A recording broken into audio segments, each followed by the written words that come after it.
in that I've just pressed the button. Ooh. Oh boy.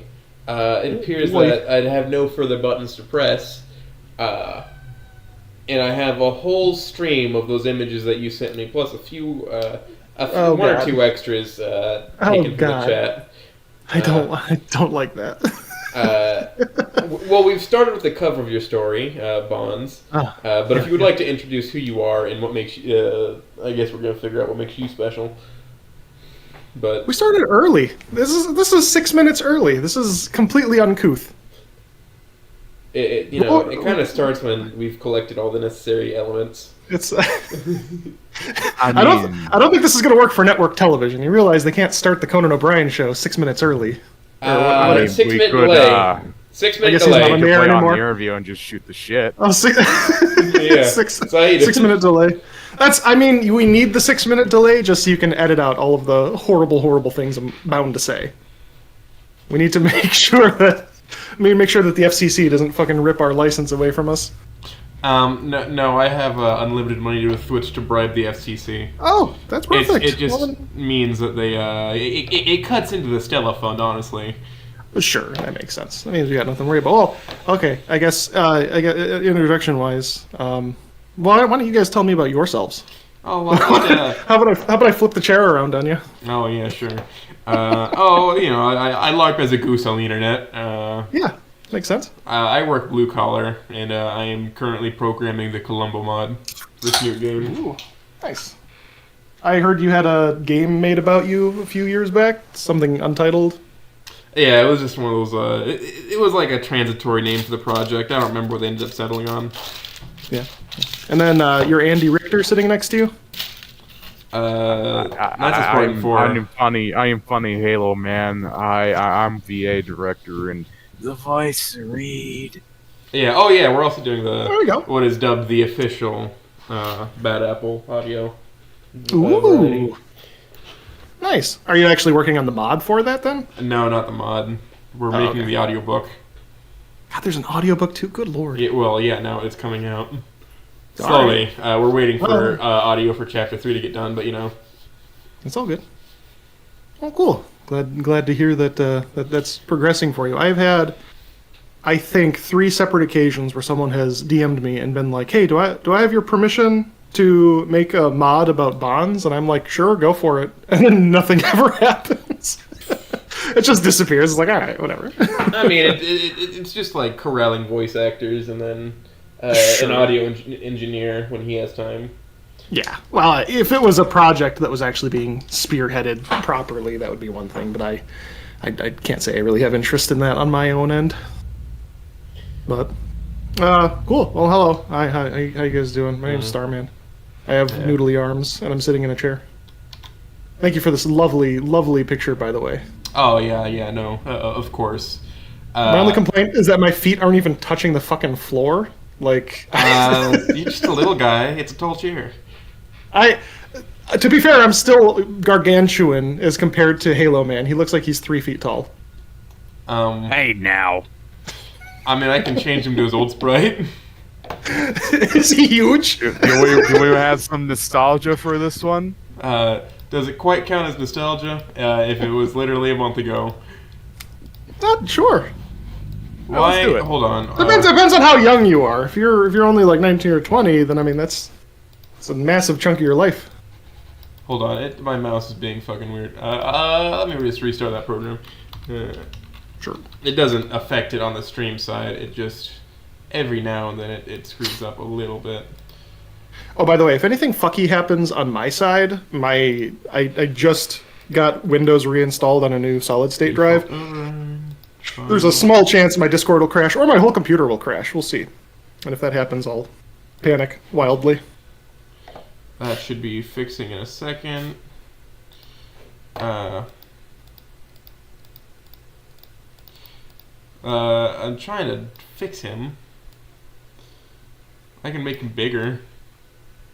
But just then scale him up. But then he covers up the movie posters. 350%. Just oh, I'm huge. Yeah, bigger.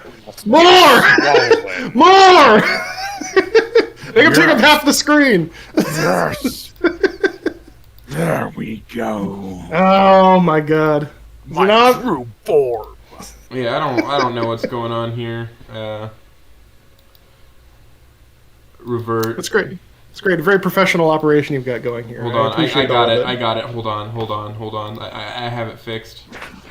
Hi, welcome to the Yeah, Father no, Oath Flippo- interview show. We fly on the seat of our pants. Flippo decided to make me look bad by letting him sit, but he is sitting no longer. He now must stand guard. Fair. Oh boy, Drake Oh, is here. jeez. Time to get my spanker out. What the heck? He's standing. Hey, get out of here. It's my chair. Have you seen the Eric Andre show? Absolutely, I have. That is our set. Yeah, why are you booing me? I'm right. Why are you booing me? I am right. And Sierra naturally acts as Hannibal. He's, plays more or less the straight man to the dumber aspects. Fair. So you're Yeah. saying by the end of the show I'm going to get shot to death? You're not the first person who's made that joke, but no, the desk just gets exploded. Oh, okay, that's fair. Now, there are certain code words you say that will cause me to change the image. It changed Okay. from the cover of Bonds, that little dancing dragon you like to send around. Yeah. Yeah, I love the dancing dragon. He's adorable. He's my favorite. he's a little fellow. He's just a little guy. Yeah, He's just, so he's I'm he's just just boogieing. letting you know. I'm playing a little game on the side, and if we don't get through all the images, that's on you. Oh, so now I have to rack my brain. All right, are one of these code words something that will threaten to take you off of YouTube? No. Okay. Good. In that case, I don't have to worry about that one. Oh boy. Some of them are very obvious, Okay. and some of them are Yeah. a little deeper in cut. Okay. I'll be curious to see Some how are many completely I just, unrelated to anything that you've put out. That's great. I'll be curious to see how many I accidentally hit as we go. Yeah. So anyway, I guess let's get some general background around you. Excuse me. Why real did you quick- choose your character? Why did you model yourself after this certain character from the Mother series? So before we get into that, I have to stop you. The description for the stream, can you please capitalize the B in Bonds? Oh, my bad, original gangster. And the B in Kind of Blue? Oh my god. Uh, This is just a train wreck. What are you doing? hold on. What have you done? What have you done? There's actually someone posted an image. It's an edit of me. I don't think I had it saved, but it's like the edit of the guy standing at the laptop, but it's me painted over top of it. And it's like, excuse me, could you please capitalize the B in Bonds?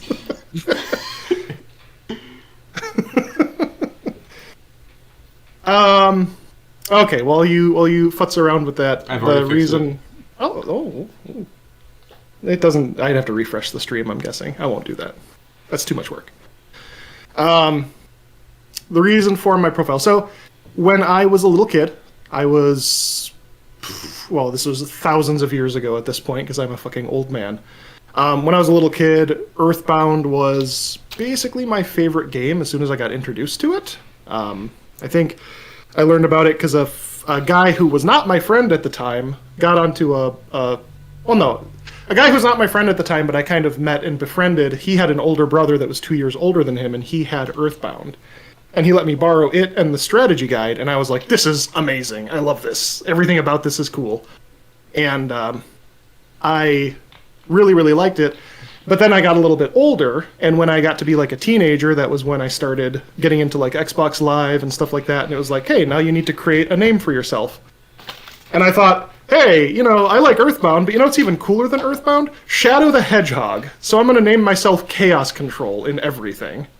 So, for many years, I went by Chaos Control, except it was spelled with K's instead of C's, because that's just extreme And then awesome. Skylanders came out, and then Chaos with a K meant something different at that point. Yeah, I totally missed the Skylanders train. I had absolutely nothing to do with that. I was too old for it. Yeah, no, I was target market when it came out, when the first Gotcha. one came out. To be 9 years old again.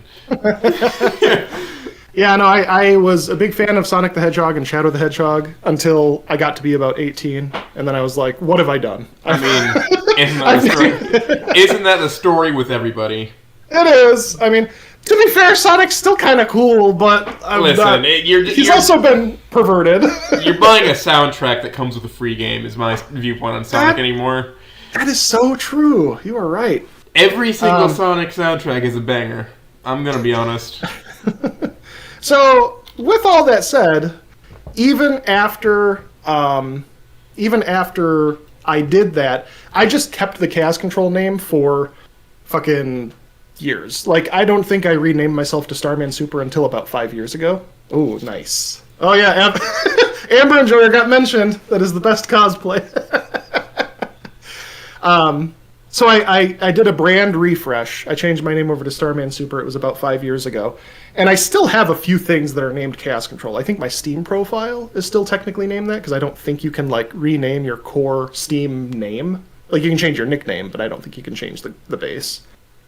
But yeah, that was it. I was doing a brand refresh. I thought about Earthbound. I thought how much I liked it. I thought about naming myself, Master Barf, or maybe naming myself, like, Smiling UFO or some shit like that. But I was like, you know what? The Starman character's cool.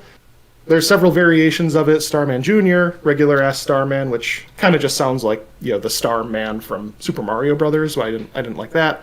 Starman Deluxe, Ghost of Starman, and then a Starman Super. I was like, hey, he's gold, he looks cool, he's nice, easy, recognizable design. I'm fine with that, yes. I am also the most racist man alive. Yeah, like you're just like cycling through the images. I wonder what that could mean that you did. I don't know. I have no idea. I don't know. I have no clue why people would brand me as a racist. That feels totally out of character. Uncouth. Yeah. Listen. Vile degeneracy detected on my American soil. Listen. It's an outrage. It can't be racism if you hate everyone equally, and I just hate everyone. You cover all your tracks. Oh, babe, that's so sweet. Your Honor, how could it be a hate crime if I love doing it? All right, now the people calling me things like pissman, pooper, and stuff like that, that absolutely stems simply from the fact that I think it's very funny to threaten people with pissing in their butt. I think that it is a hilarious threat. People have tried to equate it to some sort of like fetish. It's not. I have zero sexual interest in anything related to that. I just think it is a show of dominance and very funny to threaten someone. I'm going to pee in your butt. Yeah, anyway, in the coming weeks, I'm going to make a tier list of every guest's autism, and then with every interview, we're going to check in on that because of you, just for that. I do not have autism. 100% I do not have autism. You fucking put that chip down right now. Sniff, snorf. Yeah, get the hell out of here. It's my house. It is not an obsession with piss. You fucking commenters, get the hell out of here. I can literally backtrack it. The only things I've ever said is it's a threat to pee in someone's butt. And everyone's like, oh, he's obsessed. Ooh. Well, he must be a sexual deviant. Ooh. No. If I was, Bonds would have gone very differently. The romance scenes in that would have been much different. Yeah, I don't think it would have the reputation it has today if it was like that. Probably not. Especially if it was written totally like straight-laced halfway through, and then just like chapter 9 or something, it's like, and all of a sudden, here comes the water play. Oh no! What, chapter 11? Instead of beating up Kevin, it's just Kevin gets his way. Fucking Kevin. Oh no. Oh no. I think I got that. It's been a little while since I've read all the way through Bonds, admittedly. No. Fucking Kevin. Fucking Kevin. You know, our good old buddy, Kev Jorg, he's going to come in here and he's going to be like, what did I do? I was like, he just had an unfortunate name. All right, now that actually does bring up a fun story, so I'll share this real quick. So, Kevin obviously is infamous for, being... Is he based on somebody you know? No, not exactly. What it was, there was a joke that started between me and my brother. What happened, we were on vacation, and I had brought along a set, like a big old set of poker chips, just because I was playing poker at the time. I was kind of getting into that, and we played poker a bit. Like I was playing with my family, my parents, my brother, and some other like family members on this trip. But at some point, it was raining out. We were kind of bored, so my brother sets up a blackjack game, and he's like, "Hey, let's play blackjack. I'll be the dealer." And then it was like me and my cousins, my mom, a few others were like the players at the table.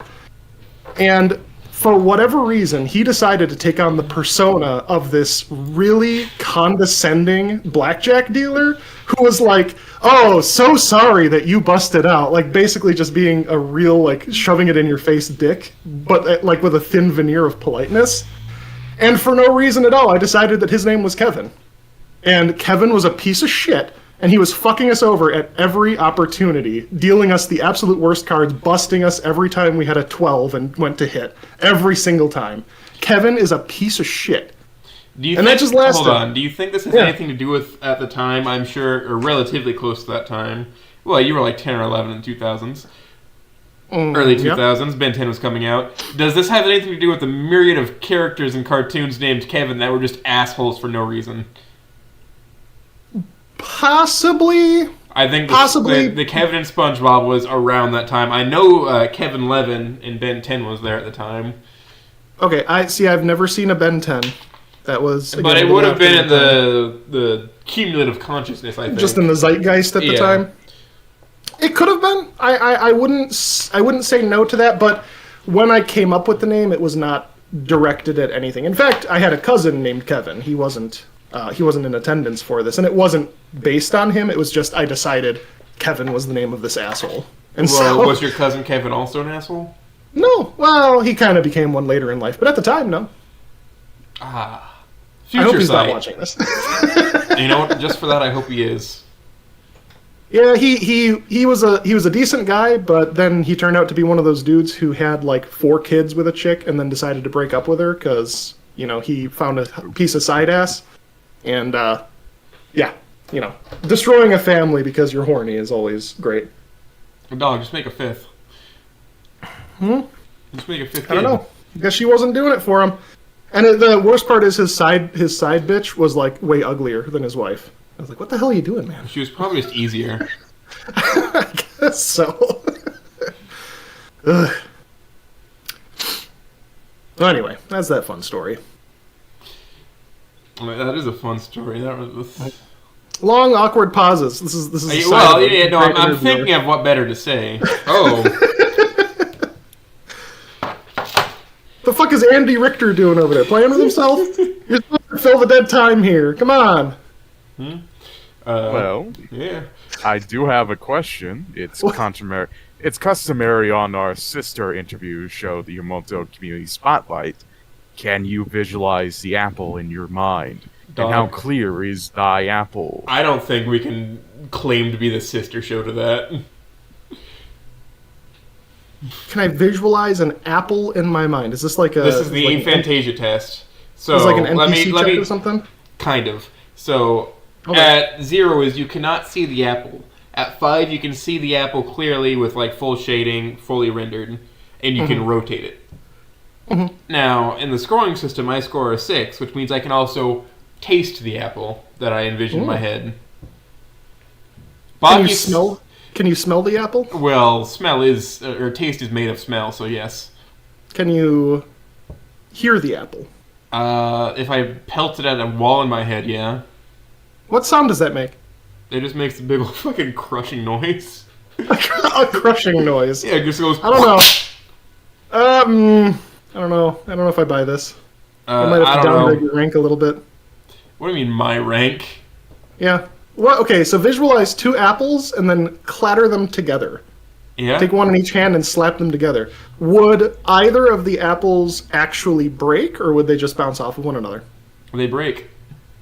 They break. How fragile are the apples that you are getting? They're just regular Honeycrisp, and I'm just very strong. You're not that strong. You fucking idiots like grabbing coal and crushing it in his hand, and it's a diamond when he opens his palm. Get out of here. I also have the demon back. Well, all right. So, did you watch the boxing match last night? I did. It was very disappointing. So the other server is willing to put me up to fight Jake Paul. Okay.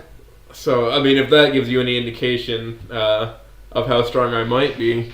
It doesn't, because you also sent me a fan art of you and Stella, and you appear to be an accountant. I am not an accountant. I am a plumber pipe fitter. Why are you an accountant in this fan art? I'm not. That's just nice. That's like my Sunday clothes. That's your Sunday clothes. I see. Yeah, that's for church. Uh-huh. All right. Church So, is a great place to meet the baddies. Mr. I can crush apples with my bare hands. Just the strongest goose around. All right. Yeah. I dented the steel desk that I have. I was playing Metal Gear Solid 3, and the Fury pissed me off, so I just punched my desk. Just put a little dent in it. Cool. Yeah. That is. A level of strength, yeah. I mean, I suppose depends on how weak the desk is. It's made of steel. It's a boiler desk. Depends on how weak the steel is. What? I don't know how. I don't know how to fucking do that metric. You think all steel is the same? If it's real thin steel, you could fucking bend that in half. If this thing is made of steel beams, 3/16. I don't know. 3/16. You had a tape measure next to you. No, I just got that fucking eye. You got. It's something that you get when you work in fucking upper level blue collar. No, I don't lay bricks. I do the math for the piping. Piping. Your boyfriend must be very pleased with you. Yeah, no, it's my career to lay pipe. Mm-hmm. Monetize what you're good at. Yeah. May as well make my many dollars an hour. True. That's why I work so I work in the IT field. Yeah. You know, if I lived in New York City, I would be getting $90 an hour straight time. Ooh. But where I am now, it's about 50. Yeah. Just cost of living wherever you're at. If you were in California, you'd probably be making like $500 an hour. No. The scale there for plumbers and pipe fitters is about 70 an hour. Really? Yeah. How the fuck can they afford living there? They don't live in LA County. They just don't. How can you afford living there? They there? live in surrounding counties. I see. No, Bears. It's not galvanized. It's just painted carbon steel. They also might not have to pay taxes. But I won't go into any details as to why that might be. They claim zero income. That's so weird. Oh. Wild. Crazy. You see that one South Park episode where they turned all the handymen into billionaires? I don't think so. Crazy. It's one of the newer ones. I don't blame you. Gotcha. Nobody sees the new South Park episodes because they're not on network television.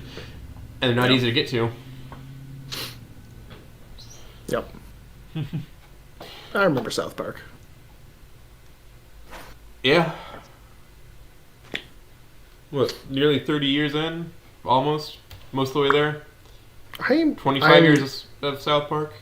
I would say I'm surprised that they still have content, but I guess not. There's new content all the time. It takes them 6 days to make a regular episode. Right. They've had a nonstop stream of things. It's just it's like a very whatever's hot at the time. It's a current events focused show. But I wonder if that has been possibly to its detriment, because I wonder if that's like dated some of the content, like where it just doesn't make sense or isn't that funny. The older episodes are definitely dated, but right. I mean, it's still South Park. Well, sure. Well, I think about something like The Simpsons. You know, like The Simpsons, their earliest stuff was excellent quality, and it's still pretty good, even though obviously they have some topical references to stuff that was happening in the 80s and 90s, but like it wasn't the whole basis of the show, you know. I love like looking at like old topical comedy. It's fucking fantastic. Have you ever heard of the satirist like songwriter Tom Lehrer? He does all topical humor from like the 50s and 60s. Okay. And that was like the time he was big. Sure.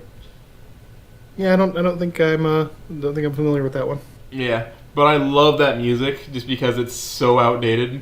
Like every reference he makes, Nice. way out. Like, all right, I'm saying like a lot, and I need to stop doing that. But he did predict things. Like he has a song about like a senator from Broadway, or like a man who was I need to famous stop on. saying like so much. It says it three Yeah, more it's times. hard. Like when you say I need to stop doing it, it's difficult. In essence, the song is about a person who was famous on Broadway who then became a U.S. senator by the name of George Murphy. And it was talking about a bunch of famous people who went into politics. And then he predicted Ronald Reagan being president. Oh, nice. Because the song predates the 80s, Sure. where Ronald Reagan was president. And then he's just like, well... Yeah.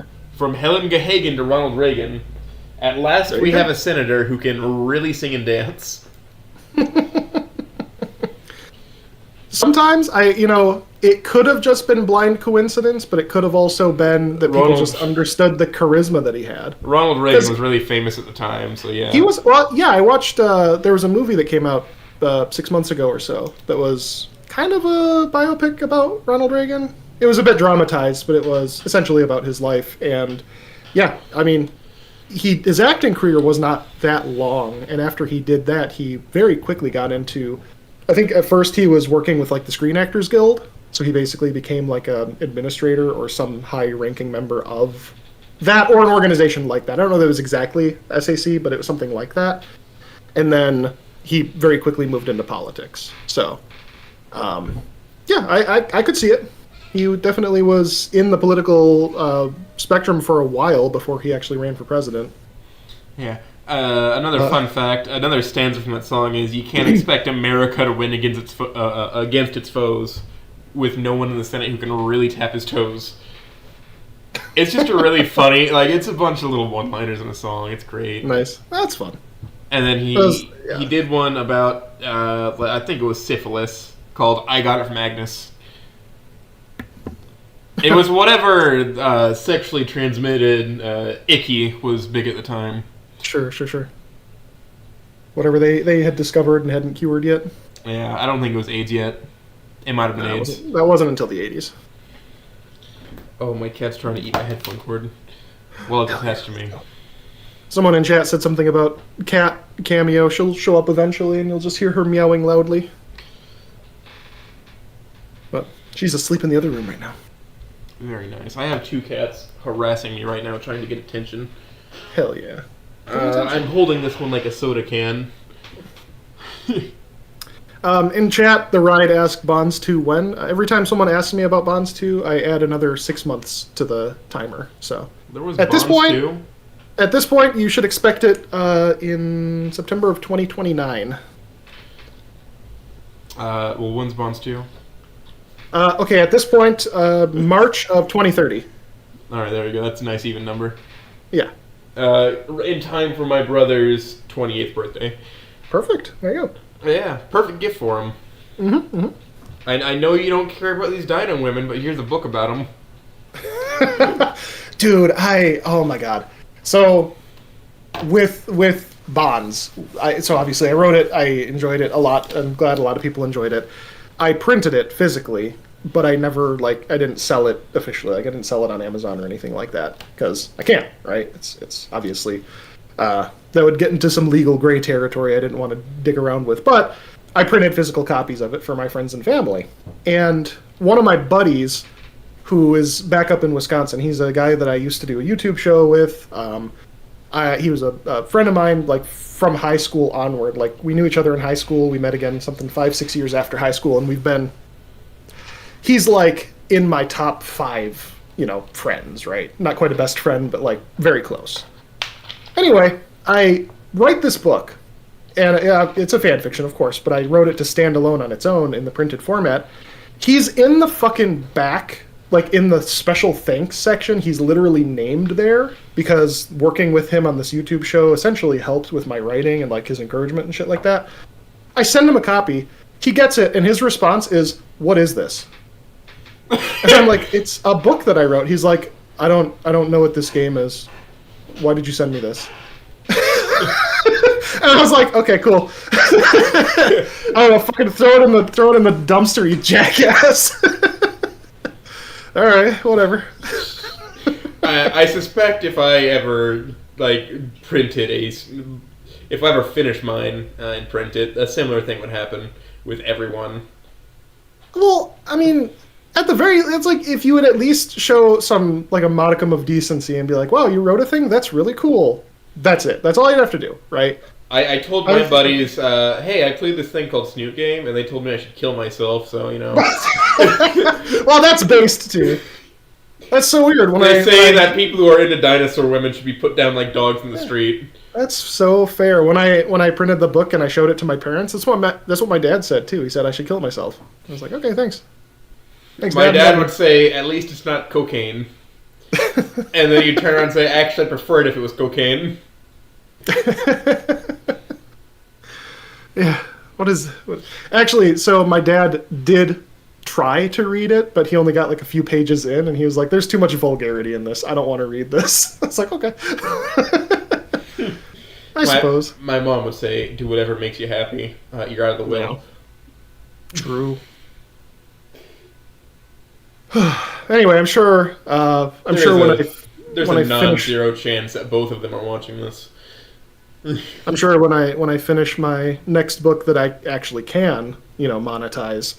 Once I release it, I'm sure I'm going to get the same reaction. My dad's going to be like, "Well, you printed a book," and then he's going to read a page or two and be like, "Yo, you said swear words. I don't like this." It's like, come on, Dad.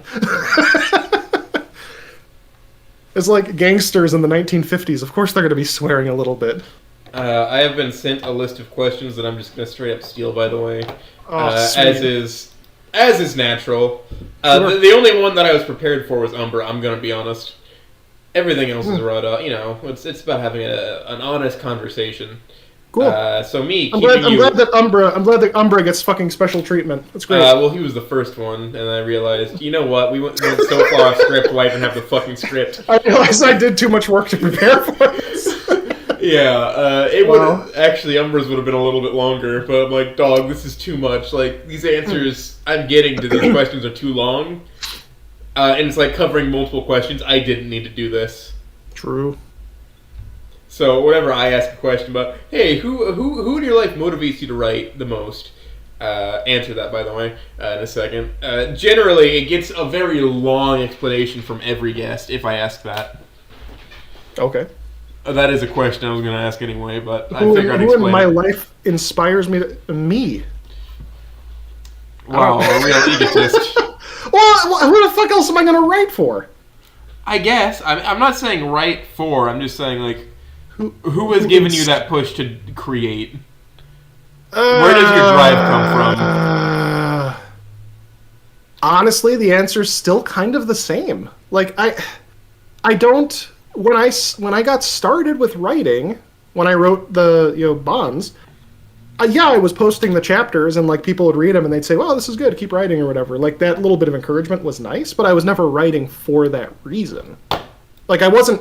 If I had written Bonds, I would have written the same story, and if nobody noticed it and nobody read it, I would have just been like, "Okay, well, I did that thing. I'm happy about it."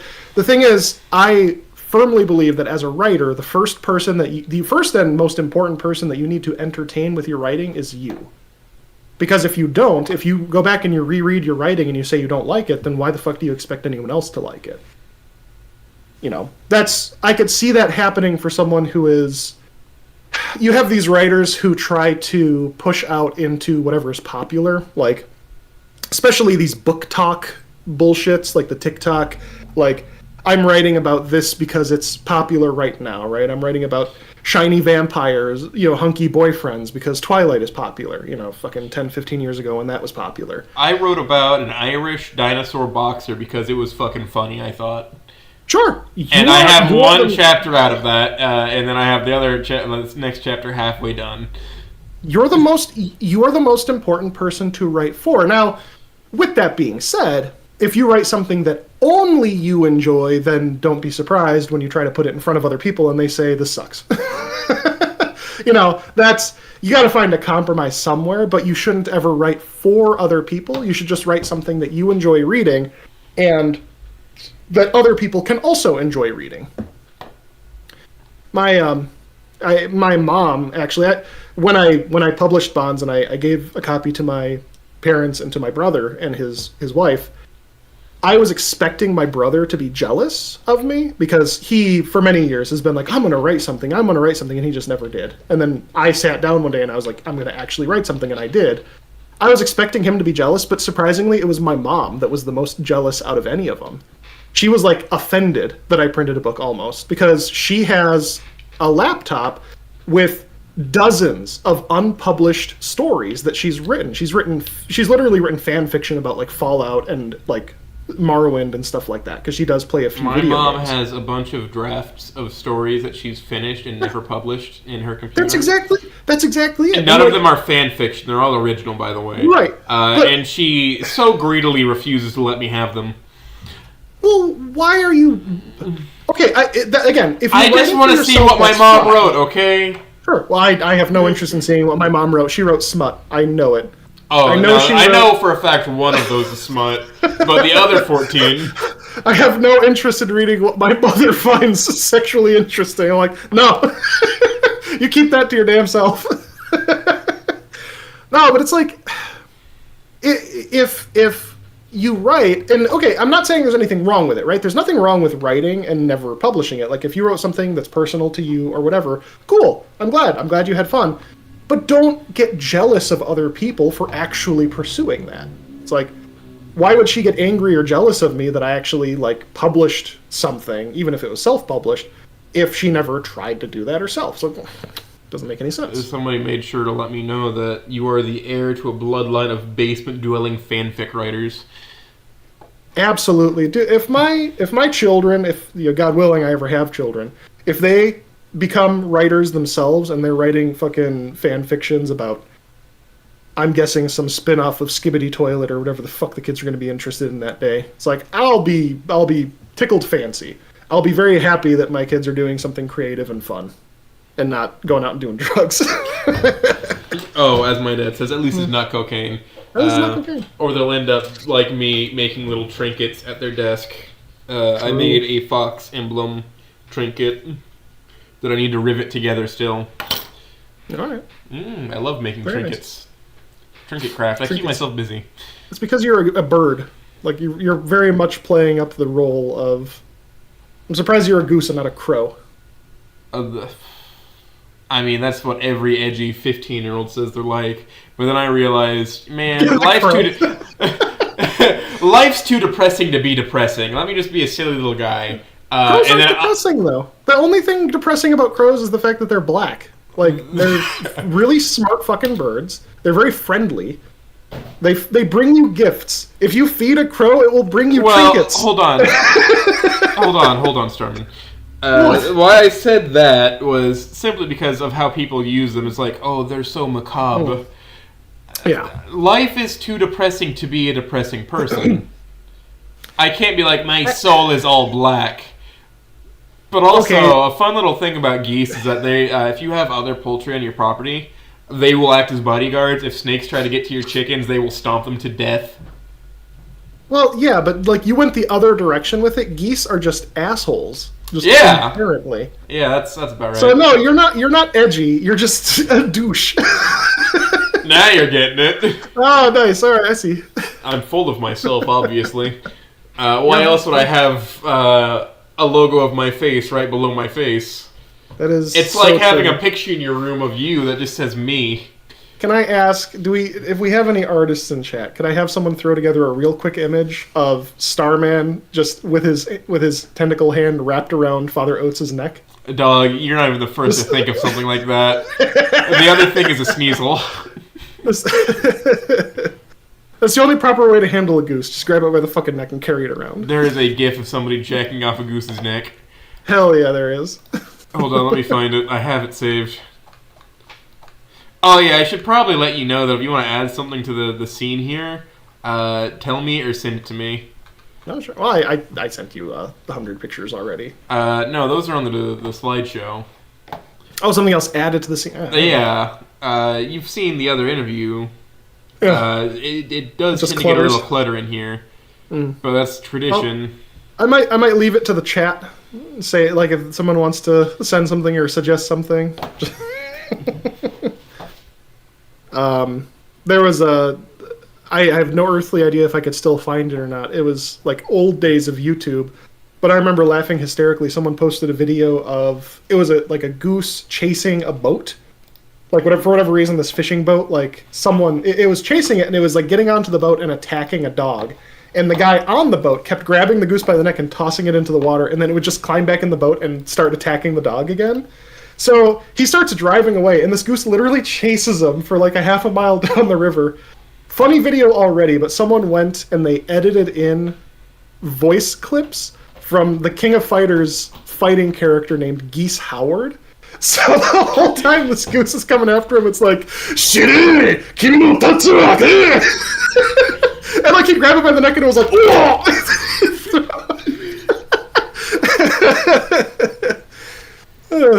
It was fantastic. I loved it. Yes, Ride. Edutainment is very important. Double Puken. Pathetic. Geese Howard, let's fucking go. I've never played that game at all. King of Fighters series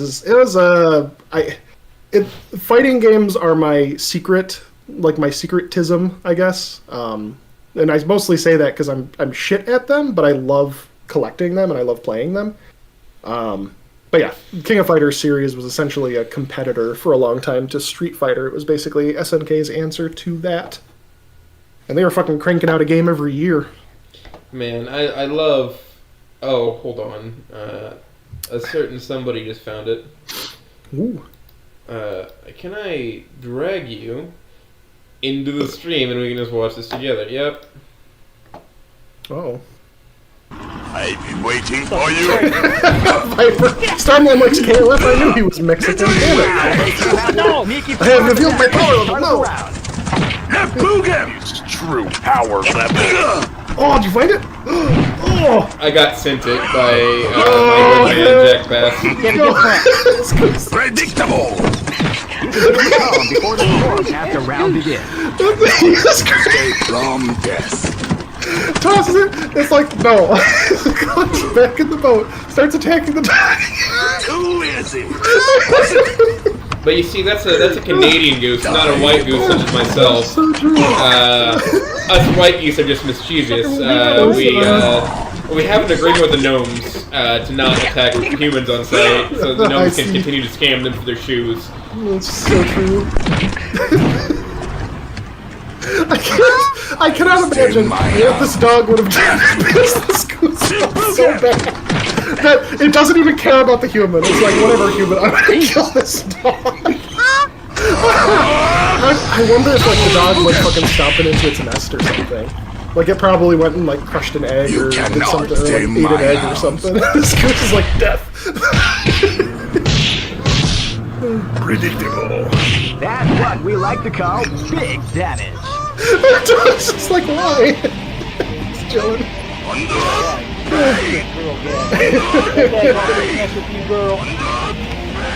That is the average King of Fighters game. That is correct. He runs away. And the goose fucking chases him. Sounds like, thanks, human. Anyway, I didn't realize I could just drag URLs into this. Hell yeah.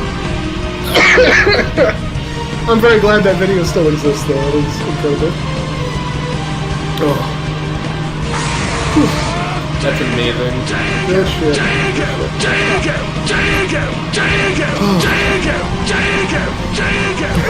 Is he just screaming daycare? Time over.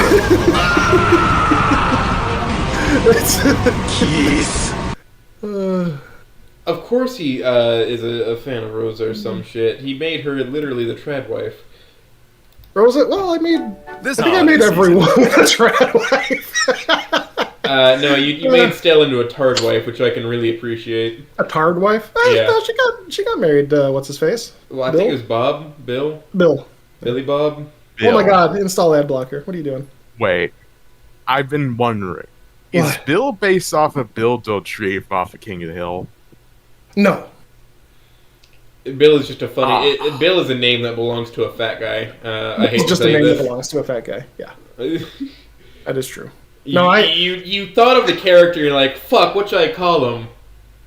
Listen, if Bill was not a fat guy and he was just like a skinny weeb, he would have been called Willie. He would have gone by Will.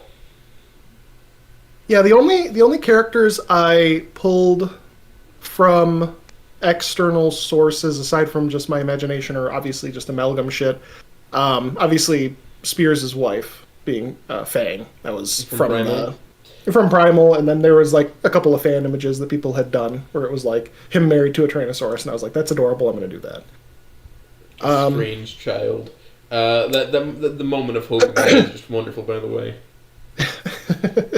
The name of the kid, the nickname that they gave the kid was Chip, which I thought was very cute because it was Fang, and then her kid would be named Chip. And then the actual name of Crispin, the only thing that's based off of, there's an anime voice actor named Crispin Freeman, who I'm a big fan of, and I just think the name Crispin is like, nobody ever uses that. It's just a cool name. It's no longer popular. It's no longer popular. It was popular, I'm sure, in the 1600s. Sir Crispin. A Crispin. Deductible.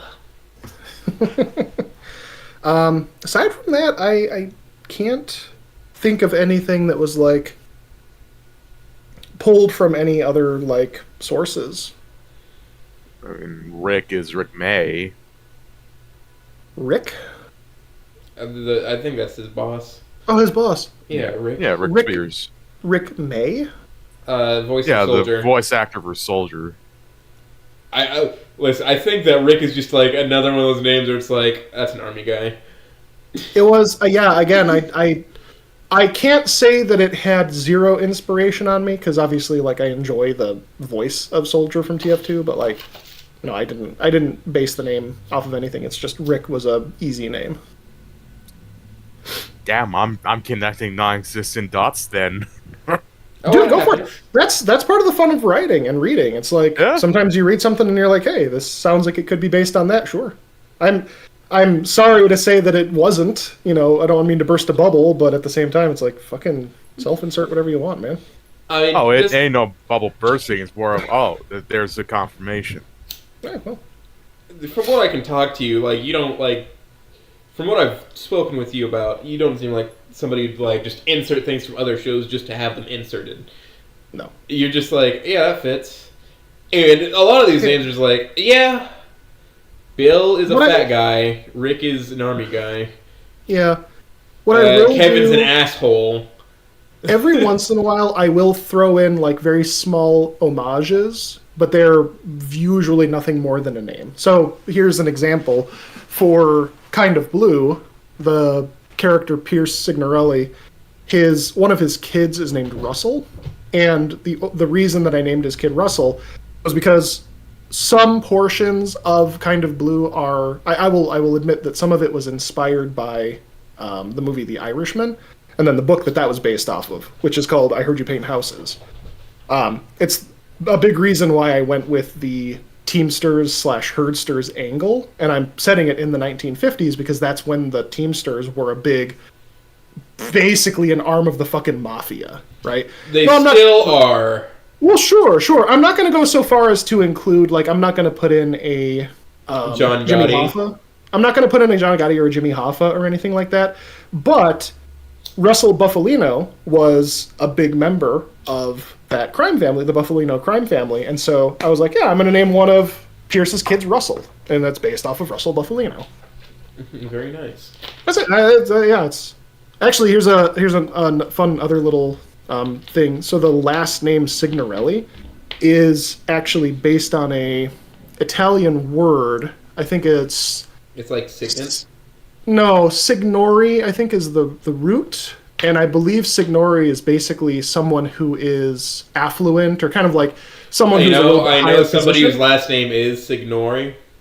It's the root for it. Yeah, the root for it is being a little more affluent, but the permutation of Signorelli is someone who is pretending to be a little bit more affluent. Like someone who's basically like pretending to be of a higher position than they are. Yeah, And I thought that was fun, just a little like nobody's ever going to get this, but I'll throw it in. Growing up where I am right now, it's really funny to see like an extremely Italian guy go by Rusty. Mm-hmm. Well, like, you know, he was how much can I share? Very Italian name, very Italian looking guy, adopted by a white family. They kept his original name, and they just started going by Rusty. Sure. Yeah, I had a boss who went by the nickname Rusty, and his name was not anything close to that. His name wasn't Russell. It wasn't anything. It was like fucking Jim or something. I don't even remember what his regular first name was, but he goes by Rusty. It's like, okay, whatever. I think it's supposed to be like, yeah, I got grit and determination because I'm Rusty. Oh, hell yeah, brother. I've seen some work in my day, brother. You got soft motherfucking hands. I got true grit. Man, when I first started working, I met a guy that everybody just called Rowdy. Rowdy? Like Rowdy Piper?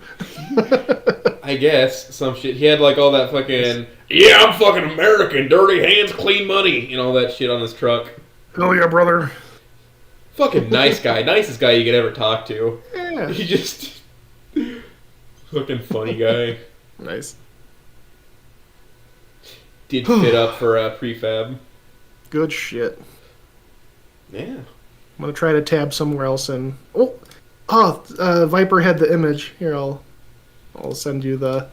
Would you capitalize the B in bonds next time? There you go. He had that shit on point. I just had to tab over to look at it. I'm a little scared to like go into another tab because I don't know if my Discord's gonna crash out on me. Does it do that often? Is this Discord crash out in the room with us right now? Oh, no. I told you. It just fucking happened. I'm back. Hopefully it didn't fuck up the stream. Can you guys hear me? Yeah, we can hear you. Oh, oh, fuck. Stream. Whoa.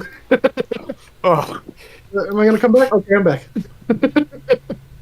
So say it, so be it. I have not been futzing around with Discord. I have not been tabbing around because I was a little scared, but... Anyway, this is gonna join the movie posters for now. Yeah, let's go. So what are those movies? Full Metal Gator and... This is supposed to be, this is for Victoria, which is one of those background characters in one. I forget what the fake's actually called. Okay. But I think it was modeled off like the Rocky poster for one of the Rocky movies. Rocky, or else like Hajime no Ippo or something. He's taking a lot of inspiration from Ippo. Magic. Nice. Yeah, that's Magic Man. That's his next fic he's working on. He's also working on an extra one where I'm being inserted as a character. Ooh, but also, I told people that they can use my image however they want, as long as either they are accurate to how I actually am or it's funny. Can I include you in Kind of Blue if I just have a geese get fucking just blown away for no reason? Only if the goose first bites somebody on the ass. No, it'll just be a stray gunshot. It's flying over the harbor, someone shoots, and it just tags a goose out of the air. It's like, mention in a newspaper that I have been found dead in Philadelphia, and you got yourself a deal. There goes Father Oates. Oops. Father Oates, age 25, found dead in a dumpster. Oh no. Hey, if I accidentally shot a goose out of the air, that would be a delicious dinner. I'd be like, alright. A succulent Chinese meal. What is the charge? Enjoying a meal? Chinese meal? My penis? Oh. I see you know your judo well.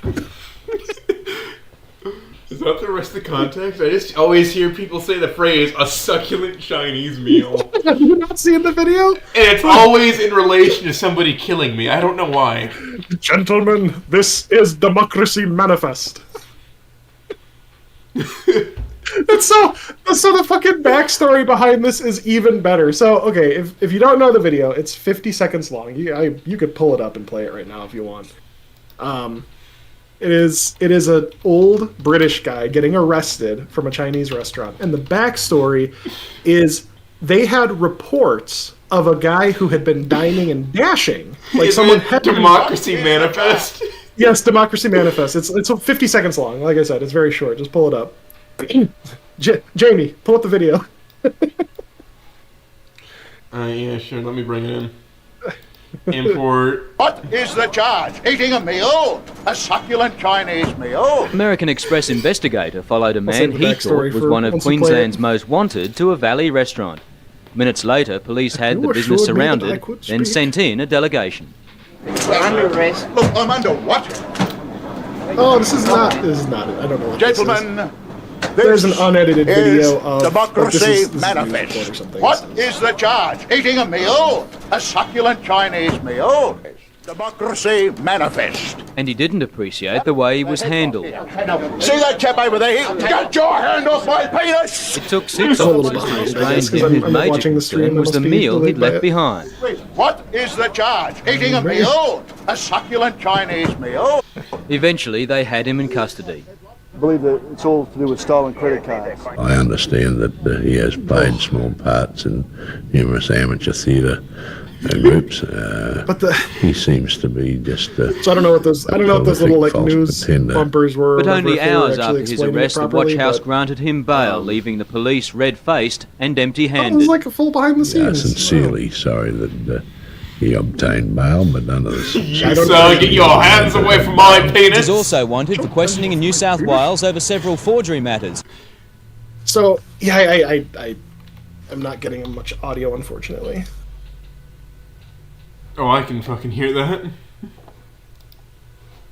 It should be picking up since I just played it through the stream. Well, you're not streaming anything in the Discord.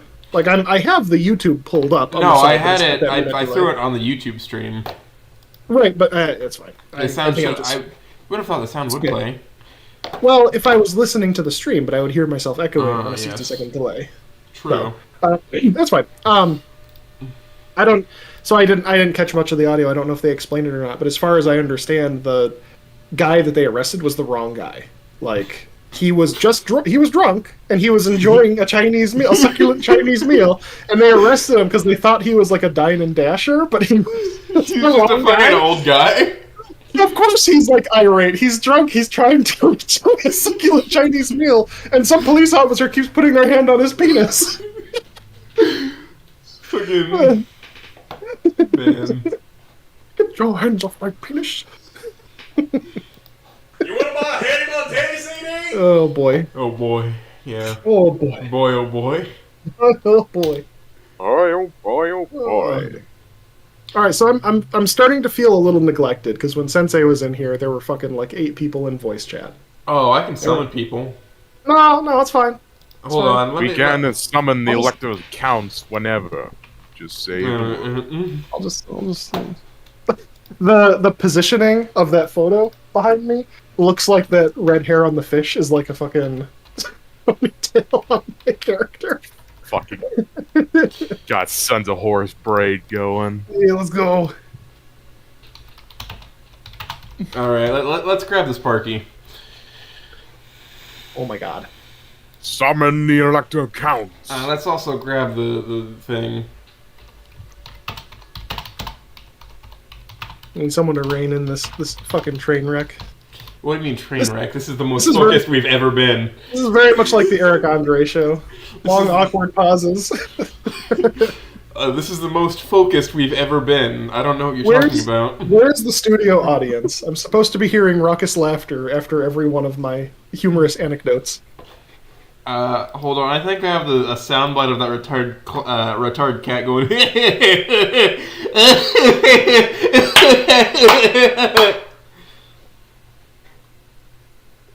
So, how's everything going? All right. Well, so much better now that you're here. yeah. Other person. Hey. Spider-Man? Yeah, Spider-Man, sure. Spider-Man. I don't know what your fucking name is. You're called Spider-Man Construction something. It's cut off. Yeah, that was one of the mods here's funny joke. I'm Jackcast, by the way, for people that don't know. Jacksepticeye. Nice to meet you. Exactly, Japsecticeye. Morning to ya! Top of the morning to you. I'm going to stick my nose in American politics, even though I live in Britain. Oh, I love Sell a coffee brand to everybody. I cannot tell you how many fucking YouTubers I unsubscribed from, where it was some British guy who's like, "Here's my opinion on Trump." This is the worst thing ever for me personally. Motherfucker, you don't live in our country. It doesn't matter to you. Oh wait, he might drop NATO funding, so it will matter to you because then you have to contribute. All right, I will not name names, but. So on the Snoot server we have Gosling channel, which I spend some time in because it's like the one place on the server where we take things a little seriously. Like we don't let people tell each other to kill themselves and stuff like that. It's like we're trying to make it like a place where you can actually go in and vent when you're feeling upset. And this guy comes in. It was like the day of or the day after the election. He's like, I can't believe this happened. Everything's all my friends are in danger. All this like the usual talking points. And in any other channel, I would have fought with him, but there I was trying to be like, it's okay, it really isn't that big of a deal. I was trying to like console him and be like, just wait out the 4 years, and then you'll have another chance. Whatever, and all this stuff, and I'm being all, and then he fucking ends the conversation by going, "Oh well, I'm not American, so it is what it is." I'm like, then why are you and your friends in danger if you're not American? I had to step away. I was like, why does this matter to you? There is something funny about that. Is do you know any other prime minister in the world besides, or prime minister or president besides the one of the United States? Trudeau. Well, yeah, but he's Castro's son, so that's kind of something that you figure out. Everybody around the world knows who the current president of the United States of America is. I suppose. People call that the most important office in the world for a reason. That's fair. That is fair because we are one of the last remaining superpowers. But with that being said, it's like the president of the United States is going to mean so little for everyone here in America anyway. Like, what's going to fucking change? Maybe inflation will go down a little bit. Maybe taxes will go down. Maybe they're gonna open up a few resource leases in federal land. They're not gonna start killing people. They're not gonna start dragging people. There's not gonna be death squads for political ideologies. Yeah. It's so stupid. And besides that, with that issue, political, but I hate people who go into hyperbole about it. Yeah.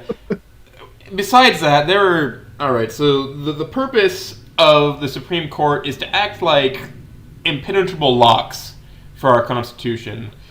Right. And I'm pretty sure part of the Constitution states that you can't just make death squads for political adversaries. I'm pretty sure that's written somewhere in there. Maybe in the first line, but... It could be.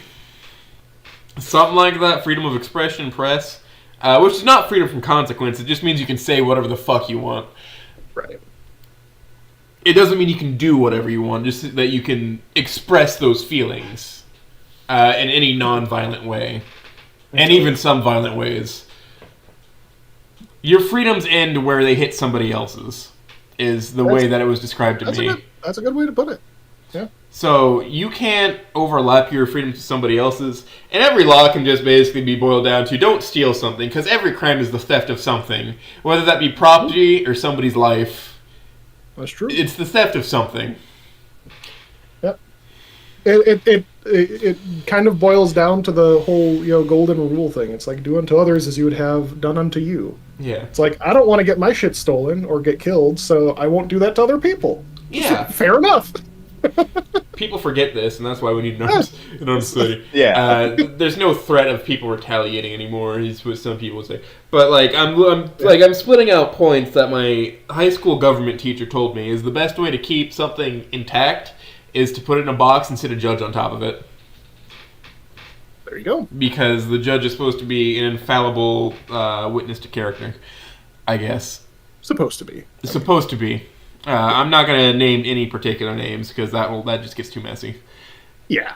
No, but that is the purpose of the Supreme Court, is to keep everything else in check.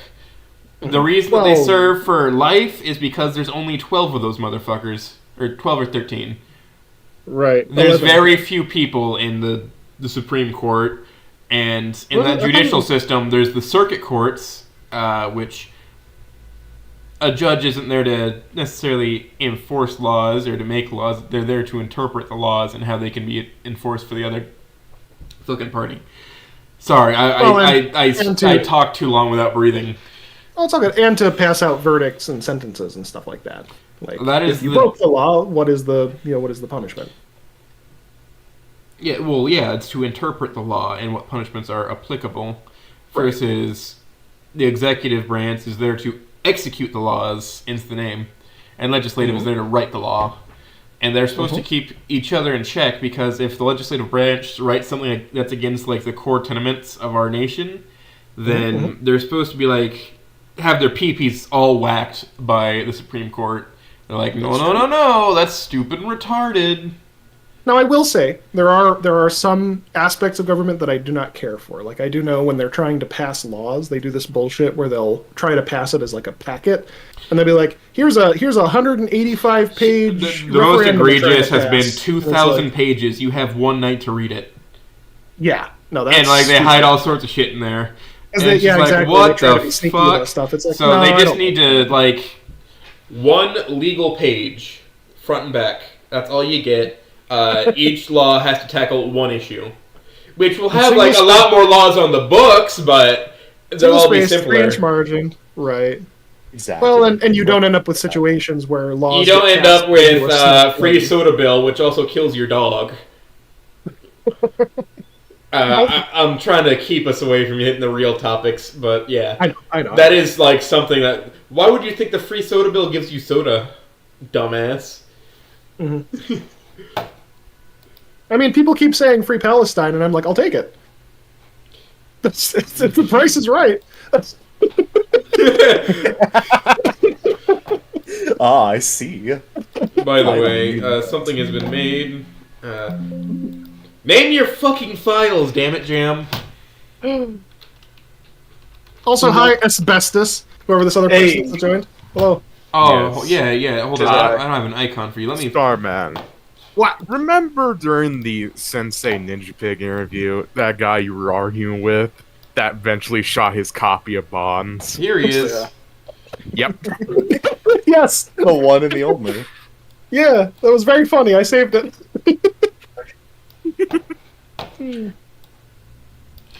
There's a. I need to actually fix him. Oh my god. Oh, is this that guy? Yeah, this is that guy. You want to buy another copy? Yes. Okay. Hit me up. There's the Aqua Teen Hunger Force movie that they made. I believe it was called Aqua Teen Hunger Force movie film for theaters or something like that. But they did an album, and there were a couple of songs in the movie. It was obviously their theme song, a couple other ones, but there were like little skits in between. And one of the later ones was Master Shake being like, "Well, welcome to the second half of the CD. If you're still listening, I hope you're enjoying it. If not, I don't care. I got your money, bitch. Do whatever you want. Throw it in the garbage. I don't care. I got your money." Yeah. No, I had to fix Jam's little icon here, since this is actually the first time he's joined a call for an Hell interview. yeah. Yeah, Welcome, so now Joey. he's a little jar of jam. Tis I. Something I can't jelly my dick down your throat. Ain't that the truth? Man. There is a picture that got made of the core tenements of the group for us. I'll throw it in the chat here. It was made by one of the previous interviewees. He's in my hand. Ooh. Right here in my hand.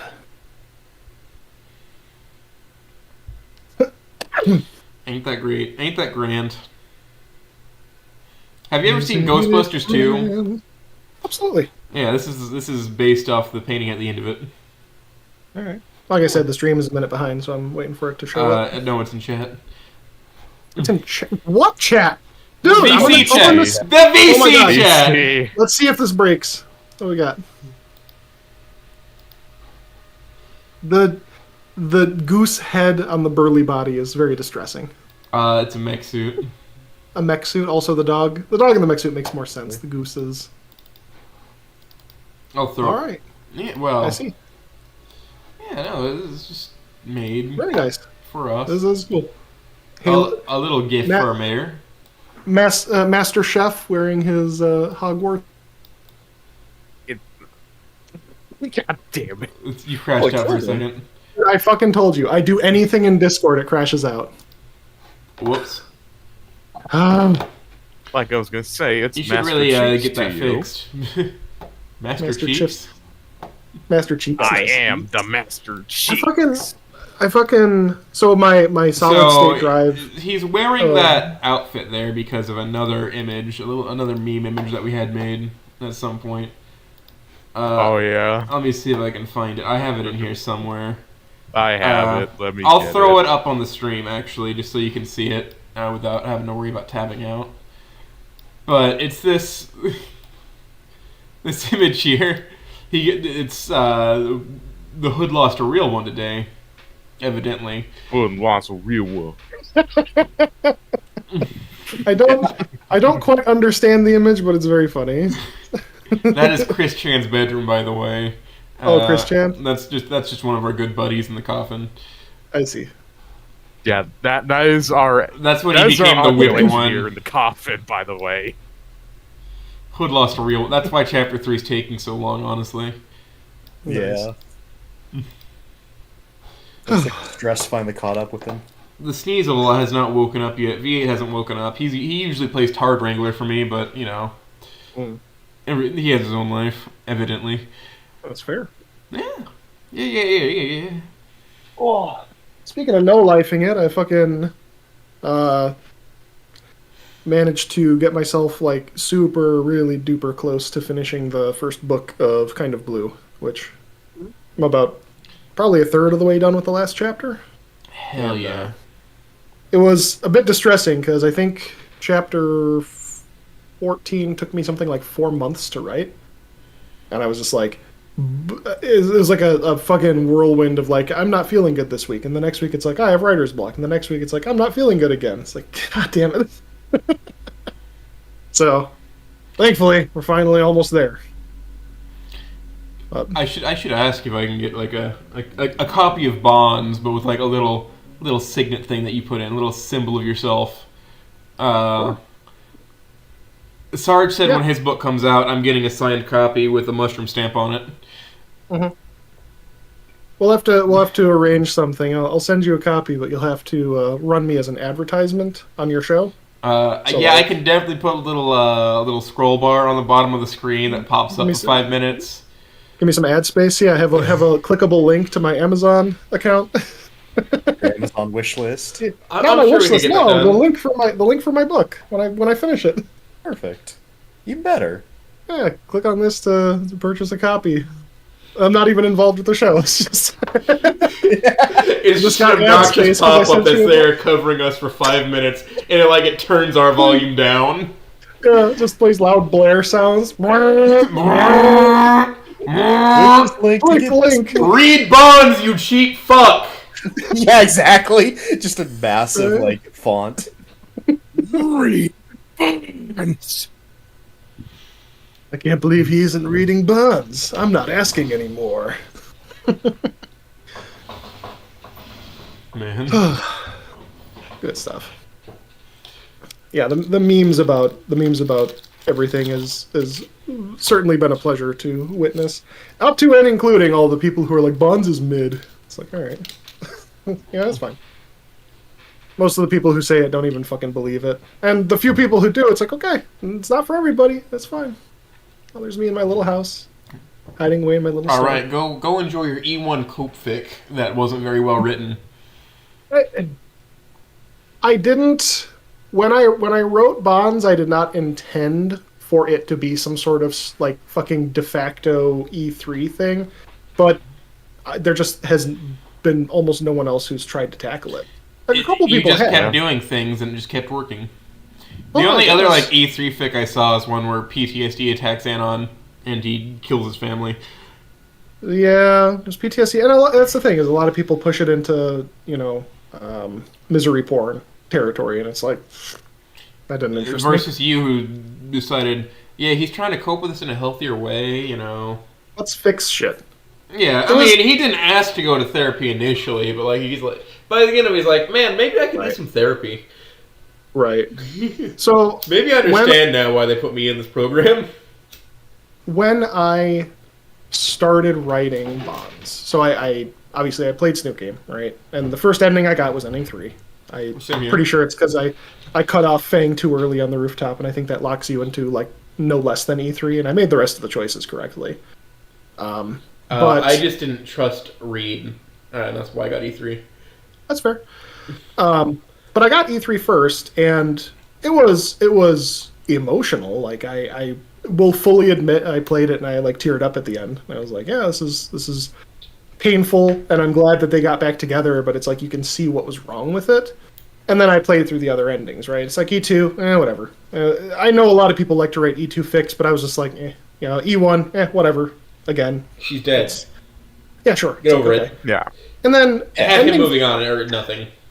Ending 4 to me was like ending 4 was okay, but it did feel very everything is perfect with a bow on top. Yeah, that's the point of E3 is the most realistic, is what I've figured out, and then E4 is, hey, it'd be awesome if this. Yeah. It's like in Wayne's World, the movie. It's like, let's try the ultra super duper happy ending. Yes, right. You're a gamified way of ending it. For sure. It's because ending 4 was more for slapdash, because originally it was just supposed to be 3 endings. It was supposed to be, E3 was supposed to be the best ending. Right. Then people inside the Caveman team started playing, so E4 was whipped together pretty quickly. That's why it feels so lovey-dovey, everything's perfect and peachy. It's because not much thought was put into it. And I don't have a problem with that. Like, I think it makes sense for games to have a quote-unquote best ending. In a better world, so long as it's not the real ending. We can argue which is the true ending. I don't really care which one is the true ending or which one's canon. The only thing that matters is that Amber showed up, because they deserve a wonderful daughter. Damn it! Some people say that E3 gets green. I don't care. I say E3 gets both. That's what I think. I don't care about green. People have asked me if they're like, oh, that other baby coming around, that's green, right? It's like, no. That's something Green else. didn't even exist. Green didn't exist when I wrote Bonds. He was not even a figment of anyone's imagination. Yeah, but I was the crazy person that looked up Green's origins, and I was like, damn, that's nuts. Gross! Yeah. Ew! Yeah, right. I was just like, wow. Yeah. But what you said before is correct, though. It's like, you've got... Ending 3 felt like the most realistic ending, because at the end of the day, they're in high school. And I don't know if it was different for you guys, but when I was in high school, I was retarded. Yeah. So, like, yeah, it makes sense that very few people are retarded in high school. Barring my one friend who is now a submarine's nuclear engineer. Well, it's like kids act stupid and friendships get broken up over stupid stuff. It's like, yeah, that happens. It was natural. The only thing that was not natural about Ending 3 was the fact that Anon and Lucy didn't stay in touch while he was deployed. I was like, that's stupid, so I retconned it. Yeah, it doesn't make sense. Yeah. Soldiers send letters to fucking their lovers all the time. It's like we've been doing that since Romans. And I know it had the part where he was like, oh, I don't want you to wait for me or whatever, as he was deploying, which I could kind of see, but I could also see Lucy being like, no, I am going to wait for him because I fucking hate everybody else.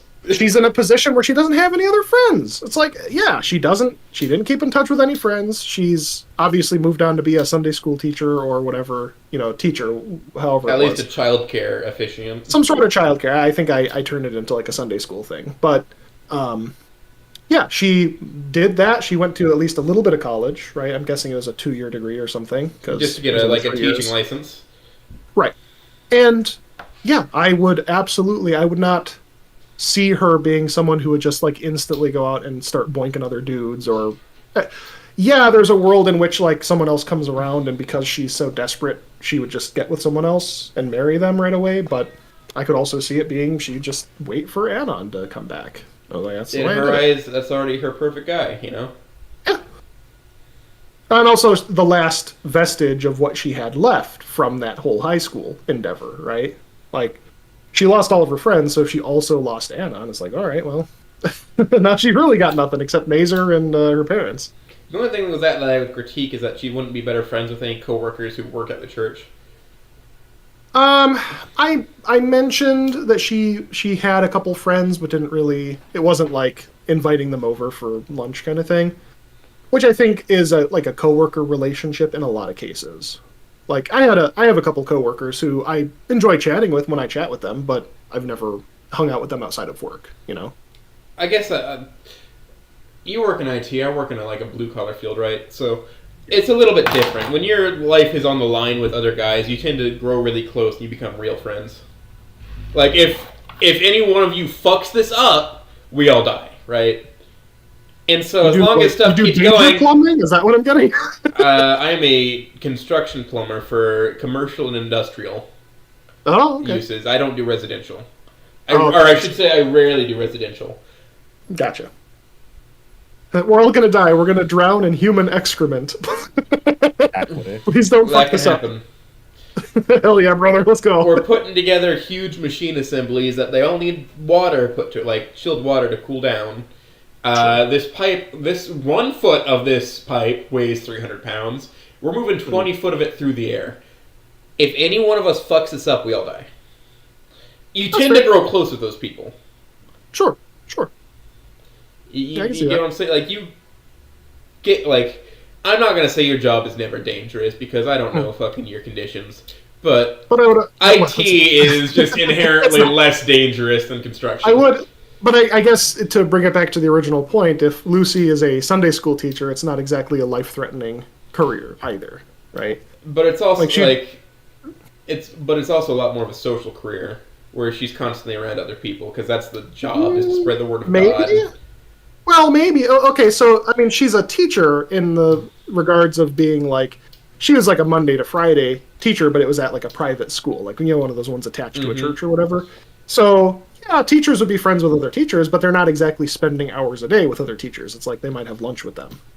And then maybe one period where they're both free or something, maybe, if they're not grading papers. I mean, she's also taking care of little kids, so there's not exactly grading when they're turning in macaroni artwork. This is so good, Terry. This is so good, oh my goodness. You really captured the look of this car? That's Christopher Columbus. Oh, that's wonderful, Terry. There's a. I can't lie. I'm incapable of lying. I couldn't do that. I couldn't lie to those kids and say it's good. Are you familiar with? There's I guess he's a YouTuber now. There's a content creator from the old internet named Maddox. I think I've heard. Are you familiar with his stuff? I think I've heard. He got famous, like his website was called the best website in the universe or something like that. Mm-hmm. And he got famous just for being like an abrasive dick. He's very much like, I'm better than you at everything and I'm the most manly man ever and you're a piece of shit kind of thing. But like that's his shit. It's not even the I'm better than you, I'm just not going to lie to someone and be like, man, this is so good when it's clearly just dog shit. Well, my point is he released a couple of books and one of his books was I Am Better Than Your Kids. It was literally like people sent in like their kids' artwork and he just shit on it. And then he was like, what did this kid draw? Is this a robot? No, this is how you draw a robot. And he drew like a really awesome like mech. He's like, clearly I'm better than your child. Funny. That's fucking hilarious. Yeah. Man. Well, I mean, teachers make really good friends all the time because they bond over similar things like that. He said the word. He said the word. Huh? Oh shit! He said the line. God, he said the line. All right, I will be. Wait! No! Wait! My other counterpoint. So again, now you're not wrong about teachers, bonding with other teachers. But again, Lucy is a relatively broken person, right? Like she's just lacking. I have my soundboard turned off, so I didn't hear what that was. I saw the soundboard thing pop up, but I have it turned off. He spawns again. There you go. You clicked the soundboard and it crashed my Discord. Thank you. Well, that's not how that works. It clearly is. I keep teleporting away and back in. Hold on, let's test this for sure. Oh no! Can I turn on my soundboard? I have the volume turned all the way down. All right. Well, clearly it's not the soundboard doing it. Clearly. Clearly, you don't own an air fryer. Oh shit! Fuck! Shit! Fuck! Fuck! All right, that's a loud soundboard. That one is loud. Jeez. I broke several things in my office while recording that. Very nice. I have a louder one. No. Don't press it. I don't want it. Nobody press it. That one is reduced to 8% volume and it's still louder than everything else.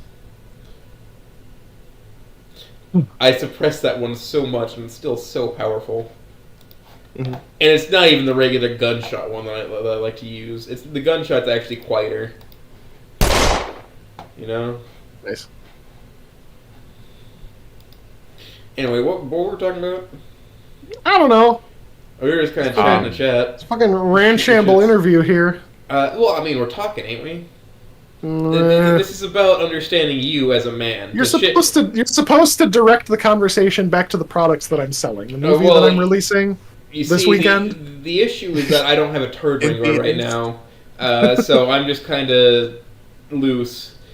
And the goose is loose. Yeah. So tell us about the production of the Bond's motion picture. Yes. Absolutely. So we've gotten some very high-profile writers and directors on board. It's actually being directed by what's his name? Quentin Tarantino. Shit, no, not Quentin. Get out of here. That's stupid. That's a stupid Guillermo del Toro. Fucking Dino Feet. No, it's not Guillermo del Toro. Hang on. Fucking. Oh my god. Have him cast himself for sucking on dinosaur toes. I lost the joke. I was gonna say the guy who directed Blade Runner 2049. I don't remember that guy. Denis Villeneuve, that's the one. Jesus Christ. And Dune. Yeah, we brought him on board. Like the video, I refuse. I'm the only person who's liked this video so far. Really? Bunch of fucking fake screen. fans in the comments. Let me refresh. Maybe if I succulent refresh. Chinese meal. No, never mind. Other people have. Yeah. I also subscribed to your channel. Oh, you should be honored. Yeah. Oh, I'm one off of 69. Yippee! I wanted to be subscriber 69, but I didn't. Damn. You couldn't. It's too powerful role. Someone in chat, subscribe. Bring it up to 69. Exactly. It's an honor. Subscribe. My funny sex number. See, this is how you're supposed to do it. You're supposed to encourage your audience. You're supposed to say, hey, everyone, like, comment, subscribe. Hey, everybody, form a right around my home and then fillet me in the streets. Filleted goose. Delicious. This will be a learning experience for us all. Don't worry, I like the pain. I'll enjoy it. Keeps me sharp. Weird. I'm less okay with this now. Yeah, I can be very fucking muted tone, and then I can just fucking go off the rails. I wanted to eat goose, and all of a sudden you're like, I'm like, no. I don't want to eat this goose anymore. No, thank you. Yes, me and my corkscrew dong. That wraps around the skewer nicely. Throw it over the barbecue. Throw another shrimp on the bobby. Barbecue. 17 rotations! Oh boy. You know, sometimes people out there are like, I don't believe that God exists. And I say to that, if God doesn't exist, why would female geese have a vagina that goes the opposite direction of the male goose's corkscrew penis because male geese love raping so much? It's like, come on. There's some conscious effort that went into that. You don't just evolve that. Get the fuck out of here. I have to shrink read behind the movie posters. Hello. Hello. Oh my god, it's Reed from Goodbye Volcano High. I scared him off. And he's gone. That's all it took. He's gone. And it's gone. Alright, well. I was trying to fix his sprite, but you know what? Fuck it, we've all. Nice. StarmanSuper? What? I need to go tell on you to Humo. What did I do? Huh? Humo? You called me Reed from GVH. That is an insult. Yeah, that's I what called you, Reed from GVH. Yeah, that's why I said I called on. I told on you, StarmanSuper. Who? Actually, in reality, I accidentally clicked on join silently. I was trying to see where I got notified. Ruh-roh class. This is the man in charge of editing for the Bad Apple project. Don't remind me. Don't remind me, please. This every weekend's been weird. You know exactly what I was about to say and how much of it. I know. I know. So, hey, we have someone who's not committed. No, he's pretty committed. He'll lock himself in a room and not talk to anybody for weeks to work on it. Yeah. He's done it. Also, somebody pinged me, and I can't see where the ping is. Oops. I can't see the pingus. Pingers. At least all the voices are turned in now. I don't like having to go crack the whip, but occasionally I have to, as overall project manager. I do love the StarmanSuper banner behind me. Yeah. I like how it fits perfectly into the existing screen space we had. That's good. It's fucking great. Lucy was a lonely pterodactyl who was waiting for the love of her life from high school to come back from the military. So that's actually who I got to direct Bonds the movie is Starman. Bonds the Starman. We got StarmanSuper as well behind you on the streets of Skin Row. That I have deep fried the streets of Skin Row as well. Oh. I have to wait for that one to show up on the stream. You should know what I'm talking about. You sent me the image, my brother in Christ. Yes, let's go. Oh wow. Fucking business formal. You know what? I'm getting ready for my high-powered interview. So I need to make sure you're StarmanSuper, right? Despite the fact that you've never played Mother 3 whatsoever. He played 2, Earthbound. Ooh. Yeah. He played Earthbound. That's the It's second not one. that I haven't played Mother 3 ever. Okay, here's what happened. I got Mother 3 on an emulator, and I started playing it, and I was like, this is cool. I wish I could pay money for this. Who just turned on their camera? Are you fucking kidding me? Oh, that's to crash your stuff. Yeah, Sorry. I'm sure. Well, I mean, clean your fucking room.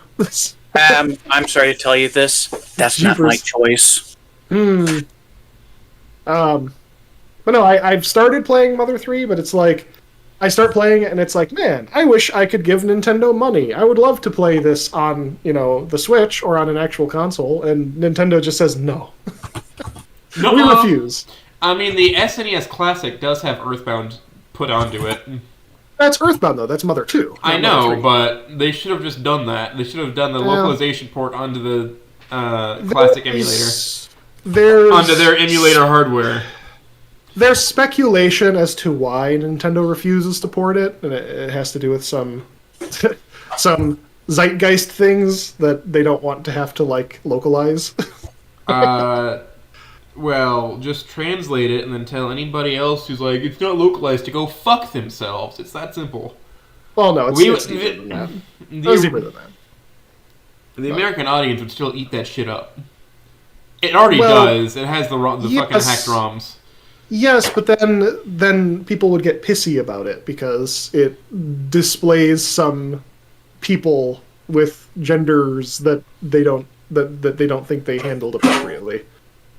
You mean that they didn't really handle it appropriate whatsoever in writing because nobody can write those types of characters?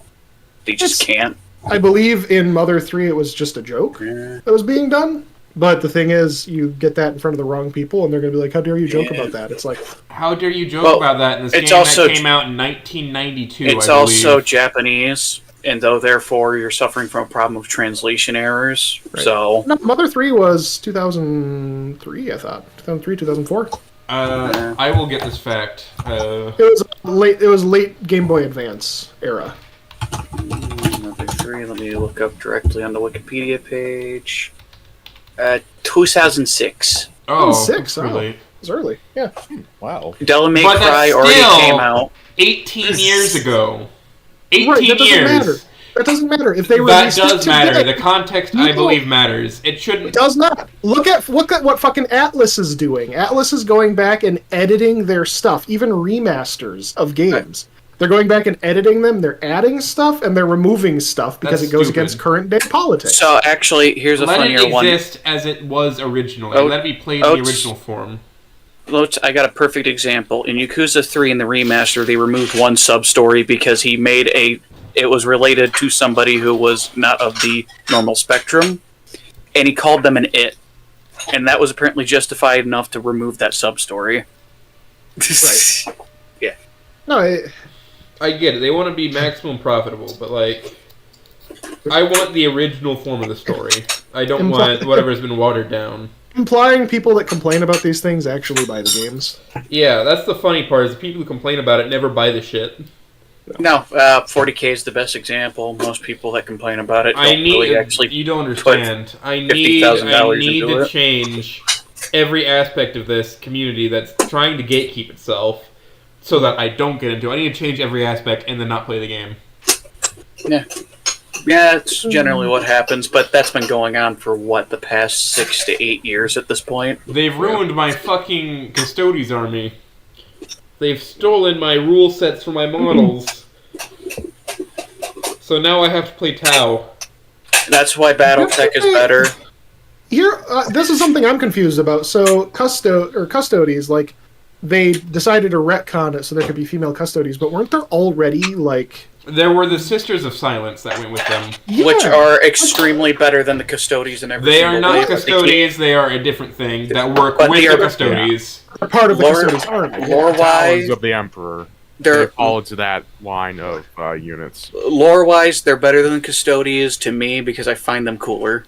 Yeah. And they've got the entire fucking Sisters of Battle faction, like...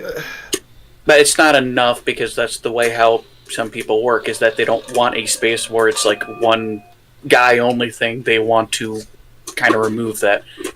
Right, and they don't actually play the game. Listen, No, they you don't. can have Space Marines that started female, but you're putting pure gene seed from a Primarch inside of them. They're going to start looking like the Primarch no matter what. And lore-wise... they can't have kids anyway. It really doesn't matter. They just won't grow boobs. Also, lore-wise... It's its own annoying thing of, like, you're already taking 1 out of 1 million for a dude. Right. Multiply that was trying to do that with a chick.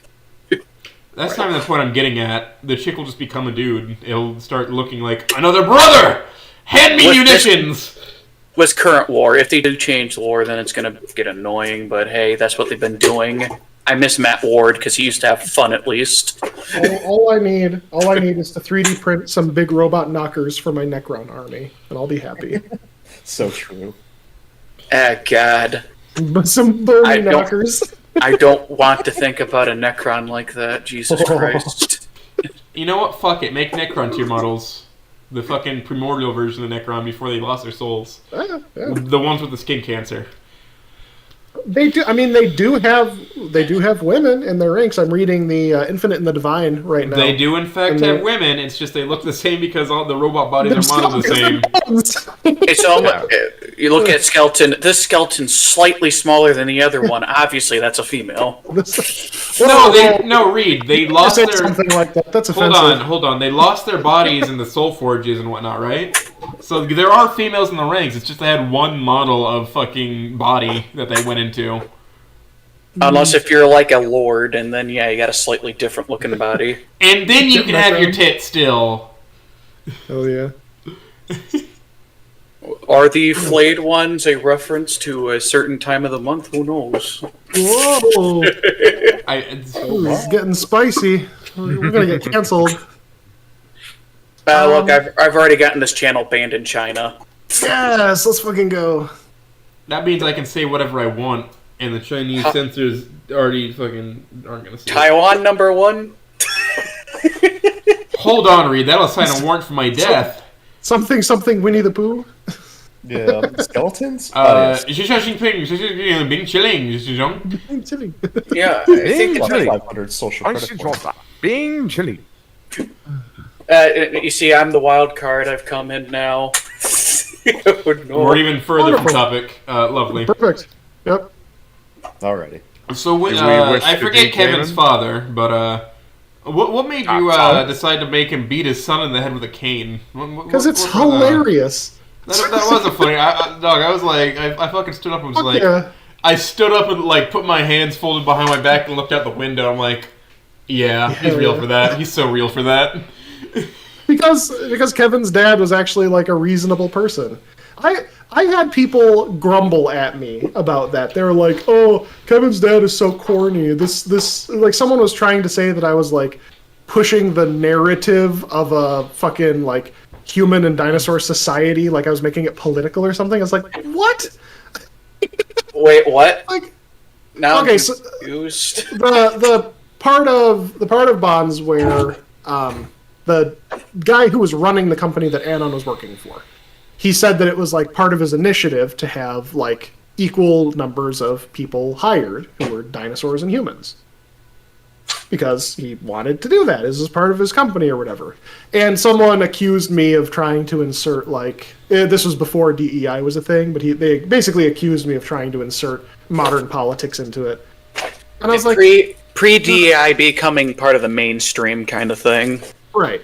And it's like, would that have been a version of affirmative action? Maybe. I don't know. But the thing is, the topic of that racism, like the topic of human and dinosaur racism, interested me a lot. Like, that was one of the more fascinating things about the universe. So much so that Kind of Blue is almost exclusively about human and dinosaur racism. It's a parallel of the way things went in the 1950s. Yeah. Well, here's Like, the thing. There are actual, like, interesting. easy to point out differences between the dinosaurs and the humans. Right. That you can, openly bring up without people being like, people are gonna fucking start losing their shit because you bring up the differences with the dinosaurs and the humans. People did that shit They back in shouldn't, the though, day. because they're just clearly different. People Man, did that shit back in the day. Hey, Different Starman, geniuses. are you familiar with the 1910s, 1920s eugenics movement? Yes. Yeah, man, try writing about that in the Snootverse. I have not written anything about like a humans only water fountain or bubbler or whatever you want to call it. Not yet. We call drinking that fountain. a water fountain here, I believe. Yeah, drinking fountain, water fountain. I'm originally from the Midwest. We called it a bubbler, which nobody understood. Okay, that's correct. I'm in the Midwest, and we don't call that shit a bubbler. I live in Ohio. That is a Minnesota thing. Wisconsin is where I was from. Wisconsin thing. Whatever. That's a fucking You're the upper middle. You're the weird Midwesterner. Okay. I bet you say "ope" every time you walk into something. Oh no, that's one I never got. I think that's more northern Wisconsin. I was from the Milwaukee area. You're from Wisconsin. We were in the weird subsect of Wisconsin that actually called soda, and we didn't call it pop. Can I have a Sody Pop? Not even soda pop. It was when I went to visit my grandparents and my cousins who were about 3 hours. They were about 3 hours west of us, and they were far enough west in Wisconsin that they called it pop. So I'd go over and they're like, "Do you want a pop?" And even as a kid, I was like, "What the fuck is that?" Have you ever met a guy that pointed at Pepsi and be like, "Can I have that Coke?" That's Southern. You're south of the Mason-Dixon line. They start calling everything Coke.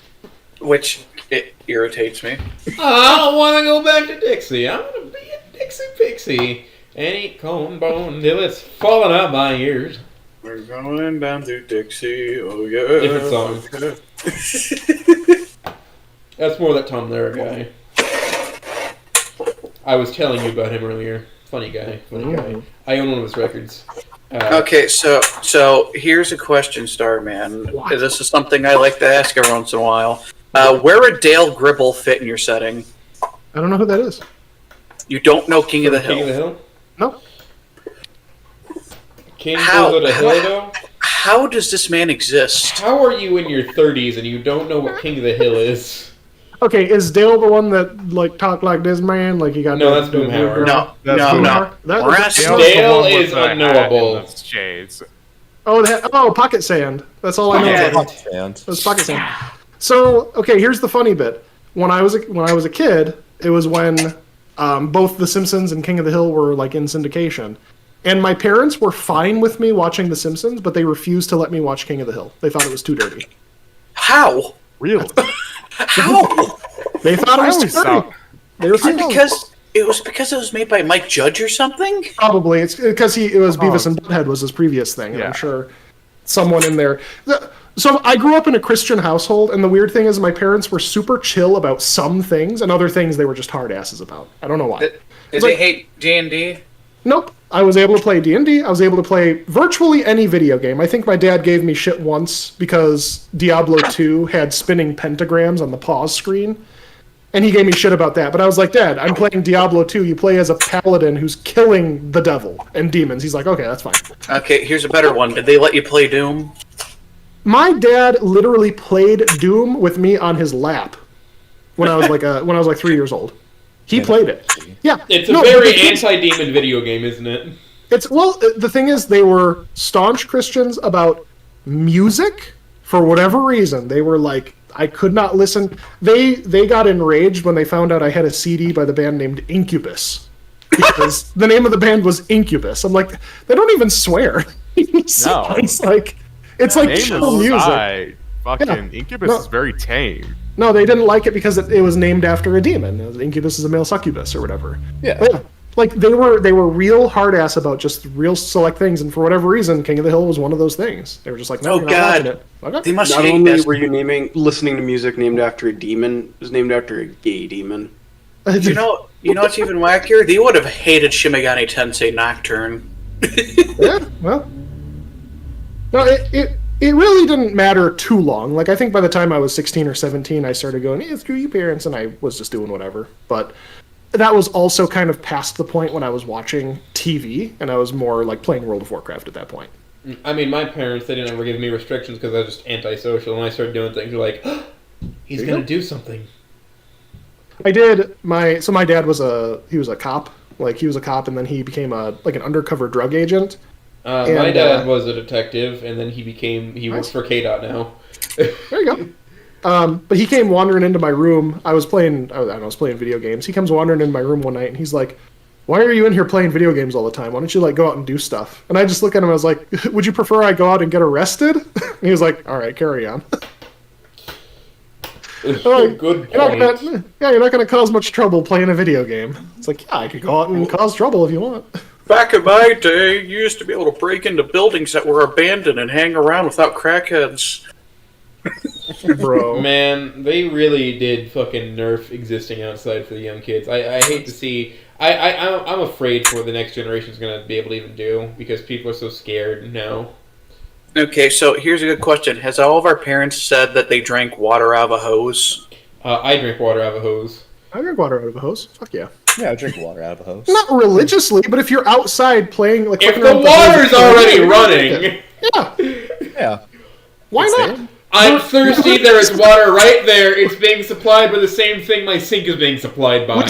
We set up a fucking slip and slide on the lawn. We're rolling across that thing, tearing open our assholes when you hit a jagged rock underneath the thing. Yeah, I know what you mean. I don't think drinking the hose water is going to hurt that much. It's the same copper line going into a fucking steel thing. Yeah, as long as it's not visibly murky, it's probably fine. Yeah, whatever. Yeah, no, I was just trying to see who the actual secret outroverts can be, possibly. Secret outro... No, we just fucking drank the hose water. It's fucking fine. Yeah. Just don't accuse me of going outside. The fuck? Yeah, I have the hose draped into my window, so I can enjoy that whenever I want.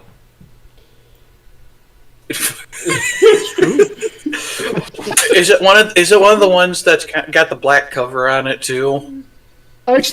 I have a giant plastic tube full of water with a small metal cylinder coming off the bottom.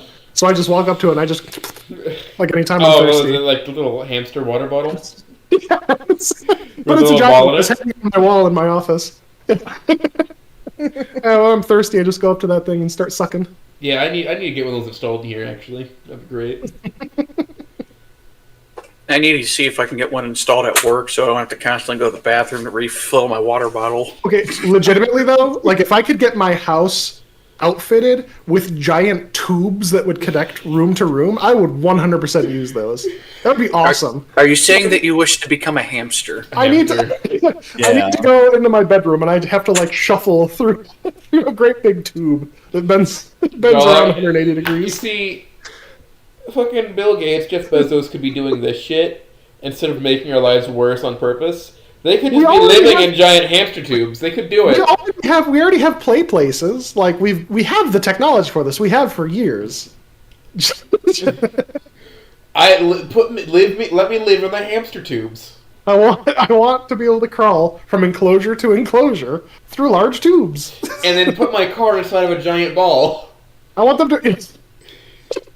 Oh my god! I want the tubes to be transparent, so I crawl around in them in the nude, and it's my neighbor's problem, not mine. If you don't want to see it, then look away. You're the one looking over here, you gay. Now here's the question: would you sleep like a hamster? Would you just get like a room filled with nothing but torn paper? Yes. Fucking like wood chips and stuff? Absolutely. Oh my god. Because I could just take a dump in those things too. Like, that's fine. But then I'm out of a job because I need to do plumbing. You know what? Yeah. StarmanSuper. Hamster. Hell yeah, brother. I'm gonna need StarmanSuper. So this is your Mega Mansion right here. All right, that is amazing. I love it. So there was a guy who was trying to build a submarine for a hamster. And he chronicled this shit, like, across hundreds of posts and videos, basically constructing a small submersible for a hamster to pilot. It was fascinating. Like, it was, like, some of the craziest, like, weaponized autism I've ever seen. It was just really, really cool. Because he was doing science. He was doing fucking science. He's like, I'm going to make a submarine for my hamster. He was getting to the point where he was trying to make, like, fucking BioShock. Like an underwater facility for hamsters that they could get to with a submarine. Somewhat in the same vein as that, there was a scientific study. They're trying to teach rats how to drive cars with like treats and whatnot, and then they realized that they no longer needed the treats because the rats just like driving. Wait, if they're gonna make a Rapture, are they gonna have it, or he's gonna read to one of the hamsters Ayn Rand's Atlas Shrugged? Yeah, no. Let me repeat that. Scientists tried to teach rats to drive, and they succeeded, but because they thought that they were going to need to keep treating the rats to get them to keep driving. But then the rats would just hop in the cars because they liked to drive. Because that's awesome. It's like seeing those dogs who jump on a skateboard and just fucking cruise around. It's like, this is awesome. Like, why wouldn't they? Now, can you teach a dog how to file taxes? I can teach a Stegosaurus how to file taxes. Whoa. Oh wait, have you shown him that art piece? I have. I said that to him. Plumber Goose and the tax time. Who is this man? Is he a politician? Fucking hamster rapture. Hamster. Oh, is that the deep into YouTube community? Oh man, this great. Let me see if this crashes my Discord too. Hampshire. I think that was it. Yeah, Hampshire. I think that was it. Yeah, it's like, I'm sure there's some YouTube videos that like go into depth on the like the behind the scenes, but like I said, this guy was full on like making hundreds of blog posts. That is videos, the turbotism for just making a underwater city for Hampshire. Hell yeah. Which, fuck yeah, awesome. Man. Would you not live in that? Would you not be like, this is kind of fascinating. Now, what if we just scale up to human size? Well, would you not live underwater? I mean, no. Right. There would have to be a damn good reason we have all these lobotomites fused to diving suits to fix everything. It's fine. There'd have to be a damn good reason for it, because that's like you get one fault in your piping and you're dead. I'm not living in your ANCAP utopia that's going to immediately turn into people using drugs. No. I'm not following. No, there's no gods, but I am the king. I'll be fully transparent in that. Oh boy! I just don't want a pressure difference to happen around me, and I get sucked through a door. So wait, what are you? No, you're just getting pushed against a wall. So, do you want a Snowpiercer, but it's BioShock? Okay. Yeah, something like that.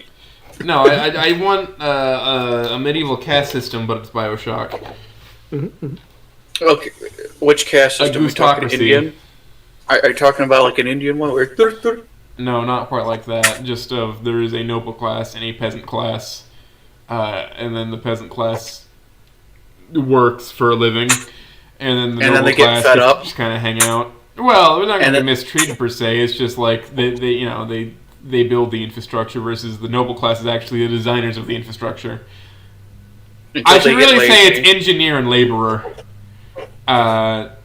So people who actually have proven themselves to be capable engineers move up to the higher class to keep the city running because they know what they're talking about versus the laborer just knows how to, I can rivet things together. And of course they will be paid, a reasonable amount for their labor, I'm not about to be like, here's less than minimum wage. Here's 3 goose dollars. It's worth 5 million Vietnamese dong. No, I'm gonna give them, enough money to comfortably live. Not just get by, comfortably live. Is, the important thing. Isn't goosing a sex act? I don't really know. Gross one? I'm not sure. Don't look it up. I don't play on it. Don't worry, Oates. I'll lead the workers' revolution against you, and then I'm going to establish the proletariat dictatorship against you. And then everybody's going to realize how shitty it is now and how good they used to have it. Yep. Exactly. And then I get overthrown because... Daddy outfit. And then Jack Pass is going to overthrow me, and he's going to establish, like, a autocracy. Exactly. Some ideal I hold very valuable or something like that. Totally. Which is walking around a dock with a little ice cream cone in your hand is the main ideal of that. I just want ice cream. And suddenly you declare war against Luxembourg. You have not been giving me enough little ice cream cones. Exactly. I'm very angry. Your ice cream cone tax is lacking. Exactly. I love it. What were you doing in the... What's the name... What would be the name of this fake country, Oates? Underwateria? The Great Underwateria Luxembourg War. I don't know. Drowning Massachusetts?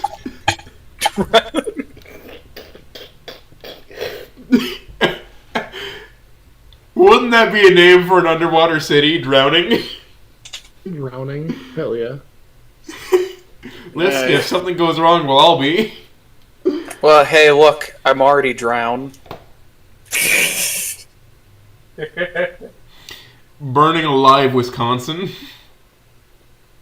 Oh, imagine calling a place like Birmingham, but it's underwater. Wouldn't that be a boiled ham? Boiled ham. Boiled ham. Sorry, we're off topic. We've gone a little bit retarded at this moment. No, what? At this moment. In this moment in time, we've gone a little bit off topic. It's because I joined. This moment. I'll be honest, I'm kind of hoping we get to the 2-hour mark, and then it's just like no bonds. Okay, so you're there. into so We're you wrote basically Bonds, right? No. No, Greatly you exaggerated. Nope. No, you didn't write it. Obviously, it was Umbra who wrote it. I think Lanny wrote that one, actually. He wrote all 3. He wrote that, and he wrote Broken Wings as well. I'm a ghostwriter. Yeah, 100%. Mhm. Yeah. Umbra is actually not even real. Canada's not a real country. That's It doesn't so exist. True. That is He's so my true. Tulpa wish fulfillment device. I wanted to fic about Stella, and then I had my Tulpa write one. It's so like I can how focus on other things. It's like how Jam is my Tulpa, I guess. That He's a delectable treat. That answers a lot. That Umbra is Canadian. Actually, that answers a lot. It answers a lot. I'm not Did going you to not elaborate know on that? that. I'm just He's gonna pretty say- open about it. I feel like I probably did know it, but the thing is, I purposefully block out Canada and Canadians from my mind at all times, so I haven't thought about it until now. And as soon as we're done with this segment, I'm going to forget it again. Yeah. Well, I mean, he enjoys Halo 4, so that really tells you all you need to know about his character. Wow. Yep. Slander. Not even slander. You can go back to his interview, and he says that he enjoys Halo 4. Caught in 4K. Boy, it's gonna be really embarrassing when I say I enjoy Call of Duty. You know what? I don't really play Here's Call the of Duty. question. No, which one? The last one I enjoyed was Modern Warfare 2, specifically the DMZ game mode. I never played the remake of Modern Warfare 2, or not the remake, but the continuation of like a different reboot. Yeah, Modern Warfare 2019 was pretty good. Modern Warfare 2 slipped in a couple areas in its core game, but when they came out with and then refined DMZ, that was so much fun. Like I had a couple of buddies, we would play it two or three times a week. Like we'd be like, "Hey, let's play some DMZ," and it was a ton of fun every time. But they fucking abandoned it, and they switched over to the zombies, and they switched over to the Warzone exclusive, and it's like, I just haven't cared since then. Like, next year or the year after, if they bring back DMZ, I'll probably buy Modern Warfare again, but before then, I don't think I care. Okay, so what's your opinion on original Modern Warfare 2? It was good, but that was, like, way back in the day. I was the guy who was running around, I think it was Modern Warfare 2, I was the guy running around with the tack knife, when you'd use the perks where you had like extended sprint duration, extended sprint speed, and then extended melee range. So I'd run around with the fucking tactical knife and shank people in the back. Like I'd loop around to the back of their spawns and just go ham. That was a lot of fun. Yeah, you had Marathon. That's awesome. Yeah. And then they nerfed the hell out of it in Modern Warfare 3. It was like 06 or whatever that was, and I was like, eh. A British man is saying that he'd rail GVH Fang. One second. I mean, he thought it important enough to tell the chat and tell the world.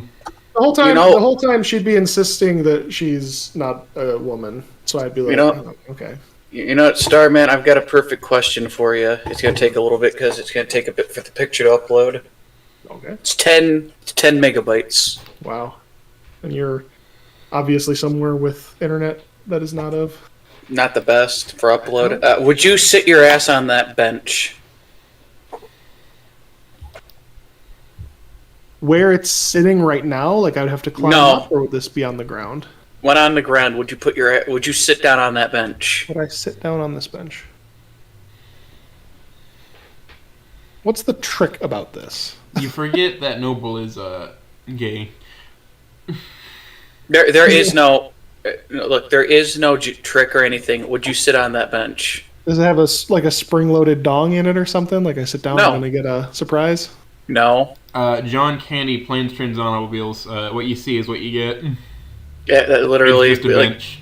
It looks like it looks like a horribly inefficient bench. Like it's just designed weird. Thanks. I guess I'm a shit creator then. What? You made this? Yeah. I mean, you've clearly reinvented the wheel in a way that the wheel never needed to be reinvented. It was literally practice. That's all. Okay. I mean, it would be odd. Okay, so it doesn't have a back, right? So it's like.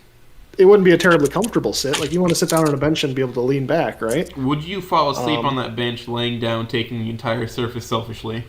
If I was homeless, yes. 100%. And I do give you props. You did not design this bench with anti-homeless measures, which means you're actually somewhat compassionate. He didn't think even to do that. Reasonable people don't even think of fucking over other people, making them uncomfortable. I'm in Ohio. I don't think about homeless people and like how they're a nuisance, really.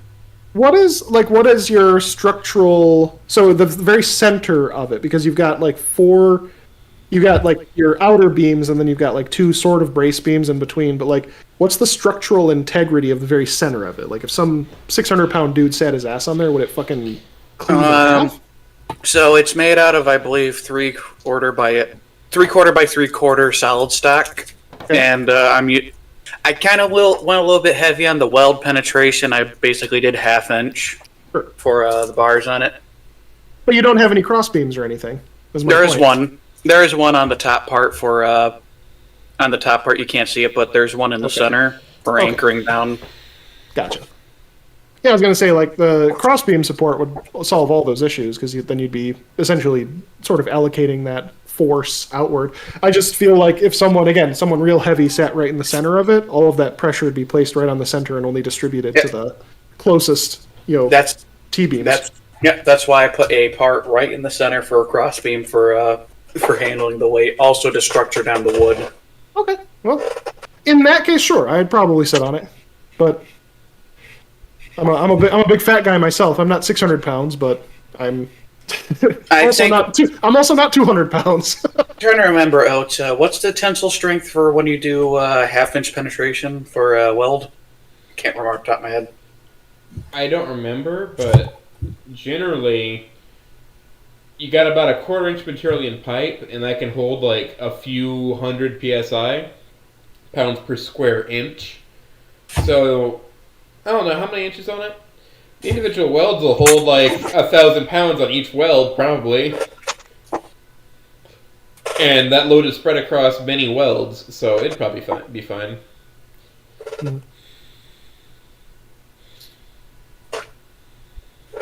Other than feeling utterly insulted by a man, I guess it works.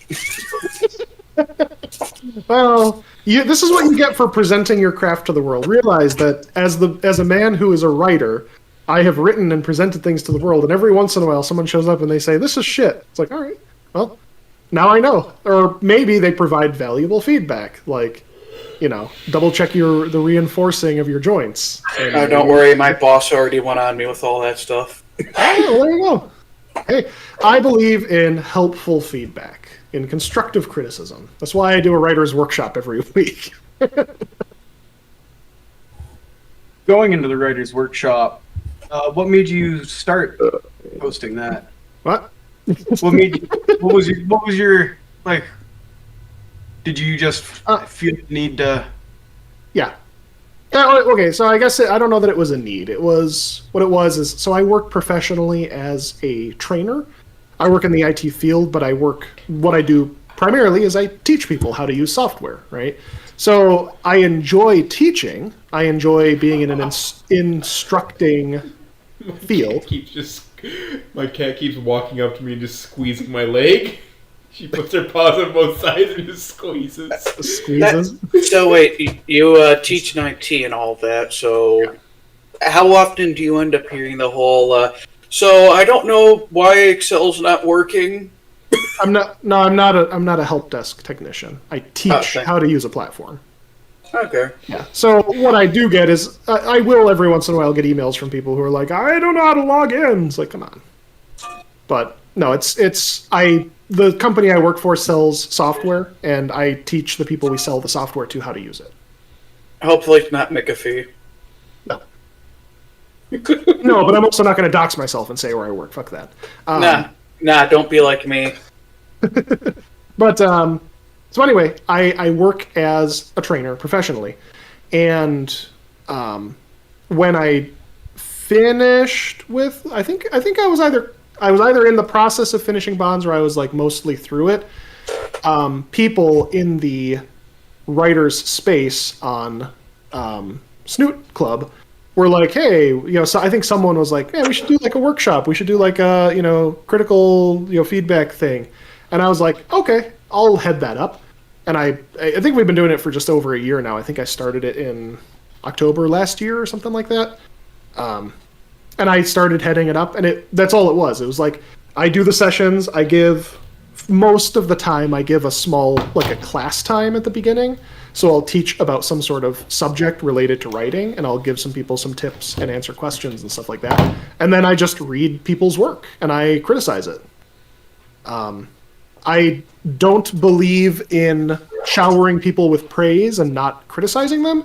I've had some people submit work that is very good, but I always find something to address. Like it's not necessarily hyperfixation. It's more like, hey, this is overall really good. However, here are your weak spots, right? Your dialogue isn't quite as strong as it could be. You would look at mine and just say like, oh, look at all these typos. You're lacking description or something like that. Sure. And then occasionally we get people who either are ESL or something like that. They'll submit something that's just a jumbled mess, and we spend our time at that point just making it coherent, right? And being like, hey, let's rework this sentence, kind of think about how we can do this. Like I'll sometimes focus on just a paragraph or something to kind of help them out with it. So that was the justification behind it.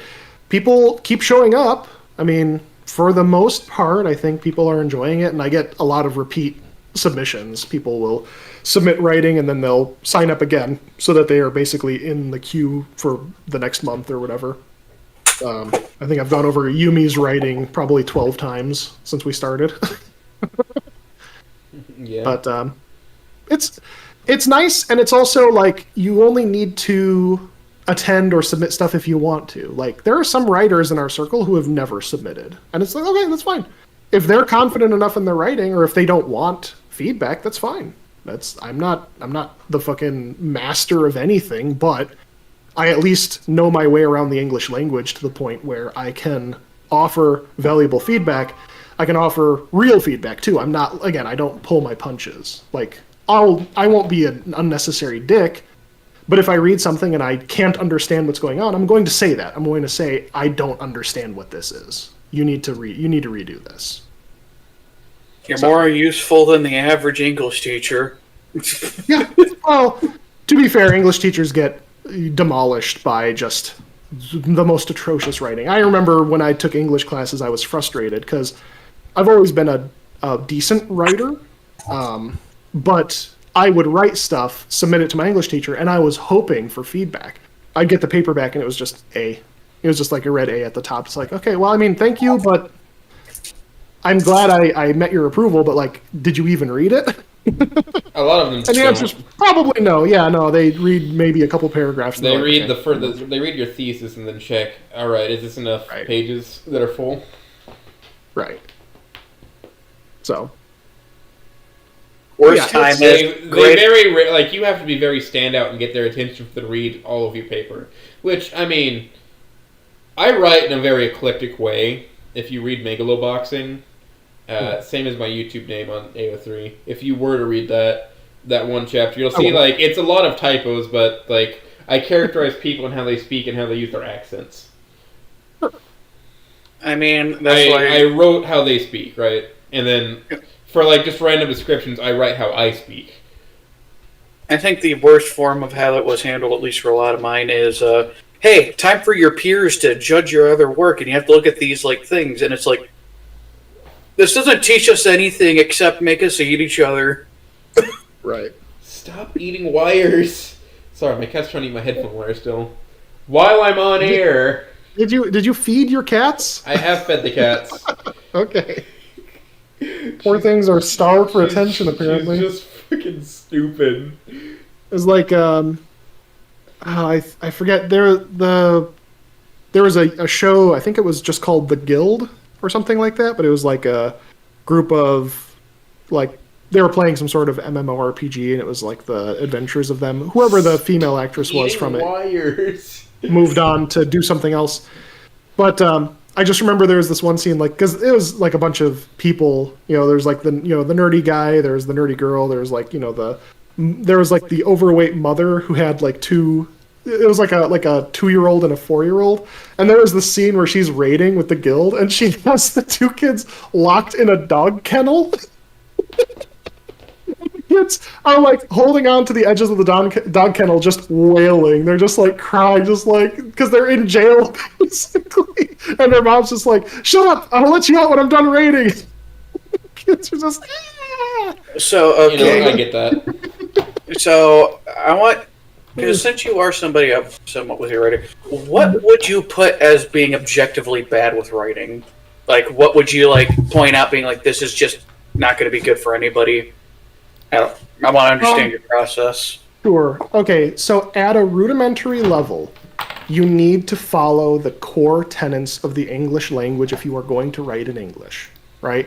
And what do I mean by core tenets? I mean shit like putting people speaking in quotation marks. I mean, not including two speakers in the same paragraph. I mean, having paragraph structures where your paragraphs are typically between 3 to 6 sentences, but using that, breaking up your paragraphs as thoughts.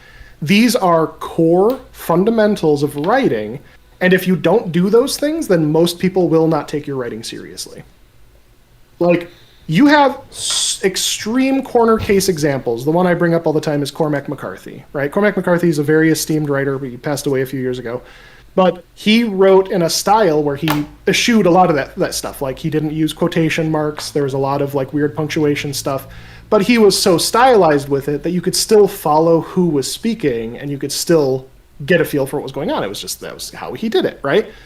If you are a writer who had been writing for as many years as Cormac McCarthy and had earned as much acclaim as him, you are allowed to break the rules. Until then, fuck you. Write correctly. That is what you have to say. I'm going to have to yell back, fuck you on that. I write how I write. And people aren't going to take it seriously. I don't care if they take it seriously. I only care that they have fun while they read it. All right. I keep it light and loose. I'm not a very serious person. We had this discussion already. Life is too depressing to be depressing. Though that actually does a continuation.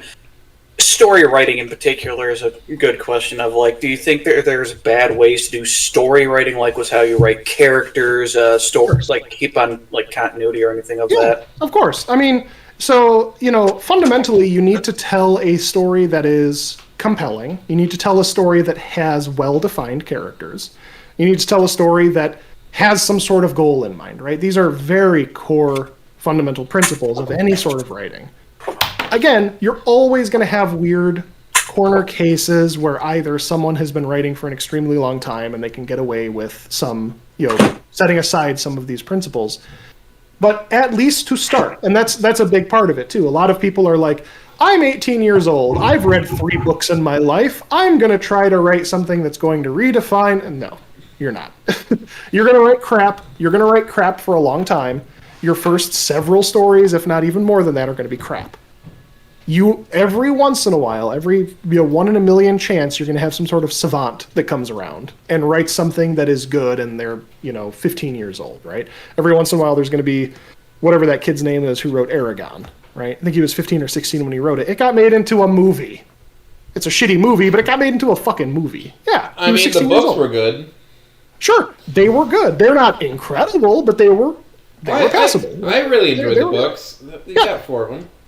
But my point is, like, you're not going to start and immediately write something that good. It's very low chance. But the guy who wrote Aragon is a great example, just simply in case, because he writes like how I write, where he's like, man, this is fucking cool. I'm going to keep adding shit like this that I think is cool. And if other people think it's cool, then fuck yeah, dog. And then you have the opposite, a guy who spent a lot of his life adventuring around, living experience, and decides to write. Best example is Tolkien. Yeah. Yeah, writing from lived experience versus what would be cool. Yeah. Well, it's both. I mean, the thing is, you're going to... I mean, here's the deal. What's-his-face wrote Aragon when he was 16. There's lots of theories out there that his parents probably helped to some degree, right? If it was completely like wholly original, well, at the very least, proofreaders are possibly helping to adjust some things, right? But all of your writing is always coming from you. It is your life. It is your shared experiences. You are all of your characters, right? You write a story that has 20 characters. You're all of them. They are in your brain. So it's your job to make them interesting, either from pulling real examples of your life or whatever. It's your job to make them relatable and believable, and it's your job to make them someone worthwhile in the story, someone who needs to be there, right? You were asking before about like inspiration for characters from Bonds. I can't say that I inspired much from other fiction or other properties, but I absolutely guarantee you I pulled some aspects of some of those characters from people I have known and met throughout my life. Kevin is an amalgamation of a lot of the different assholes I have met in my life and the way that they would act and the way that they would treat people. Bill is an amalgamation of those sort of cowardly, stuttering, whatever people that I've met in my life. Like, that's just the way that writing turns out. If you overdo it, that's when you run into a situation usually where you have like a Mary Sue or a Gary Stu situation, where essentially your main character is like an idealized version of you that doesn't have any flaws.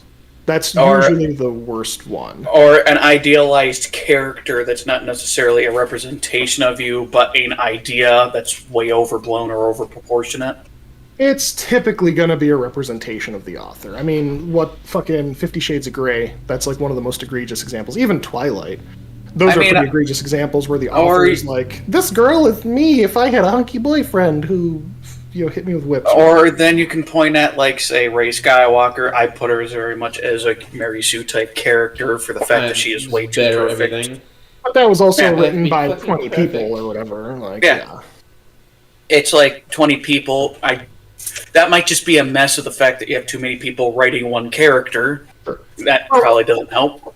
A Mary Sue, yeah. I mean, a Mary Sue is not exclusively an author's self-insert, but it does very much boil down to that. I mean, a lot of times, it's like you said, it's this character is just better than other characters at something arbitrarily.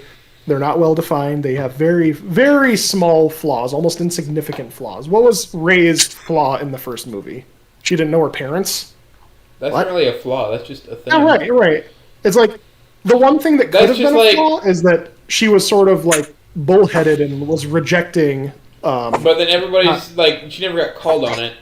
Right, she never got called on it. And we're like, you're a genius, you know. Because she's a strong female character. No, she's Well, not. then actually, that comes to the question. The sequel trilogy could have been alright, starting with The Force Awakens, but it's because they couldn't have Finn be a Jedi. He couldn't take like a forward role anymore because they wanted to be popular in China. Yeah, and we have to conform to China now, so there's no like black male leads.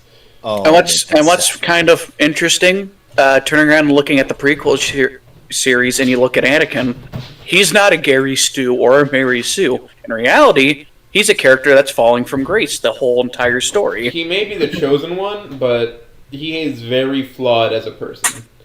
Yeah. Like, he's been getting gassed up this entire time, being like, you are the true balance to the Force, you are the most powerful being in existence, you have more midichlorians than anybody else, it's absolutely huge, you are the greatest midichlorian breeder in the world. But alas... These younglings would still be alive right now if you gamers... That Nabooie's royal pussy got him acting unwise. Oh, yeah. Literally. Yep. You could so like going even a step further back. If you look at the original Star Wars, right? The original New Hope was written by George Lucas. The whole trilogy. Luke was kind of useless till halfway through the second movie because he didn't know shit. He was very useless, yeah, and like he was whiny. He was entitled. He didn't know anything about like his power set. But they established what skills he already had in like very small ways. They established that he was a decent pilot. Because they had brought up previously that he would like get in his little hover thing and shoot rats. His T-130 and shoot his T-130, and shoot womp rats. Or that Owen would tell him, "All right, boy, go into the shop and fix these two robots." That shows us that he's mechanically inclined. That his uncle would tell him to do that, and not do it himself, and like trust him to do it alone. I bypassed the compressor. I bypassed the compressor. What the fuck does the compressor have to do with hyperdrive? If you bypass it, there's no pressurization. I assume your hyperdrive needs fucking compression in it to move and work. You can't bypass a compressor for something. You need it to fucking function. On the other hand, you have Han Solo, who is basically a foil to Luke. Like, he's cool and he knows his shit. But he's also pompous. He's also very interested in himself. He's a douchebag. He's a murderer. Like he just shoots Greedo dead. It's Han Solo is literally Harrison Ford. It's good writing. Like it's not. I'm not going to say like Star Wars is a fucking. They established that good Han writing. was a fucking famous for a reason.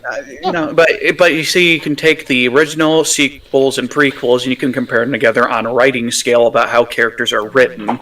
Right. And hold on, I'm getting a phone call. I'll be back. Sure. Man, it's such a stellar interview. With the with the prequels, one of the things about the writing is a lot of the characters are very, very bland, right? Like you had the Red Letter Media videos they did. They had a little shtick where they were like. I'm going to tell you a character from a movie and describe them without saying their name or their profession or what they look like. And it was like they talked about Han Solo, and it's like, oh, he's a scoundrel, he's, all this stuff. And then they'd say, like, Princess Amidala. Yeah, I see what you're doing here. Yeah, no, and that is the flaw of the prequel. Oh, gee. Fucking Oates, I can hear you. Now we're echoing Oates. Oh my god. Gonna Can just have power to server mute him or something? yeah. 1 second.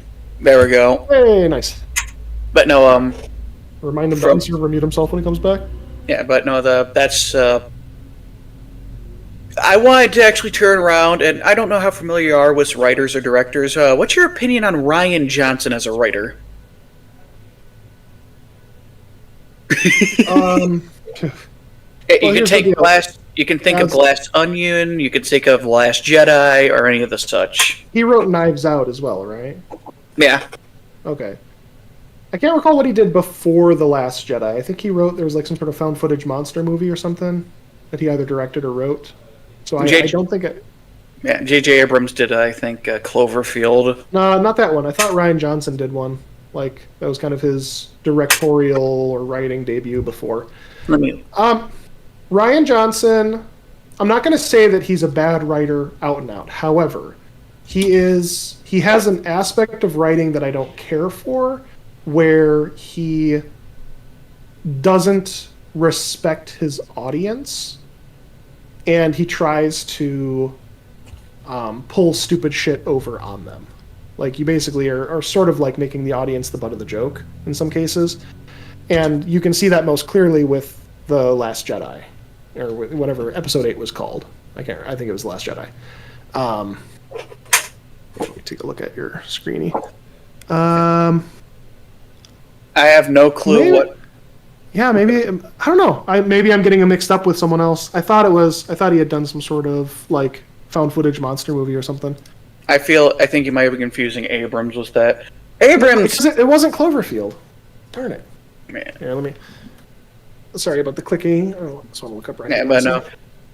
And I know the interview is not really talking about Bonds, but I'm also interested in actual writers and actually, like, getting into the meat and potato also with the writer themselves, you know? For films.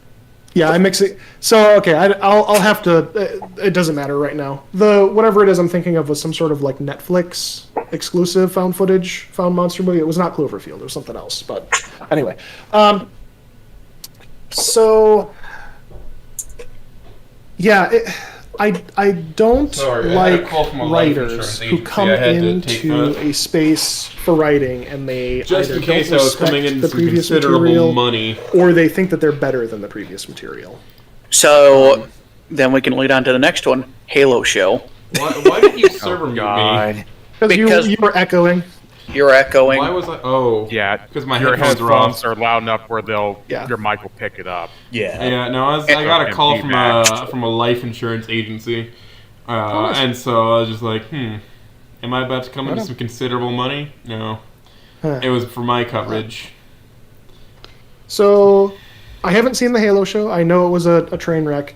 The example that I would bring up would be the Girl Busters. We've got that fucking Slimer over on the side. You're talking about 2016, yeah? Yeah. Yep. That was a movie that did not respect its source material whatsoever. They essentially took the backdrop of Ghostbusters. They were like, we're going to throw in a couple of minor things and we're going to have a stupid improv comedy session with it. We're not gonna pay any sort of decent homage to the original. We're not going to do anything respectful. We're just gonna fuck around. And it's like, okay, well, some people liked it. I mean, a lot of people didn't. I'm one of those people who didn't. Because when they went and course corrected the other direction with Ghostbusters Afterlife, Ghostbusters Afterlife was better than Ghostbusters 2016, but it still wasn't very good because they went too far in the other direction. They basically turned Ghostbusters into a fucking sacred cow, where they had to, like, revere it, like, so endearingly that it was just a nostalgia overload. It's like, the reality is it's somewhere in between, and the best Ghostbusters sequel that we ever got was the video game. Which is non-canon because of specifically Frozen Empire. Which is which is unfortunately non-canon, but that was the best Ghostbusters sequel we got because it was respectful of the original material, it was fun, it had the original cast for the most part. I think everyone reprised their voice roles. And it was a fine story. It was just I don't know. People get their hands on a property and they think that it's their job to either like make it their own by pushing way too fucking hard, or to over revere it. Here's a great example. A great example of how to do it right is Denis Villeneuve with Blade Runner 2049. Right? He got his hands on the Blade Runner franchise, and that movie is excellent. It is very well done because it is in the Blade Runner universe. It is respectful to the core material. I'm not going to say it's perfect. I think the third act of the movie kind of slugs a little bit. Like when Jared Leto showed up and started showing Harrison Ford his old girlfriend and then just disappeared, I was like, all right. Like, that part was a little confusing. I do have the movie on DVD right here. It's a very good example of taking an existing property, putting your own spin on it. That movie has a lot of Denis Villeneuve's like style in it. Like, you can very much tell it's his movie, but it's well told. It's well told. It's well executed. It is in the same universe. It's giving us more of what we want, and that's about the best way that you can do a successor to something, in my opinion. Okay, that's pretty. Listen, no matter which way they take it for like refreshing IPs, it usually becomes a circle jerk nowadays. Whether they like just like here's the backdrop or we have to review everything, it's just a massive circle jerk. Hollywood. I mean, Bad Boys 3 is a very good example of that.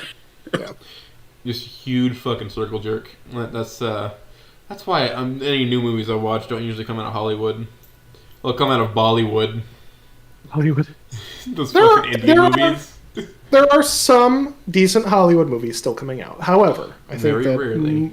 Very rarely. I haven't seen a new actor become like famous for anything besides beating their wife in such a long time. Well, am I gonna get the sequel to The Martian? Or not.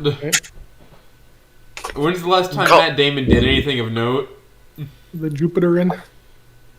I'm actually curious. I don't know when the last time Matt Damon did anything of note. I don't know. I think the last movie that I watched that had Marky Mark in it was like the Transformers movie. No, that was the Happening. Was the one with Marky Mark.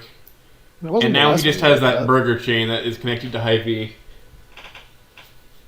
Yeah, their burgers didn't impress me. Oh, you know what? Good They're question. really fucking expensive. Wahlburgers. Yeah. Hey, Starman, how do you feel about M. Night Shyamalan? He made some movies that were good and others that were very good. He really fell off the fucking deep end. He is very much I would basically call like a fart sniffer of a director. Like, he very much enjoys the scent of his own musk. And to the point of essentially he went so hard into the twist narrative that that's all he knows anymore, and it just is so predictable and very boring now. To be fair, he's still trying, but what he's releasing is still pretty mediocre. And it's sort of doing this weird transition into other, like, not even like being his project. Like, whatever this most recent one he did that had, it was like the horror movie where there's like a killer at a concert or something. It's his fucking daughter as the singer at this concert, and the movie is like less a horror movie and more a music video for his daughter to try to launch her music career. Okay. At least you'd seen weren't we supposed to be talking about your writing? We're just talking about fucking shitty movies. Shut up. No. You see, I just like to pick into the brain of the. Should I just turn on Morbius right now? The entire Morbius movie on stream. No. Let's be honest. The reason I'm doing this is because, while it's fun and all, like picking into like Starman and like the writing and all that. It's also, I think, fun to just kind of see a writer's different perspective on a different take of another creator or somebody else that does something. I find it very interesting. Like, for instance, I only have like one question left on it, and it's just basically if he likes John Carpenter or not. Absolutely. Well, okay. I love a lot of John Carpenter's work. He has obviously some that are not quite as good. He fell off.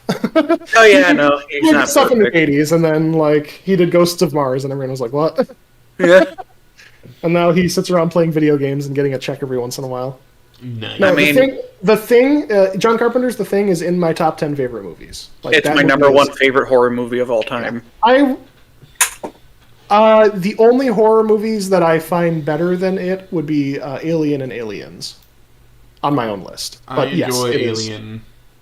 It is an extremely good. I'm unlike a lot of people. A lot of people say they like Aliens more. I actually like the first one just a teeny bit more. It's like a 9.5 versus a 9.4.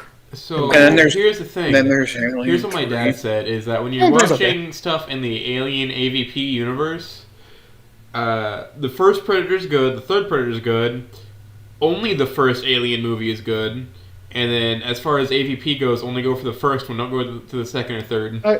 See, I have no clue what you're talking about. They released 3 Alien movies. They released 2 Predator movies, and then for some reason both of the franchises just stopped. Like they never released anything else. It's really weird. Yeah, no, it's very, very, very weird. You know. I enjoyed the AVP movie, the first one. It was awful. It was so bad. It's schlock. Holy shit. I love schlock. It's waiter, more schlock, please. I don't. I was rewatching. What was it? I popped in Machete to rewatch it, just because again, it's like every once in a while I have a craving to watch something schlocky, and I was just bored. I was like, this movie sucks. It's not designed to be good. It's a grindhouse movie, but like, God, it sucks. I mean, if you want to watch a schlocky movie that's good writing or just fun, Kill Bill. I think Kill Bill's great. Yeah, it's high tier schlock. It is. Well, okay, that one is. It's somewhat schlocky, but I would almost more so call it homage. Like that one is very much an homage to kung fu, like 70s kung fu movies. Just with a lot of the camera work in the movie, a lot of the story beats, all that stuff. It's very much homage. You know what? Screw it. What's your opinion on the certain writer that does horror writing and decided to make a fanfic series about him putting his gunslinger character in those writings? I don't know who you're talking Stephen about. King. What? Oh, what's my opinion on Stephen King? Yeah, and a lot of his writing or not, since he is a book writer. Okay, disclosure, I have not read a lot of Stephen King's writing, but I've read some of Stephen King's He's writing. such a weirdo that I refuse to read any more of his writings. That's fair. I just find him morally reprehensible. Yeah, I firmly believe that you should be able to separate art from artist, but I do understand that some of that stuff can bleed into the work as well. It all bleeds into the work. Yeah. So it's his sick, wet dream in most of it. The Gunslinger series was quite good. It fell off. Like the 6th and 7th books were quite a bit more mediocre than the earlier stuff, but the Gunslinger books are very good. It's, as you said, when he started getting into this weird fucking fan fiction territory. That started in like book 4 and 5. Wait, what if Clint Eastwood was the main character of my series? It's a fine archetype. I mean, it wasn't exactly Clint Eastwood. It was just an archetypal gunslinger. But the thing is, in book 4, they really dove into his backstory, and it's almost like an Ecclesiastian fucking like Concord. Like it's very much like a knightly brotherhood of gunslingers, and it's kind of cool. It's kind of a cool history for them. It just dove into a lot of stuff that was less like Wild West gunslinger and almost more knightly. Then what would you think is his best writing that you've read so far, though, that you've ever read from him? Probably book 3 of the Gunslinger series is my favorite. Okay. I really enjoy that. I've read some of it. I don't think I've finished it ever. Obviously, there's a certain part of that we don't talk about that's quite gross. Yeah, we don't talk about that part. I've read The Langoliers. I've read...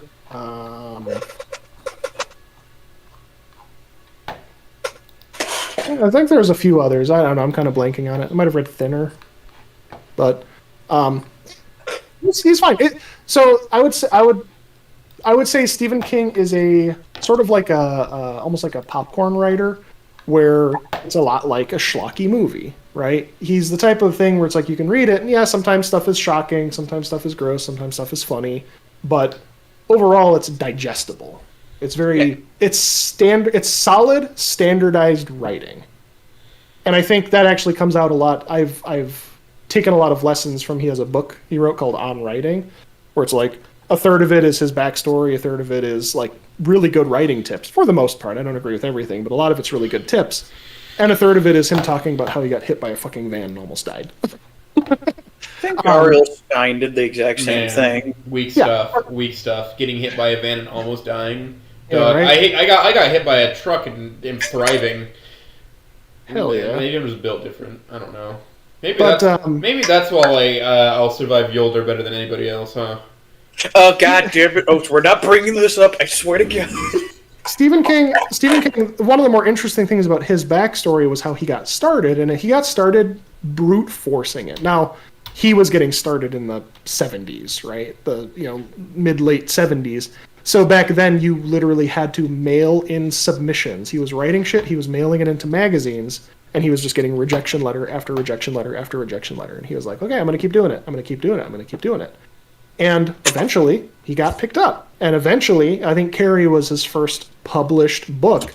And like he was talking about when he got the check for Carrie, when he got like $10,000 or something, him and his wife lost their fucking minds because it was like life-changing money, right? And that's awesome. Like he put in the work and he got himself published. And for I think a good chunk of years, he was writing good stuff.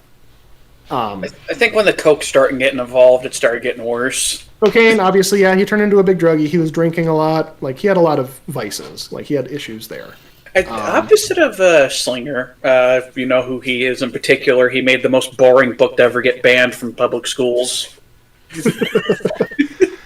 But, like, there's a big chunk of it that has to do with, like, just the tenacity of it. And the thing is, these days... I don't mean to sound like fucking old man yelling at clouds here, but I think these days people just have a lot lower patience, and you see that with stuff like all these kids trying to be Twitch streamers, right? They turn on a camera, start playing a video game on Twitch, and they're like, I'm gonna make $1 million. I'm gonna be the next Pootie Pie. Woo! I'm gonna be Starman. Gold. Starman, that's not even a kid thing. There was this coworker of mine who thought, he's like, oh, all these people online are getting like 5,000 or more like followers and everything. I could do this easily. And I'm like, this guy is like at least a good 5 to 6 years older than me. And what does he get? Maybe 3 viewers a stream? First off. It is a stars aligning situation. You have to be interesting. You have to always be on. You have to always be making original fun content. You have to be good at something. You have to be marketable, and you have to be consistent. Like and then on top of that, all you have to be fucking lucky. Like there are people out there that are doing everything, but they just all I never got on get that lucky. list is marketable. And that's already putting a strain. Excuse me, Reed. I can turn myself into marketable plushies right now. I can outsource that to some Chinese sweatshop. No, make it American. It's the type of thing where, like, you have to actually make it, you have to have these stars aligning situations. And I think a lot of people just can't cope with that, right? They can't, they try it, and maybe they try it for years. Gosh, there are people who have probably been Twitch streaming for 5 years, still only have maybe 100 subscribers or something. What's right? funny is that me and Oates, we stumbled upon a YouTuber. We're more familiar with him now. He was going at it for probably a couple of years. He only blew up, last year? Yeah, in the last, 10 months, he blew up.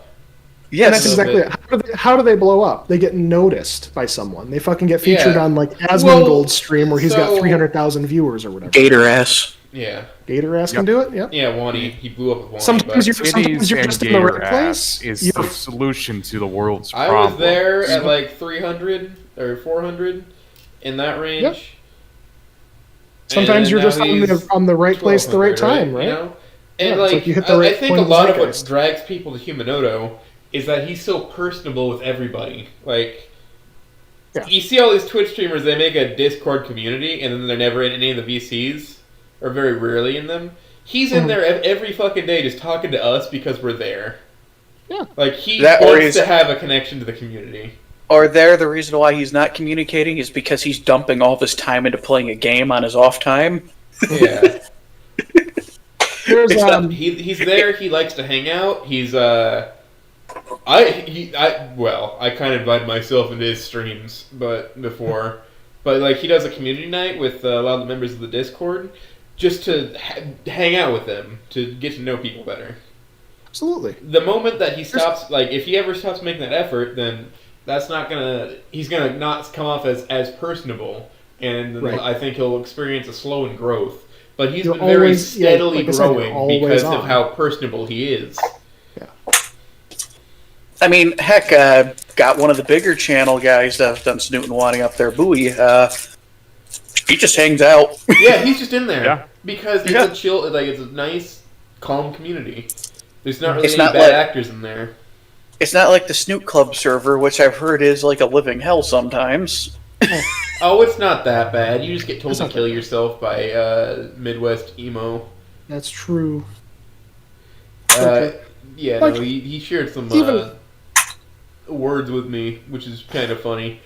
I laughed. Even with something like Bonds, right? Like, I wrote it in a space where there was no other E3 fic, and it was kind of during the earlier days of fan fiction. Like, I think Soradobi had just recently finished Broken Wings, and I think Bad Apple was still ongoing even after I finished Bonds. But it was a dry spell, but also no one else was approaching ending 3. And my thing was, when I went in to write, I didn't read any other fan fiction before I started. I was like, if someone else has written something similar to this, so be it. Then we just have two similar fics. Yeah, I had the idea for the story, and I just went for it. I got a bit lucky because, again, there was no other E3 fic. There was a little bit of a dry spell, and Nothing to be the definitive version of the There's- E3 fic. And again, I didn't Wouldn't you think intend it's for safe that to to say happen.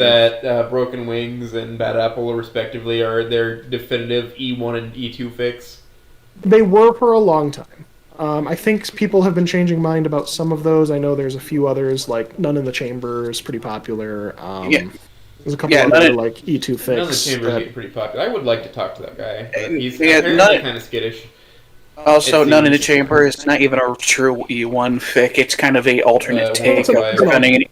It's Right. trying to prevent a on E1, basically. I vote Echoes of Regret being the default E2 fic. Well, and the thing is, I encourage people to enjoy what they want to enjoy. I don't want there to be like the definitive. Like, if someone came around and wrote an ending 3 fic that was better than Bonds, I would be ecstatic. That's like, God bless, fucking go for it, man. And then You would cast to his feet your golden crown. and you see, and do what I do. Every E4 fic is canon in some way. It's a golden piss crown, so you don't want to wear it. It's stinky. Frozen urine. Oh, But there goes Morrowind playing Stardew Valley. So here's the big one though, Starman. Since you do E3, how would you feel about that one version of E3 that existed because some guy was depressed about a breakup with his girlfriend? That's the one where Anon has a PTSD episode and kills his family. No, it's the one where Fang. No, that's the one where Fang actually Anon got cucked. I mean, every You're not talking about action has Valor an equal and Victorian, are you? opposite reaction. It's probably a response no. to the Stella NTR. I'm gonna be honest. I think it's specifically I think it's the patch 6 version or patch 5 version of Snoot that had it. I don't know. I'm unfamiliar with it. Okay, so you must have come in after like patch 7. Would you guys be okay if I took like just 2 minutes? I gotta go take a piss. Go No. ahead.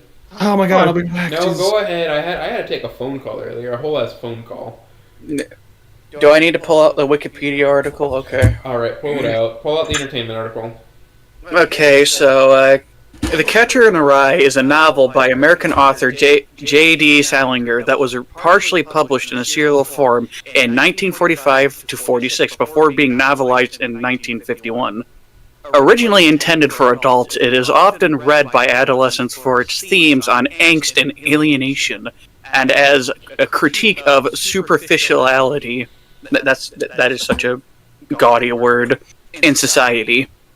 The novel also deals with themes of innocence, identity, belonging, loss, connection, sex, and depression. The main character, Holden Caulfield, has become an icon for teenage rebellion.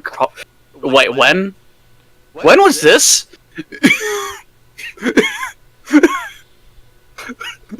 Dog, he is so whiny in telling that story. Like, legitimately, how is Holden Caulfield known for teenage rebellion? Like, the joke... Okay, Wikipedia. Caulfield, nearly of age, gives his opinion on the wide variety of topics as he narrates his recent life events. Double yuck. Yes, you know I was talking about. I had it all. I wear wireless earphones, so I was listening as I took a piss. So, you know what? Let's talk about good writing. Have you ever heard of a fic called Born to Inherit the Stars? No. I bet his ears are burning right now. You know, currently there's 5 real chapters and a bonus. It's still being written. The main chapters. It is very good. I love getting invited on a podcast and talking about other people's writing. This is great. I mean, we just have to bring it up since we're around this part. It's That's very fine. well written. You better advertise Kind of Blue. Read Bonds. Read Kind of Blue. It gets my official goose seal approval. Bonds now. Now, you see, we love advertising everybody no matter what. We'll probably also say read Bonds as well. For what I'm going to do is I'm going to make Listen to that. I'm gonna get like a thing for the description where it's gonna be like a copy and paste for every description for an interview for each thing that we have. So it goes to the AO3 page. We're gonna go back and just copy paste and fix to every description. Well, actually, here's what I'm gonna do. I'm gonna do a new notepad. Shill. Really bringing out the big bucks here. Yep. What, you think we want to buy Microsoft Office? Fuck out of here. Technically, I could get away with doing that because I have my old college account one. You should get on my level. I bought Scrivener for writing. What the fuck is Scrivener? It's a tool for specifically writing novels. Like, it's got a bunch of tools for tracking characters. It's got like character sheets. It's got location sheets. It's got references. I just have like 6 docs for tracking everything. Scrivener's been awesome. I've loved it. Okay, let's go to Snoot. I literally write things on walls like a schizophrenic. Well, yeah. I'm actually thinking about taking the hood off my MR2 and like putting a little mural painted on it. Yeah. Just because it needs a lot of body work, and I'm gonna repaint it to the blue anyway. But just so it like looks kind of cool in the meantime. Why do you have a mute icon over yourself on the YouTube? I don't know. Have we not been hearing you this whole time? On the YouTube? You have. I think you're just behind. On the YouTube? I'm not that far behind. If you have it on pause, then it won't show the update. Oh, I am way behind. Holy shit. Yeah, that was while I was taking a phone call. Wow. Yeah, that was incredible. I see that the photo has changed a few times. There was big knockers, and now I'm getting hit by a car. I did not realize my stream was that far behind. Good lord. Okay, so we're gonna... Scavener, Rat Rider? Hell yeah. What's up, Merc? Ding dong.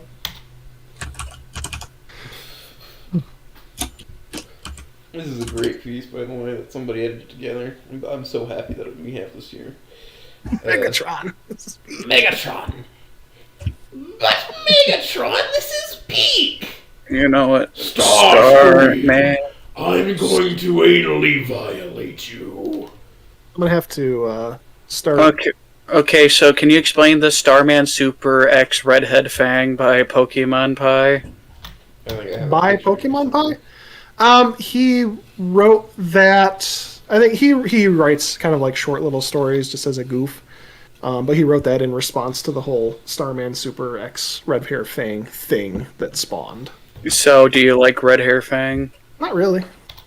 Man. Well, apparently people think I do. Like, I don't have a problem with her. I think there's some images of her with red hair that are cute, but no, people have misconstrued my position on red-haired Fang so thoroughly that I just don't have... I have no recourse. Also, apparently I get drawn with red or orange hair. Yeah, no, that whole shitpost series was me getting angry because GVH Fang having red hair was stupid, and I hated it. Because, like, it was nothing further than... It would be a horrible pain in the ass to try to dye your hair from red to white. Like, anyone who's... The amount of bleaching. You'd have to do a lot of passes, yeah. And it's like, okay, so either this is bullshit, or Fang is some fucking spoiled rich kid. in GVH, which she kind of is. I mean, I think her parents are rich Arabs. That is literally what they're referencing. Oil owners. Fucking. Or, I mean, Fatima. Don't dead name Fang. How dare you? It was very offensive. They, them, you're not supposed to, they, oh my gosh. Hey, Nazer, what the fuck's going on here? You see, this is why StarmanSuper can get away with selling his books, is that the character's name is Lucy. Oh, holy shit, you're Mexican? Well, no. I can't sell bonds. I don't. Unfortunately. The Kind of Blue has nothing to do with any of that, so thankfully that'll be its own standalone thing. Ow. Kind of like how technically, certain mods that are being worked on could probably be put as standalone games. Ooh. Alright. Look, not him, no, Columbo mod is Hush Hush. Ooh. If it's got original characters. I mean, the thing is, copyright law is very stupid, and also, I mean, Co-op is a Canadian company, so they don't exist. Would they actually chase someone down in the U.S. to see them? Probably not. Probably would, because they're petty. International lawsuits are a huge pain in the ass. Not unless if you're Nintendo. International lawsuits are a huge pain in the ass and cost an exorbitant amount of money. And also, Nintendo doesn't sue a lot of people. They just issue a lot of cease and desists. That's the thing. The thing is, you can get cease and desists, and you can just disregard them. Now, there's a chance they might sue you, but if a company is not big enough and they're overseas, it's never going to do anything. Like, what was it? I used to do a YouTube show with a buddy of mine where we reviewed anime.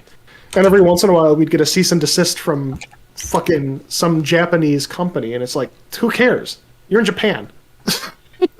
What are you going to do? Sue a couple of YouTubers who have 2,000 subscribers? You're going to get $50? We gave you the fucking money. Yeah. So we would just disregard those. But, like, the thing is, Nintendo is big enough, and Nintendo also has United States, like, branches, so I guess they could theoretically, pursue here.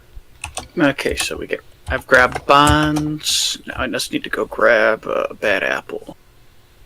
Oh, why are you linking these? He's going to put in the descriptions of every interview. Yep. Oh, okay. It's just going to get a longer and longer list over time. I see. Anyway, we haven't talked about bonds. Yeah. Hey, what is this fucking story I wrote? What? Huh? Yeah. Let's dig into the primary, I don't know. We've touched on sparsely what your inspiration for writing the E3 is, just because you liked E3. Well, it was the most realistic one, and you had a good idea. Yeah. No, that's it. E3 was the most realistic one. It was the one where I finished it satisfied but dissatisfied, and I thought to myself, what would a continuation of this look like? That's literally what it was. I thought it was interesting how you just you took the psyop he was Office of Psyops at the end of the game, but you just took him as he observed data for a while. He observed beta? What? Data. We're putting stuff. We're putting stuff out. We're observing emails. We're looking at trends. The specific. No. So the specific job in the military, the posting that got linked in Ending 3, was essentially a social media manager for the military. It's desk work psyops. It's desk work psyops, but it also involves a little bit of on-field work where you'd basically be taking a camera. You'd either be in front of or behind the camera, filming these third world areas where there's a military presence and turning that into a social media thing. Either delivering that back to your superiors or using it to show the public, hey, look at this, Middle Eastern country where there's a United States military presence. Look how much benefit we're giving. Look how they have clean water now, and they haven't gotten blown up by pissed off terrorists for 3 weeks, right? That's essentially what he would be doing. So yeah, a good chunk of his time would be spent behind the computer on Facebook or fucking around with social media stuff.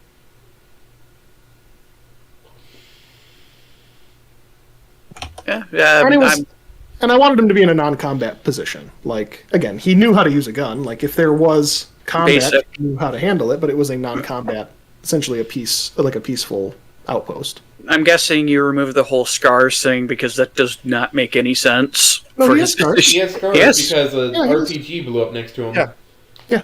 Exactly. His The size- torso, his torso and chest. are scarred Bone up. fragments from a little pterodactyl man embedded themselves into him. Guys, guess what? You're going to find out real quick. There's some reason I never find myself reading fics that often, so I'm kind of learning most of it. No, You should read Bones. I got to read a lot of different Look at things. the screen that I have in the background right now. At this point, I'm He's no longer asking. Read Bonds. He's no longer asking. You will. One second. Let me reopen up stream. Miners. Oh, sorry, as Merc said that. Not me. I'm gonna have to re-ask Oates after this interview each thing, I guess. What do you mean? Oh, all of the fics? Yes, because I need to put them all in Notepad. That's a fucking lot. Yep. Yeah, how many interviews have you guys done at this point? We've been doing this for 4 months. We've been doing one every week, about 16, I think. Nice. It's 12. It's between 12 and 16. Don't worry. What's going to be happening is we're going to have a mega dump of just a bunch of links.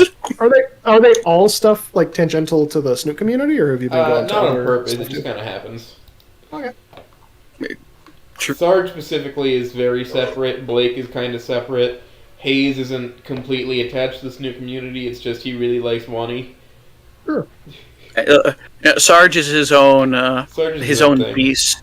We're gonna have Sarge back on, just not even as an interview format. Just to, Here's just to tell Starman. bedtime stories. I'm gonna have a different set for that.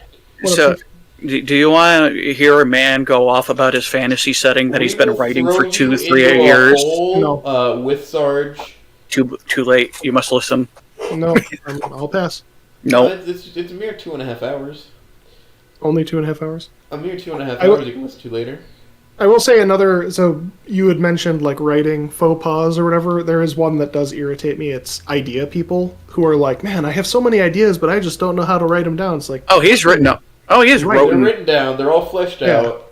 Okay. No. Oh no, he's written like most of his stuff down for the past 3 years.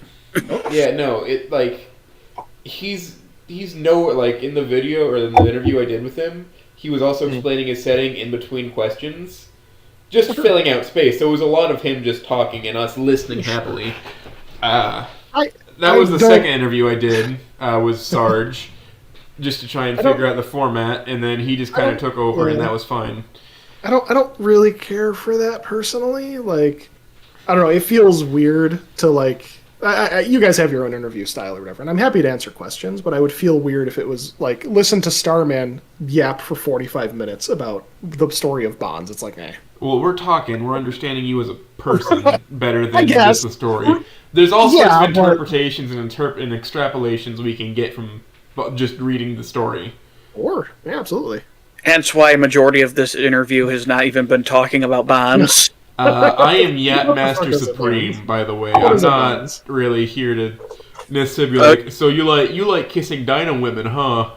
So Oates, I feel like I'm actually way worse than that because I can derail any conversation to like 20 different topics. I can just shut down any conversation by bringing up wild shit. Ooh. Yeah, you've done that once or twice. Yeah, I do that all the time. Just like, I don't like this topic, I'm going to derail to nothing. It's really the suicide vest of conversations, you know? That's true. Bringing up how certain things. That killed the conversation with Sarge last night because it was just like, man, I'm getting steamrolled. Anyway. No, the goose doesn't like it. I don't like being steamrolled. I don't like being ignored. The goose is loose. I am here to be observed. Look. And sometimes I tell this goose to suck it. I don't like being observed. Or I like to be observed in the right way. I don't like being ignored. So true. It's a pretty reasonable stance to not want to be ignored. Especially when like you start a conversation and you're talking to somebody about something and then a bunch of other people start yelling over you and then you don't get to talk about the conversation you started. That's especially annoying. Yeah, I have found that I'm a bit more passive of a conversationalist. Like I can control a room if I have the floor, right? Like the whole writer's workshop thing, I can keep control of that pretty well. But if I'm just in a VC or something and you got those yappers who will just fucking fly off the handle at everything, I just sit back. I'm like, okay. Because every time I try to get a word in edgewise, everyone starts flying on top of it. It's like, I'm not going to fight this. I don't care enough. It's like Oates and You guys have fun. Kojiro. If those two end up in the same VC, there's nobody else talking. Yeah, it's, We hey, if have that's very fine. compatible autism, me and Koji. See, I wouldn't know. I don't have autism. Can't relate. You can go ahead and think that. You're just a big. You're just It's a not a big. matter of meanie. thinking. It's not a matter of thinking. I am 100% tested. I do not have autism. No, Starman, you're just a big meanie who's very judgmental. Yes, You know absolutely. those tests aren't 100% accurate, right? They are 99% accurate. What if and you're the I've 1%? taken several of them. I would be a horrific outlier. Here's the deal. I don't have autism, I just find shit funny. So I'll say You don't have off the autism, cuff you're just things. extremely obsessive about this one thing. This is your special No, interest. You don't have autism. no, Not at all. No, I'm not obsessive about anything. Oates, how do I put this? My tardar's not going off with him. That's the thing. If you are hyper fixated on something, that can be a sign. I don't hyper fixate. What I'll do is I'll go in like small phases where I'll be like, man, I'm enjoying painting my Warhammer models. I'm gonna do that for several days, and then I'll be like, okay, I'm done with that for now. What else can I do? I do Move on. have the very detectable autism. I don't I don't judge people for having it. I just think a lot of people throw it around as a blanket statement. It's like, no. It can be. I think that it's one of those types of things that can be overdiagnosed. Like I am just joining the meme and saying that you do, but you have like target time for specific tasks that you do. Right. You're like, I want to do this right now, which is what you were explaining. I think there's things that you like doing more than others, so you'll spend more time on them. Well, and a lot of times, too, something that I don't think a lot of people think about is people who are intelligent. A lot of times, other people misconstrue that as being abnormal. When I guess if the baseline is people are stupid, then I suppose being intelligent is abnormal. But like a lot of kids, like I've seen kids who are brilliant, like they are very smart, but their parents are putting them on ADD or ADHD medication. Yeah, because that's bad. They're hyperactive. No, they're not hyperactive. They're fucking bored because the stuff is too low IQ for them. You're giving this kid Ritalin and destroying like their digestive processes to make them calm down because they're ADHD. No, that's called being like a 9-year-old boy. He needs to go outside for a few hours and run around, chew on sticks. He needs to play. He needs to, have fucking audio and visual stimulus. Stimulus to actually like grow. And I'm not saying like put him in front of an iPad. I'm saying literally throw him outside, be more hands. That's what I fucking hate about the education system is that it's not, like at those early stages, it's not as hands-on for the kids. Lazy. No, give him 20 milligrams of Adderall. He'll be good. Give them diet meth. Oh, the school gets a kickback for that too by getting him prescribed diet meth. Ain't that lovely? Meth. Delicious. And so everybody's like, I'm neurodivergent. No, you just got your life ruined by medications at a young age. I'm not neurodivergent. I'm just retarded. So true. Holy shit. Listen, I got the autism. I have a TARD card, but like, in the very least, I can function in society, and I can recognize that I have issues. And even though I'm not solving them actively, I know that they're there, and I try to downplay them a little bit. That on VC, man, you don't try at all. Well, yeah, because the social cues I follow are body language, not facial features, but like body language. Your body moves in a way that's like, all right, he's about done talking, so I can take my turn. And usually that works, but there's no body language to observe here, and I've explained this before. Yep. I can't see what you're physically doing, so I don't know when my wind-up should start. I would put on my webcam, but a certain person has bad Discord. And I'm not It's saying not attention my to that fault. Honestly, your webcam probably wouldn't do any harm to me, but it could. I don't fucking know. All I know is apparently my background's too filthy for such a That is true. highfalutin. That is true. Clean your room. It's not my room. I'm Clean in a your room. dining room, Clean- and it's not my choice. Clean your dining room. I'm not cleaning over my grandmother's bull crap. Start throwing it out. Start throwing it out on the curb. Oh, I wish I could do that. What's she gonna do? Stop you? This is grandma. I also haven't. How do I say this?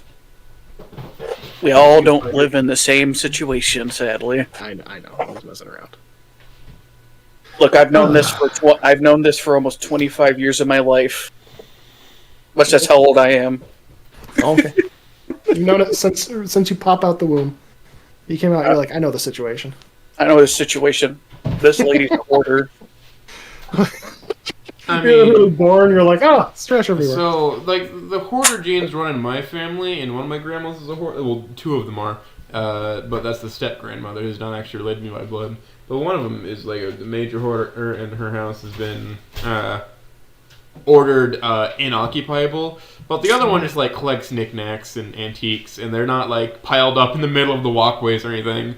But she has, like, very clear collection shelves. They're just full of stuff. But like, it's not splayed out in the middle of the room. It's like a nicely curated display case. I have a buddy whose mom is full-on hoarder, and like him and his brother have agreed once, when their mom passes away, they're just gonna burn the house down. They're like, whatever.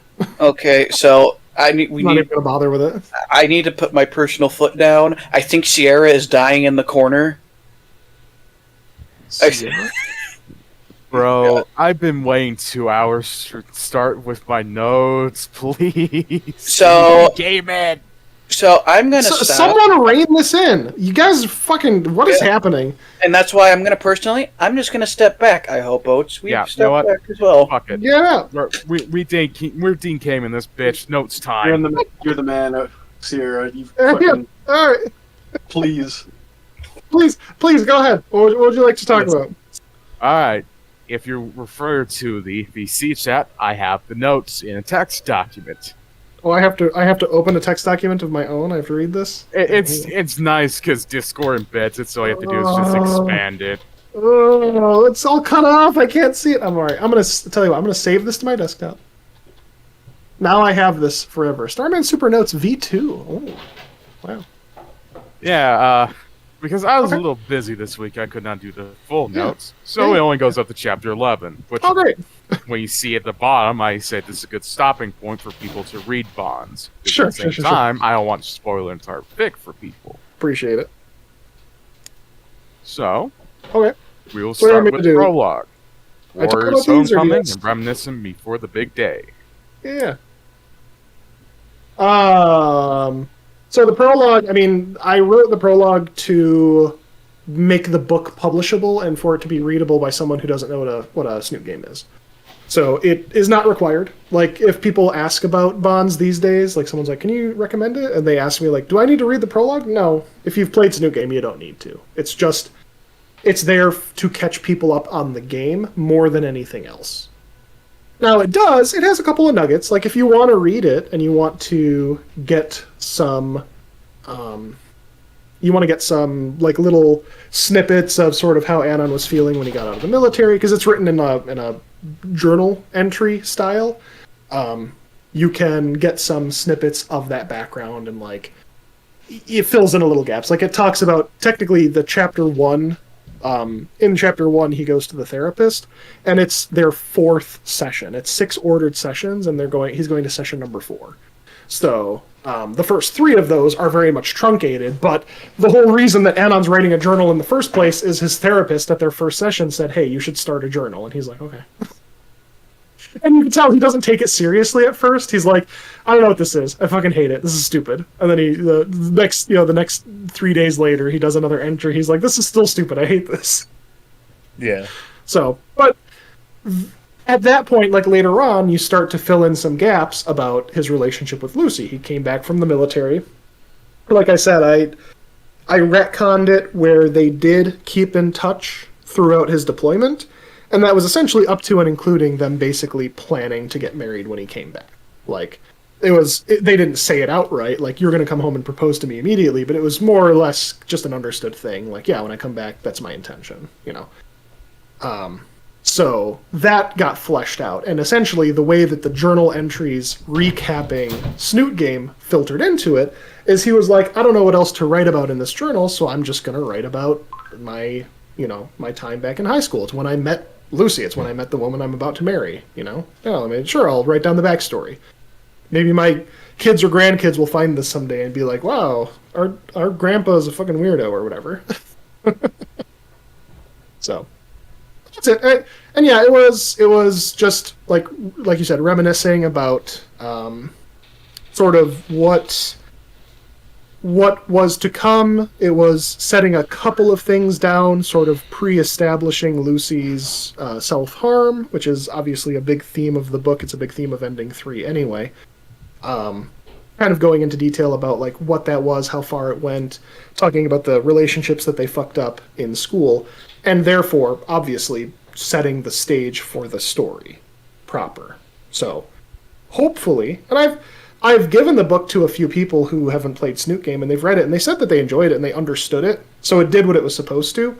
That said, if I went back and redid all of Bonds today, I'd probably do it a little differently, but I think it achieved what it was supposed to, which was filling in the gaps for people who didn't play Snoot Game or don't care to play Snoot Game. Is that something you would consider, rewriting Bonds? No. Understandable. Yeah. If anything, so here's what I'll say. If anything, I might do a small revision. Like, you know how sometimes writers will go back and they'll give something another pass, kind of adjust a couple of small things.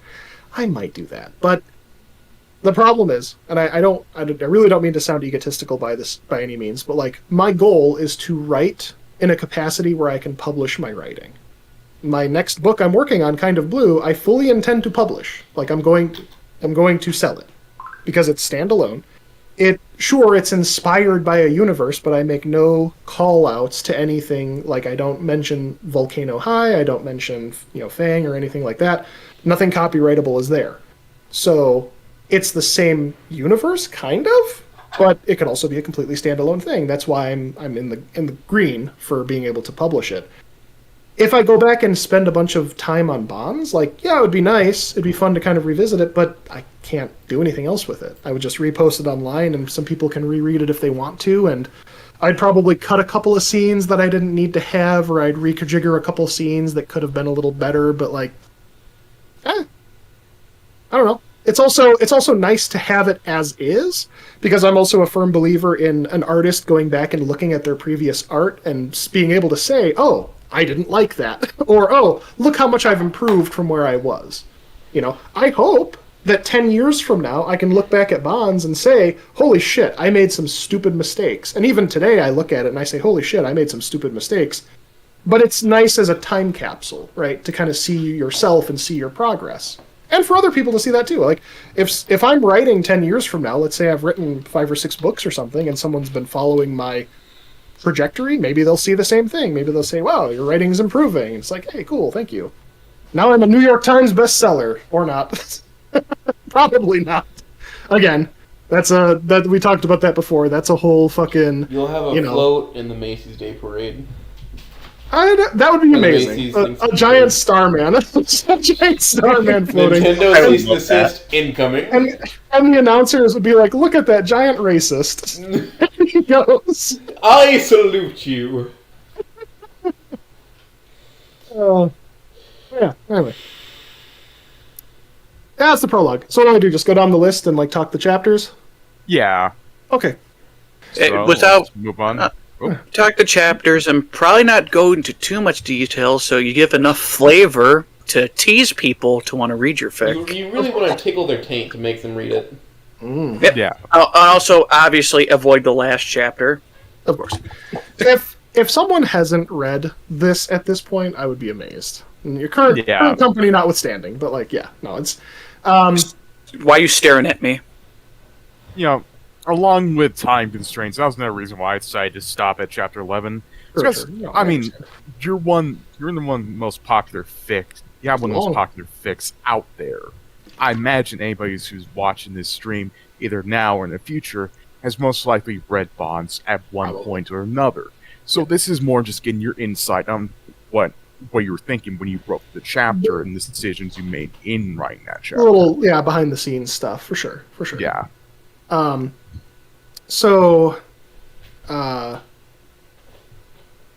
With chapter 1, I actually, the workshop that I just did this week, I just talked about something called the Rule of 3, which is a very fascinating writing principle.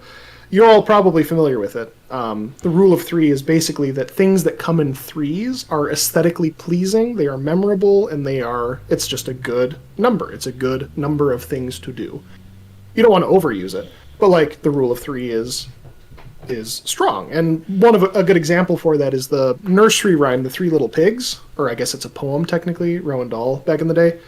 But The Three Little Pigs, very basic rule of 3, right? 3 pigs, 3 houses, 3 attempts by the big bad wolf to blow the house down.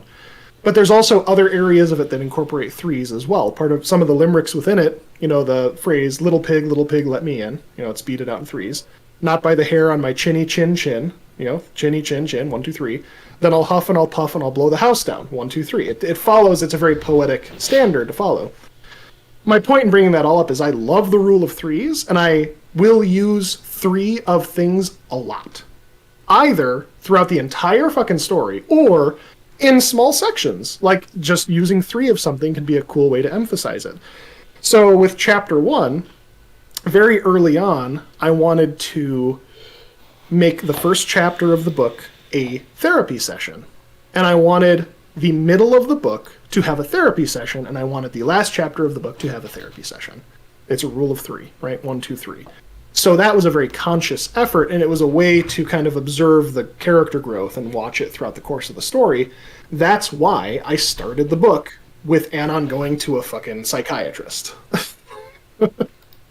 So, and I think it works really well. I've gotten nothing but positive feedback about that. It's not the most exciting way for a story to start, right? Having him sit down, but it gives you a chance to show, here's where Anon's at psychologically. It gives him a chance to unburden to the therapist, and also throughout chapter 1, obviously, he unburdens how he's feeling about Lucy, how he's feeling about his relationship, and then it sets the scene that way, right? Yeah. So that's why I did it that way. It sets the stage for the overall themes of the fic, with Anon and Lucy attempting to come over their internal strife. It also gives a good platform for establishing Anon's sense of humor, like the jokes that he makes with his psychiatrist mostly not landing because he's kind of a goofball or whatever, but it gives a chance to kind of establish that part of him as well. Yeah. So, and obviously it drops hints about some of his trauma. I actually in chapter 1, I think I talk about the fact that he witnessed a friend in the military die in front of him, which is why he got assigned to the psychiatry in the first place.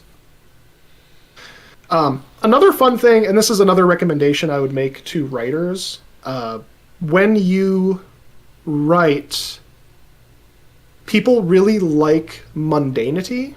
Like, they really like reading about stuff that isn't terribly exciting, and they really like reading about stuff that's told from a realistic perspective.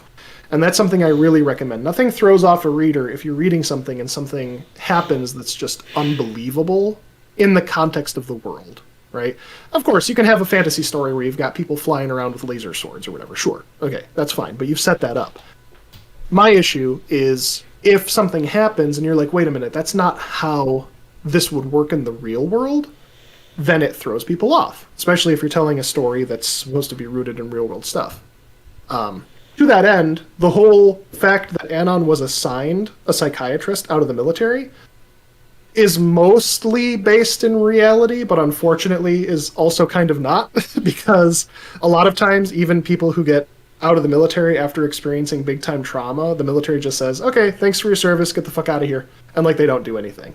They can rarely basically send you to therapy or pay for therapy, but it's not really a common thing, unfortunately. But it was still something I did research. Like I was like, would this make sense for someone who was in the military who had a traumatic incident happen before their discharge? Would it be something that the military would do? And the answer I found was sometimes. Your military injury is not service related. Right.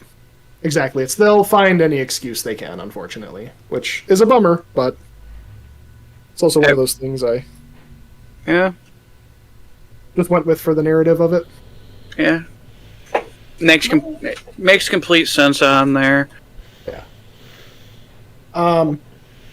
So, with that, going into Chapter 2, that was obviously, it's mostly Anon, on his trip home, he gets a phone call from Lucy. And Chapter 2 was very much an establishment chapter for planting the roots of where the story was going to go. Like in Chapter 1, we set up saying, Lucy's got problems. Anon's worried because Lucy doesn't have any friends, right? And he's like, we lost all these friendships back in high school, it feels bad. So Chapter 2 is a series of events where essentially Anon keeps almost remembering something about his past. So in the notes you mentioned the car accident with the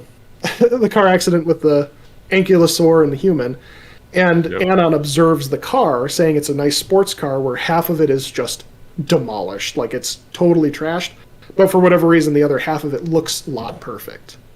That was a callback to Nazar's car. Nasser, whatever I've always pronounced it Nazar, I don't give a shit. The NASCAR. The NASCAR? It was a callback to the NASCAR, yeah. So, in that case, it was like, so I planted that seed, right? Then, he goes a little further, and he goes to the grocery store at Lucy's behest, and he sees a Triceratops, who is the same shade as Trish was, and he's like, is that Trish? And she turns around, it's not Trish, right? Okay, well. And she accuses him of being racist because it's like, all Triceratops look the same. Yeah, the cabbages. Could it possibly be that you look similar from behind because you're both short and you have a similar hairstyle? It's the cabbages that accuse him of being racist. That's great. Fucking cabbages. But and lawnmowers. So, and again, it was planting these seeds. There was a third one too. Oh, it was him, as he was thinking back to the therapy session, he remembered Spears's quote, you're not the only person in the world. It had been 3 years since he was in high school, so he was like, I remember that quote, but who said that? He couldn't really remember who said it. And obviously, the end of that chapter is him actually bumping into Reed working at the pharmacy, because, of course, Reed would work at a pharmacy. Like, why not? Yeah. He's at the grocery store pharmacy picking up his prescription for his medication, and Reed is working at the pharmacy. Why am I working at a pharmacy? Because you just didn't go any further in life, I'm sorry to say. I mean, I actually probably went a lot farther if I was working there, because that's a farm tech position. Mm-hmm. So, Chapter 3 is him conversing with Reed. It's very much just hey, we had some fun times back in high school. Very much just setting the stage for, again, like, oh, Reed's here. Reed's here. Is there a chance? Right? He was just thinking about all the stuff. That's also Foreshadowing is a narrative device used by writers to reintroduce themes that are going to be important later. It's so funny that you bring up foreshadowing. Now, I won't discuss it here, but because again, you wanted me to stop at Chapter 11 and not spoil what happens in Chapter 12. But if you look closely in Chapters 3 and Chapter 4, and I think again in another chapter, I lay very specific, very pointed words that call out what's happening when you get to Chapter 12. That's very purposeful. Like it is Chekhov's gun. Chekhov, is that the right name? Yeah, Chekhov's gun. Yeah. No, it's very much a Chekhov's gun situation. I did that very deliberately. But yeah, it's foreshadowing and or at least establishing it so it doesn't just come out of nowhere. Anyway, Chapter 3 catches up. He finds out that Reed's married to Trish. They have a baby. It's like, again, a little bit of foreshadowing, just the whole two different species having a kid, and Anon being like, "Oh, could Lucy and I have a kid? Who knows? Is this possible? Is this possible?" And again, that obviously comes up later, but mostly just a nice chapter, a catch up. Him and Reed is just falling right back into the groove. Like they're chatting just like there's no time that passed, kind of thing. But they both acknowledge that there's an issue. Obviously, Lucy and Trish was the biggest breakup of the group. Like the fact that those two had the falling out is what caused everything else to fall out. So they're both just like, is there a chance that this could work? Probably not, but let's think about it. Let's see if something can work, right? So, chapter 4,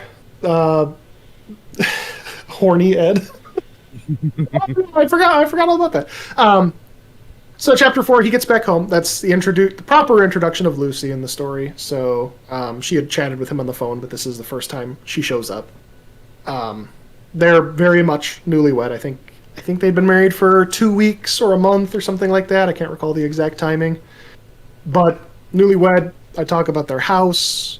Again, I don't get into stupid detail about it. I personally find when you're describing things, it's always best to only describe the most interesting aspects of something and let your reader fill in the rest with their imagination. I have a clear layout of Anon and Lucy's house in my head, and so I followed that layout when I wrote, but it probably doesn't match the layout of other people, right? Whether their bedroom is on the right side or the left side of their house from the front door, who gives a shit? They have a bedroom somewhere in the house. That's all that matters. I kind of have made in my head a layout myself that's kind of interesting. Yeah, it just felt like my aunt's house in my head. Exactly. No, dude. It's very, you gave common descriptors for houses that were built in the 50s for the GI Bill. Writing is so fundamentally, reliant on your reader filling in the details with their imagination. The best way I compare it to is when you look at a painting. If you look at a painting that's very minimalist, it has maybe a character, a shaded character standing against a tree and they're mostly obscured by shadow. Your imagination fills in a lot of those details. So when you look at a painting like that, you can actually feel much more compelled than if you were to be looking at a painting that is perfectly detailed, right? Because you fill in those details yourself. Reading is exactly that. It's like when you write, you have a lot of a trap for new writers is they over-describe stuff. They're like, Jim was a character who was wearing brown pants and a green shirt, and he had brown hair that was 4 inches long, and his ears were normal sized. It's like, okay, who cares? What's the most interesting aspect of Jim? Jim is a feller with some fucked up teeth and a decent sense of dress. There you go. You always see him by his trademark loafers and jacket. Yeah, you might not even have to describe his clothes. You might say you never see him sitting outside of his trailer with anything but a Coors Light in his hand. Okay, I have a picture of what Jim looks like. You can fill in that he's definitely wearing jean shorts and a tank top. Exactly. You can just summon that image. He has jean shorts, a tank top, reflective sunglasses, and a mullet. That type of writing is very important, and I think it's a skill that a lot of people should work on. Now, it is also possible to under-describe something, right? If you don't give us enough, then all of a sudden we're confused. If we not going to connect it back to an existing archetype to fill in the blanks, yeah. Right. Here's a point. If I said Anon, later on in a chapter, I said Anon went and sat on the couch in the living room. No one's going to be confused if I didn't announce that there was a couch when he first walked into the house. It's a house. Of course, there's a goddamn couch. Where they would be confused is if I said he walked up to his pinball machine and started playing it in chapter 15. Where the fuck did a pinball machine come from? That's abnormal for being in a house. That also might make a continuity error. Well, sure. That's my point. Is you call out the most interesting things in a space because when those things are called into question, all of a sudden it's like, okay, because the less interesting things don't really matter. And that's the problem with writing versus visual media a lot of the time. Sure. Writing, you gotta write Chekhov's gun at some point, being like, "Oh, I'm looking at my house and pinball machine," and then 5 chapters later, he's playing on them pinball. A somewhat bottle area, a bottle area in your story. Not necessarily saying that Bonds is a bottle story because it's definitely not. But if you have recurring locations, you have maybe the second time the location's introduced to describe the area. Or let's say, I don't know. or let's say, oh, the giant crater that existed in Vol Caldera, even though, wait, what? Why is there a giant crater here? Right. Well, that's an establishing thing. It's like, here's an example. In chapter, this is not really a spoiler, but like in chapter 13 or 14, no, it might even be in chapter 12. At some point, Anon goes over to an end table by the couch that has a Bible underneath it. Like there's this little stack of books that has a Bible. I never mentioned this end table before chapter 12. Nobody batted an eye. Who gives a shit? It's an end table. Again, it's the type of thing you just have by a sitting location or a bed. Exactly, and it's a reasonable thing to have some books on. Yeah, it's a reasonable thing to assume you would have in a living room. So you exactly, can question that. Exactly, but if my point is, like, you could extend this to like any old decoration. I walk up and I look at the poster on my wall. Yeah, people decorate their walls. Sure.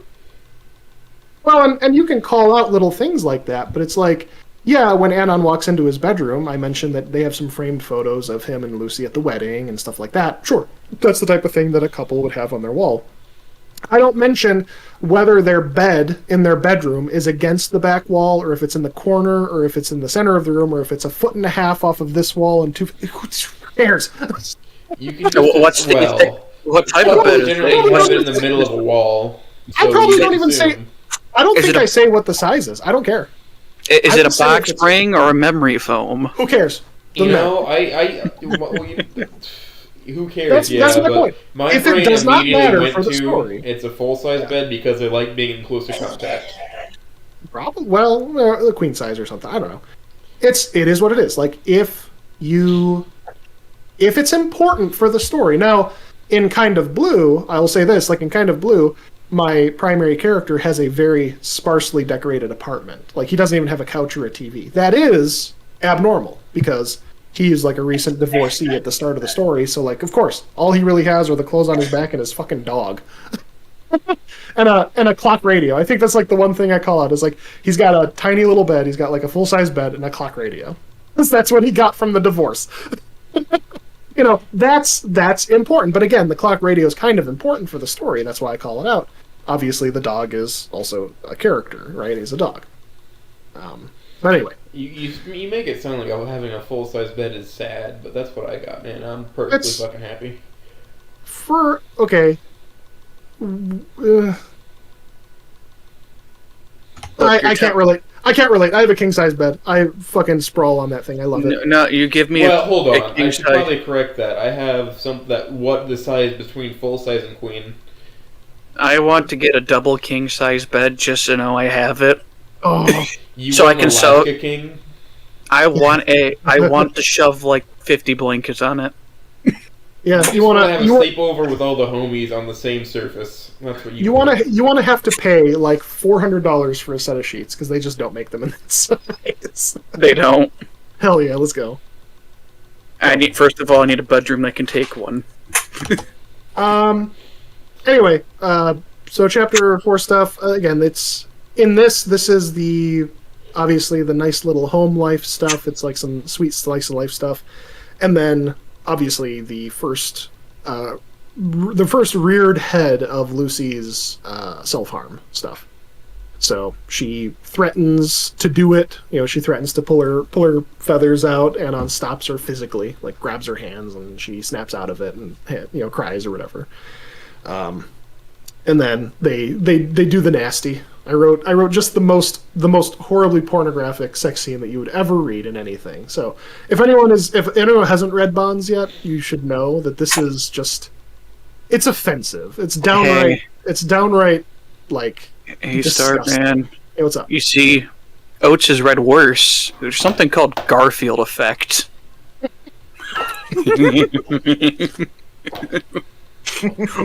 This is my Vietnam. Yep. I need you to understand, Starman. Yep. During the first reading stream, out of the fucking blue, he just screams at the top of his lungs because how bad it is. It's fucking painful to read. Nice. Listen, if we can get Shakespeare Hemingway on, I'd love to have him, just so I can berate him for like several hours. I don't like No, actually, I'm going to take that back. I'm not a fan of like pornographic writing per se. I understand that it has a place sometimes, but like I've always written stuff much more mellow than that. Like those scenes that happen in Bonds, everyone likes to laugh and call it smut. The scenes that happen there, that's like as high as I'll go. Like I've thought about it in the past. I've thought about like I should write smut, and then I'm like, nah. I'm telling you right now, Starman, that's not smut. Super big. No, it's not. No, it was a joke. It's not narrative. Anybody tells you otherwise, is just being retarded. I know. It's the most. It's like it's. I wrote it poetically. It's like this is how a fucking grandma would write a sex scene. It's like okay, that's fine. Nah, obviously it is. They put penis in vagina. Oh yeah. I'm going to walk into my bedroom and enjoy my night with my wife for the old horizontal tango, and it cuts to the morning. The upside down square dance. His obelisk, his obelisk of pleasure invaded her catacombs of honey. I wonder if my is it good for you, honey? What was that? Oh, I replaced a post in my house today. Catacombs of honey. Catacombs of honey. The volcano of saturine liquid. Oh my, how vulgar. So yeah, carrying on, chapter 5, you say something about a bad dream. It was a dream, but it was also like actually what happened. Like dream sequences are always tough because when you write a dream sequence, it's like you either are just writing a flashback as a dream sequence, which is fine. I think that's a perfectly okay narrative tool. Or sometimes people write dream sequences to like trick the audience, and I don't care for that style. I think tricking an audience with writing is sort of a method of like pulling one over on an audience, and I think most people don't appreciate it. So later on in the fic, like I do have several dream sequences, and later on this is a kind of a deep cut for my writing style, but when I write, Bonds is written in present tense. It's first person present tense. When I write a flashback or a dream sequence, it's in past tense. But in some of the dream sequences later on in the story, there's a point in the dream where it flips. The tensing actually flips. It's written in past tense, but basically when Anon becomes aware that it's a dream, it flips to present tense. It's real subtle and something most people don't really notice, but I thought it was a fun way to like essentially make what's happening feel like if it's jarring as a reader, like you're reading and you're like, wait, why the fuck did the tensing just switch? Oh, it's because all of a sudden like the dream is turning strange. The dream is flipping on its head. So, yeah, it's turning from a memory into a lucid dream, so the tensing would change. Technically, it's a new experience, yeah, rather than a flashback. So yeah. Anyway, he has the dream, and basically the dream is like when he came back from the military, him and Lucy are talking about the wedding at a restaurant, and she has a panic attack because he brings up the fact that she didn't invite any friends. He's like, hey, what the fuck? And she's like, and she, tries to argue with him, but then basically just kind of goes into her, panic mode or whatever and starts ripping feathers out, which I not to get too dour or sad with it, but those panic attack episodes are something I did pull from personal experience because I was engaged to be married to a gal who had panic attacks like that. She didn't rip feathers out, obviously. She didn't have feathers, sadly. But she would have panic attacks where she'd basically self-harm in it, and it's like, this sucks. Yeah, no, like to write something like that, you'd have to at least have some sort of experience with it, because otherwise it would come out disingenuous. Yeah. I'm sad that it happened, but also she is an ex-fiancé now. I hope that she got her shit figured out, but like I never married her. I didn't marry her. Too crazy to deal with, kind of thing. Where it's like it's a whole can of worms. I'm not gonna bore you guys with the details, but yeah. It's one of those situations where like I thank God that the wedding didn't go through. Like I'm very happy that it didn't, because I think I would be in a much worse place if we actually did get married or started having kids. So. But anyways, back to Bond, so we don't dour. Let's not dour his mood. Hey, it's like I said, you bring in real experiences to your writing. They have they have like a quick morning routine, again being a little playful, new married couple, whatever. And then this is Anon goes to work, and this is where I establish Bill. It's where I establish Kevin, who is a very minor antagonist. And then I think I talk about Kevin's dad, who's the boss at the company that Anon works for. So, real basic. Just, again, very, very minor stepping stones or kind of establishing a few things. I've gotten criticized in the past about Kevin being one-dimensional, which kind of confuses me because Kevin is what I would call a set, like a plot direction character more than anything else. He doesn't really need dimensions because he's designed to push the plot in a certain direction, right? Like, he's kind of an irredeemable asshole. Sure, would it be interesting if I came up with some full backstory as to why he's an asshole? Maybe, but this isn't Kevin's story. Kevin's story is fucking happening somewhere else, right? It's his Xanon's story and Lucy's story. That being said, I did take that criticism somewhat to heart, and with Kind of Blue, it's why one of the three perspective characters of Kind of Blue is the antagonist of the story. I wanted to write an antagonist and give it from his perspective so that I was writing a horrible character, but also justifying why he's horrible.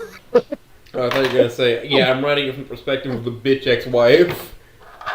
Right, yeah, it's like, hey, that's kind of fun. It's fun to explore that stuff. And also, truth be told, there are very few people anywhere who are wicked and evil for literally no reason. Like, even horrible people out there, even people who are like genuinely racist and awful, have some reason for it. Is it a good reason? Probably not, but they have a reason.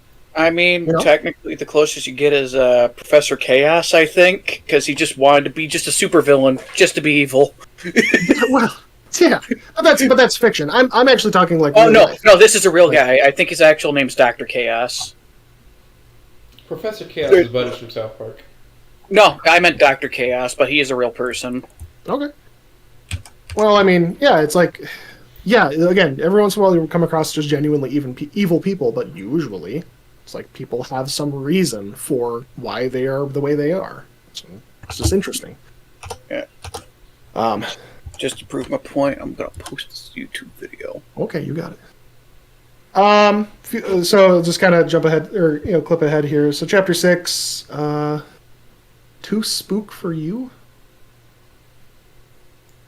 Too Spook? When he spooks Trish. Oh, yeah. It's been a while. Can you tell I've forgotten most of my story? Yeah. So, okay. I forgot. So, in Chapter 5, he also, he met his boss, or there's a little bit of boss stuff, and then he gets a text from Reed. And Reed's like, hey, you wanna meet up? Trish said, okay, let's meet up or whatever. Or no, he didn't even bring it up with Trish. That's right. He texts, he says, hey, you want to meet up? So Anon is like thinking about it, and he's like, yeah, let's do it. Except he just had to deal with Lucy having a panic attack the night before. So he's like, and he decides to make a decision. He says, you know what, I'm going to come over and meet with Reed and Trish and see how things are going, and he's basically going to kind of establish that first meeting, right? Now, this is a point in the story where when you write, you also want to write things like characters making understandable mistakes, and I would argue that Anon's decision here was an understandable mistake, right? He did it with Lucy's best interest in mind, but it also was not the right choice to do something behind her back like this. So that obviously has repercussions later on. But that's another important thing as you kind of write a story, you sow seeds. You essentially say, you need your characters to make mistakes sometimes and then suffer the consequences of those mistakes. Or essentially have it shape the story in some way. And I think that that's just a way to make a believable and good story. Yeah.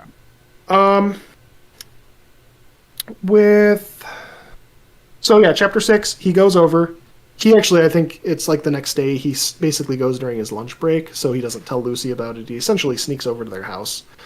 Trish mistakes him for a ghost. But there's some funny moments in there. He meets with Trish, he meets with I think one of my absolute favorite scenes from that chapter, nobody ever fucking talks about it, but I absolutely laughed every time I read it. It's Reed is at the front door, and he's like, "Hey, Anon, welcome. Let me show you around." Walks into the living room and instantly sits on the couch. Doesn't do anything. He doesn't show him around. He just walks in, sits on the couch. And that's the end of it. Fucking peak Reed. It's He 100%. may be sober now, but he's still the same guy. He's still Watson sits over absent-minded. on couch. It doesn't even say, "Have a seat, Anon." He just walks over. So, Like, okay. you wrote him as a guy that would basically see somebody be like, so you got a flat tire. That sucks, bro. Turns around, walks away. Yes. Essentially, yeah. Oh my god, he is a West Coaster. Absolutely. They're kind of on the West Coast. Hey, yeah, Oh. But yeah, no. So I wrote that. Obviously, he meets Patty, who is Trish and Reed's little kid, little hybrid dinosaur, half Triceratops, half raptor, which I called out as basically being a Triceratops with a feathered tail, which is, I just thought it'd be a fun way. It's like, I don't know. I guess I wrote all this before Wani, where they did actually write in some hybrids, obviously with Damien, but I thought it was fun to just be like, what would a hybrid dinosaur look like? You'd probably just pull some traits from both. Okay, whatever. I also took the opportunity to say, I set up the backstory of like, this is starting to sow the seeds of like the genetic compatibility where That Reed a is lot of people use now. Well, I thought it was fascinating. I thought it was very interesting. Again, when I was exploring this, the whole concept of the story was I want to try to fix E3. I want to try to say, can we get to a better place from where E3 ended? But along the way, I was like, hey, the social construct of humans and dinosaurs is very interesting. The biological concept of, different species mating, what would that do? It was very interesting to me. Like, I love these types of things, and I just think they really make the world breathe a lot better when you explore those types of concepts. So you're kind of like me, where you actually try to understand actual genetics rather than the whole horse. Oh, they're only one or the other. You're pulling out at least a Punnett square. Yes, I think that At going least. wholesale one direction or the other is kind of silly. My thing is, I think you're going to absorb traits from both. Now, there's going to be a dominant, right? It's like a white person and a black person have a kid. Their kid is going to be mostly black. Like, they'll probably be a little lighter skinned, but like that is just a dominant trait, right? Go from dark chocolate to milk chocolate type scenario. The excess melanin in the skin is just a dominant trait. Yeah, it's like, okay, that makes sense, and I'm perfectly fine with that type of thing and just kind of exploring that concept. Me sitting there stating that Amber's warm-blooded, goddammit. Well, hold No, on. I A mean- lot of the dinosaurs would actually be warm-blooded. They're all Because in the any of them universe that are on the are pathway to creating the bird group, theropods, would likely be warm-blooded, because birds are warm-blooded. Yeah, I just said wholesale, all warm-blooded, all live birth. I'm not gonna fuck around with it. Yeah. But They might be I more will say- susceptible to cold, but they Or still let's- have exothermic? No, endothermic, I think is the right word. It's either that or, like, say, an herb being a human advocate. Then it's like, well, that kid might be omnivorous. Well, I explained that with the kid between Trish and Patty. It's like, I think It I upsets said her tummy, but she or- can technically digest it. It's like She somebody probably- who's lactose intolerant It's like- eating cheese. They can eat the cheese, but they just have to tolerate the effects. Most Yeah. likely, That's what I was about to say. Like, it'd be equivalent to lactose intolerance. Like, yes, they could eat it. Their stomach will like it, but they What was can't that? eat it. Reed gave Patty a fucking piece of bacon, and she's like, shit her diaper. It's like, yeah, well. I mean, That's awesome. I mean, technically, if you keep feeding your kid that, it will build up a resistance. Trish yells at him. She's like, "Did you feed Patty bacon? Who am I to deny my What? daughter No? the gift of bacon?" Oh my god, I can already see it. It's like those people that are allergic to lobster. Lobster. But yeah, another big theme of this was getting Anon. Anon is in like baby fever mode. Like, he wants to have a kid. just a biological thing. Some guys go through it later. Some men and women go through it later. Some earlier. Some never at all. But he's just got to that point where he's like, damn it, I want to have a kid. He's only 21, but it's like, I want to have a kid. Lucy, let's end up being like Catholics real quick here. Let's get rid of the contraception. So Patty was an avenue for that too. It's like Anon got to hold Patty, and he's like, yeah, this baby's adorable. It's like, gosh, I really want one of my own, that type of thing. And then we obviously had the scene where him and Trish got to make some amends, or she basically apologized for being a shit back in high school, and he was like, yeah, I was a shit too, sorry about that. And it looked good, right? It was like you got some stuff sewn. Obviously they had to bring Lucy into it, but that's sort of like a problem for future Anon. But he at least got done what he wanted to do, right? He found out that there was a chance, found out that Trish was open to the opportunity of being able to repair things. Now we gotta try for it. Right? One thing I noticed in your writing when I was reading through it is that you wrote it like the display structures aren't fully formed, and I really appreciate that. The what structures? Display structures, horns, thagamizers, plates, that sort of stuff. When the child was born, the display structures wouldn't be in place yet. Oh yeah, those like are she had something like that would grow in as they reach maturity. Mm-hmm. Yep, it's like teeth. It's like a baby's not going to have teeth right away, but it grows in. Well, I mean, I guess thagamizer would kind of be there, would be little bony nubs. But things like, you can see the spots where it'll come in, sure, but it's like the Draco Rex versus Packy. They're actually the same animal. It's just the Draco Rex is the youth form of it, and like there's fucking resorption of the bone structure to turn into the dome. Yep. If it's a live birth, they can't have those display structures when they're born, or they can't have many of them. So, like, I imagine that Patty's frill would also be smaller when she was, born, versus the frill probably growing quicker than the horns. Yeah, absolutely. So. Oates is a massive dinosaur nerd. Merc, they have thagomits for that. Thagomits. Here, have some thagomits. Thagomits are so adorable. I mean, I make them for the infantile ward for those thick children that can't really, they're need a little help so they don't bump their heads on things and they don't break your tails. So I can't do the Mitzi accent right now because I'm sitting in a weird position that's kind of restricting airflow. But it's like, Dagomits. You know exactly what I'm talking about. Absolutely. Mitzi's kitten mittens. Mitzi's wonderful. So anyway, jumping ahead, I don't want to take 1,000 years with this, whatever. Chapter 7, picnic announcement. So yeah, at Anon's work, there's an announcement of a company picnic, and Anon thinks about it being like, hey, you're allowed to bring a spouse, and he's hoping that this can be an opportunity to get her sort of socializing a bit, right? Because he's identified already that Lucy basically doesn't have any friends outside of him and her parents, which, yeah, she talks to some people at school or whatever, but she doesn't really have any friends. So he's like, hey, maybe I can bring her out, get her socializing, hopefully figure some stuff out. Kevin gets reintroduced again. He's even worse than before. Because this human that he's ganging up on. Not ganging up on.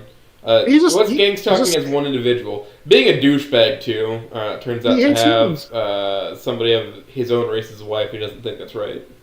Yeah. So he hates humans. He sees Anon's married to a pterodactyl, and he calls him a fucking race mixer or whatever, because he's just an here, lizard woman, let's race mix. Anon very nearly clobbers him, but then Bill, the true hero of our story, pelts Kevin with a fucking cupcake. I was gonna eat that. That's great. So you're saying this is a full-on, we don't partake into your kind around here? Kevin is just a douchebag. He's very much he finds humans to be inferior because he's a racist.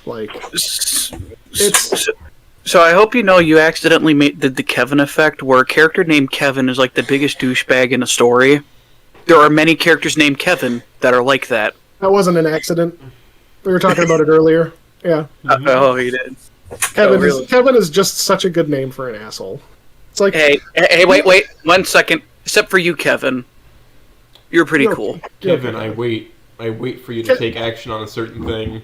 Kevin is one of two Please, Kevin, things. my daughter is thirsty.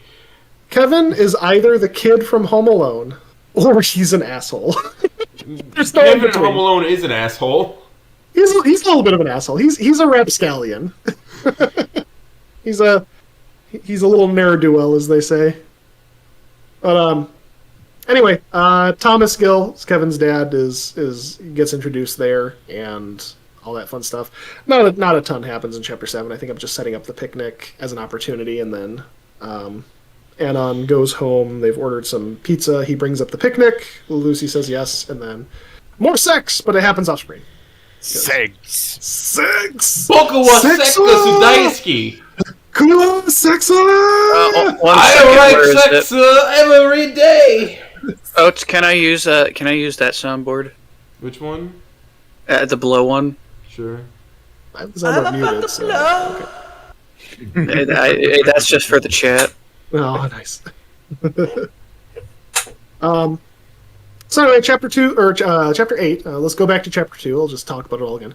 Chapter 8 is they're gardening. They're having a nice little time gardening. Lucy goes to take a shower, sends Anon to the gardening store, and of course, what would gardening be if it didn't involve Rosa? So this is him accidentally bumping into Rosa.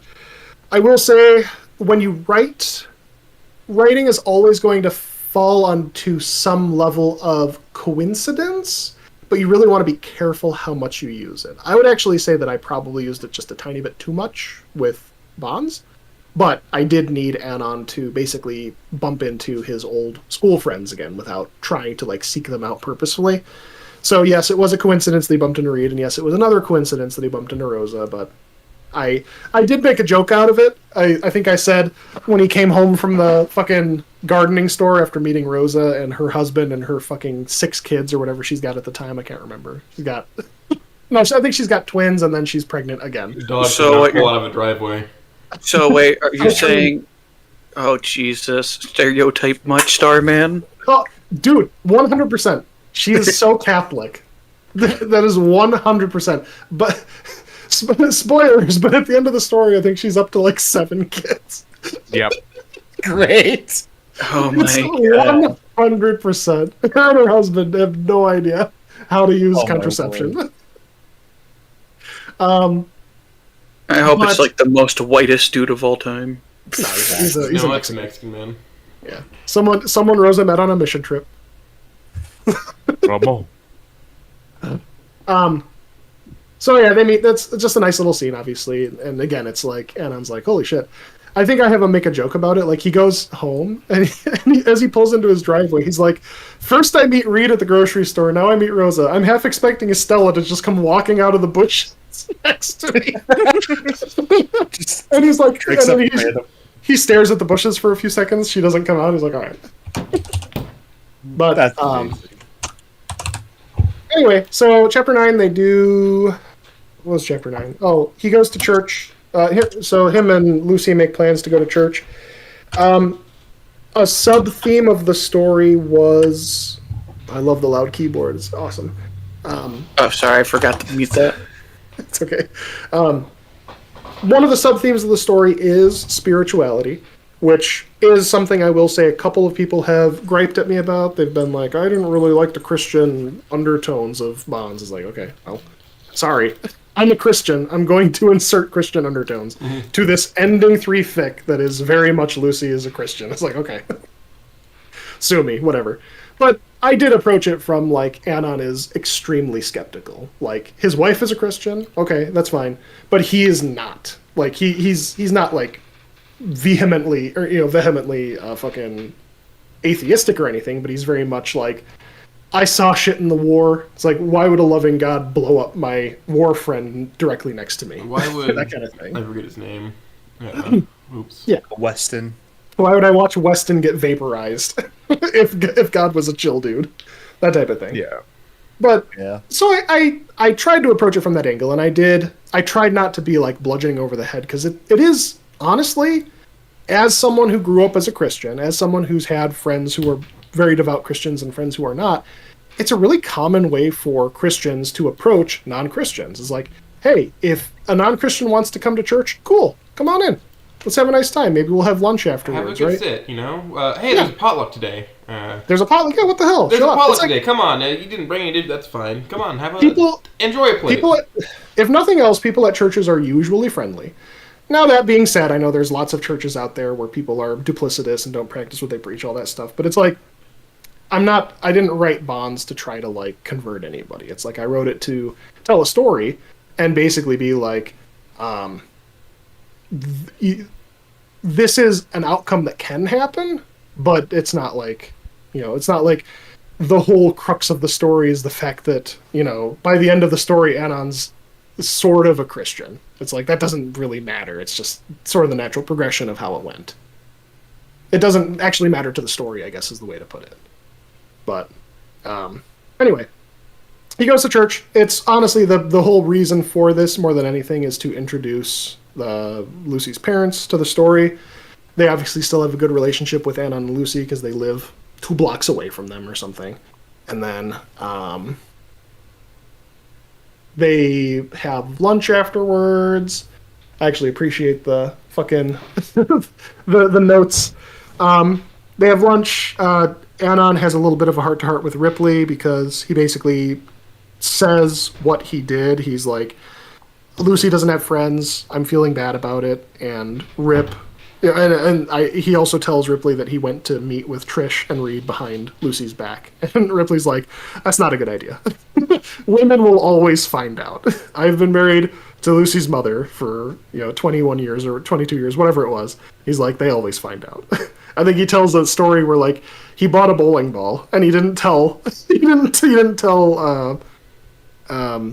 Samantha. Samantha, thank you. Jesus Christ. Yeah. He didn't tell Samantha about it, and she found out about it, and she got real mad at him. It's like, well, she wasn't mad because he bought it. Like, this is $200 bowling ball. Who cares? She was mad that he didn't tell her. Again, perfectly reasonable. They're relatively affluent. They can afford whatever. It's almost like it's because relationships are built upon trust. But that's exactly it. That's exactly the type of thing that does happen to married couples. I mean, hell, just a few years ago, my fucking dad pitched a huge fit at my mom because she blew a bunch of money buying stupid bullshit knickknacks off of eBay.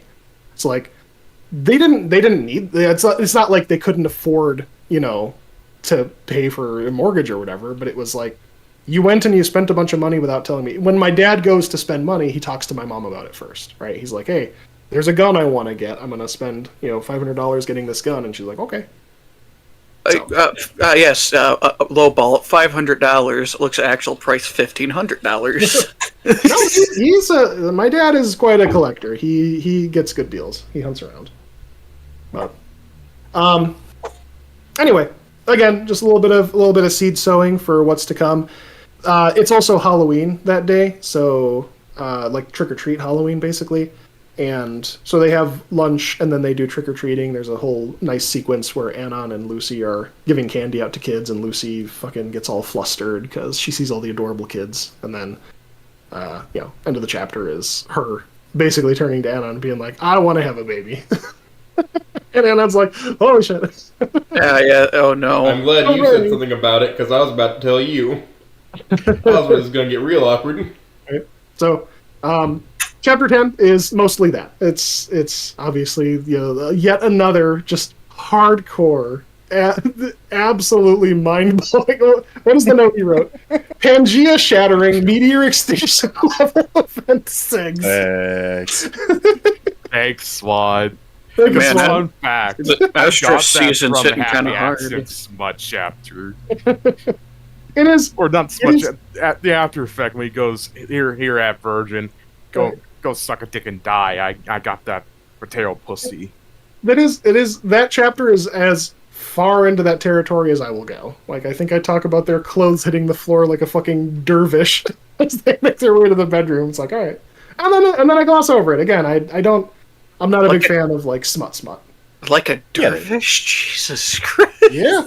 I throw it into some jokes. Like later on when they're in bed, Anon like wants to go for his phone. He's like, "Where's my pants?" Oh, they're in the hallway. Oh, they didn't make it into the bedroom. Yeah. So anyway, but yeah, it's like they do that. They No, his obviously pants were off at the front door. almost, but I think as he's walking, he sees something that's in the hallway in like the wrong order or something. He's like, "How did that get there? Like, how did we get that off before that? I can't remember." But why are the pots and pans on the floor? But anyway, they do it. They obviously get impassioned in the moment, and once they're done, they're like, "Wait a minute, can we even have kids?" Like again, it's like you just don't see human and dinosaur couples that often. It's just not much of a thing. Better late than never. Right? Yeah. No, again, this was before I wrote this before Wani. I think Wani clarified some things. It talks. You posted that image, the fucking raptor and the like colonizer. Yeah. Well, you see, made by our buddy V8. Oh yeah, let's go. So they clarified that a little bit, but like in this, obviously it's like it's not an unknown. It's just uncommon. And so they look it up, and it's like, yes, humans and dinosaurs can have kids. However, the Portuguese, man, yeah, you want to be careful about it. It's like there's precautions you should take. There's increased risks with it, just like anything else. Probably a good idea to, I don't know, wear back protection. Well, visit a doctor beforehand. Like make sure you are doing what you're supposed to. And I think. Yeah, in my story, I talk about it as being like viability, like a percentage. Essentially, it's like, if you have that with just regular old people, like there's a reason fertility tests are a thing. Sometimes a woman is incredibly fertile and a guy isn't, and they have a hard time getting pregnant, and vice versa. It is what it is. But anyway, so they do that. They find out that yes, it is possible, but they should still be careful. So they set up a doctor's appointment, that kind of stuff. And then the last chapter you wanted me to yap about here is 11, which is the picnic, which was a lot of fun. I really, really enjoyed the picnic because obviously a lot of fun little sequences happen. That's where Rick, who's Anon's boss, is revealed to be Principal Spears' brother. They're both Cro-Magnons. Again, I guess I'd throw this into the whole, it's another coincidence, which... This is my first book, okay? Shut up. Every once in a while I'll make some mistakes. I might have done too many coincidences. Oh, wait, what does Rick look like? He's a giant caveman. Okay, does he have blue hair? Blue? No. Does he turn himself into a pickle? Oh my god. Is it the funniest shit I'll ever see? God damn it, Reed. Can we boot this man from VC? I'll fucking take you with me. Can we kill this man? He's one of my mods. You can't kill me. Well, you can kill me. Discussion after this. Oh my god. You can't kick me out, but Yeah. I'll be sad. He's like Michael After, William Afton. He always comes back. I always come back. You know what, Reed? Just for that, you're going to the gay baby jail. When William Afton said that line in the movie, I clapped. I clapped so much. Oh, hey there. Hello, welcome back. Reed pulled you in for a No, second. you don't go down there. The mayor does. Apparently I became a hostage for like a second. Interesting. Nice said, no, I refuse. Appreciate that, buddy. I see him change that status down there. So, sorry, that's just our punishment zone. Power, We go drag from the people in there for underground. misbehaving. It's all good. So yeah, chapter 11. It's picnic. So Lucy comes to the picnic. She's obviously actually open to the idea. So she's kind of coming out of her shell a little bit. They meet up with Bill. Bill talks about his internet girlfriend who didn't get to come to the picnic because she's at a convention or something. They sit down with Rick, and then foreshadowing for me to win. Oh my god. Is your name Bill? No. Oh, okay. Not quite. They meet up with Spears, and They also meet up with Principal Spears' wife, who happens to be a Tyrannosaurus Rex with the first name Fang. Okay, visualizing actually. What type of is it the Puppet Pals Fang or Primal Fang? Primal Tyrannosaurus Rex. But I mean by that is because Puppet Pals one is Goofy. Okay. Let me look up actually Snoop Borer real quick. But yeah, it was a nice little fun snippet because essentially when Lucy went to Principal Spears in high school and said, "Hi, Principal Spears, I want you to call me Fang."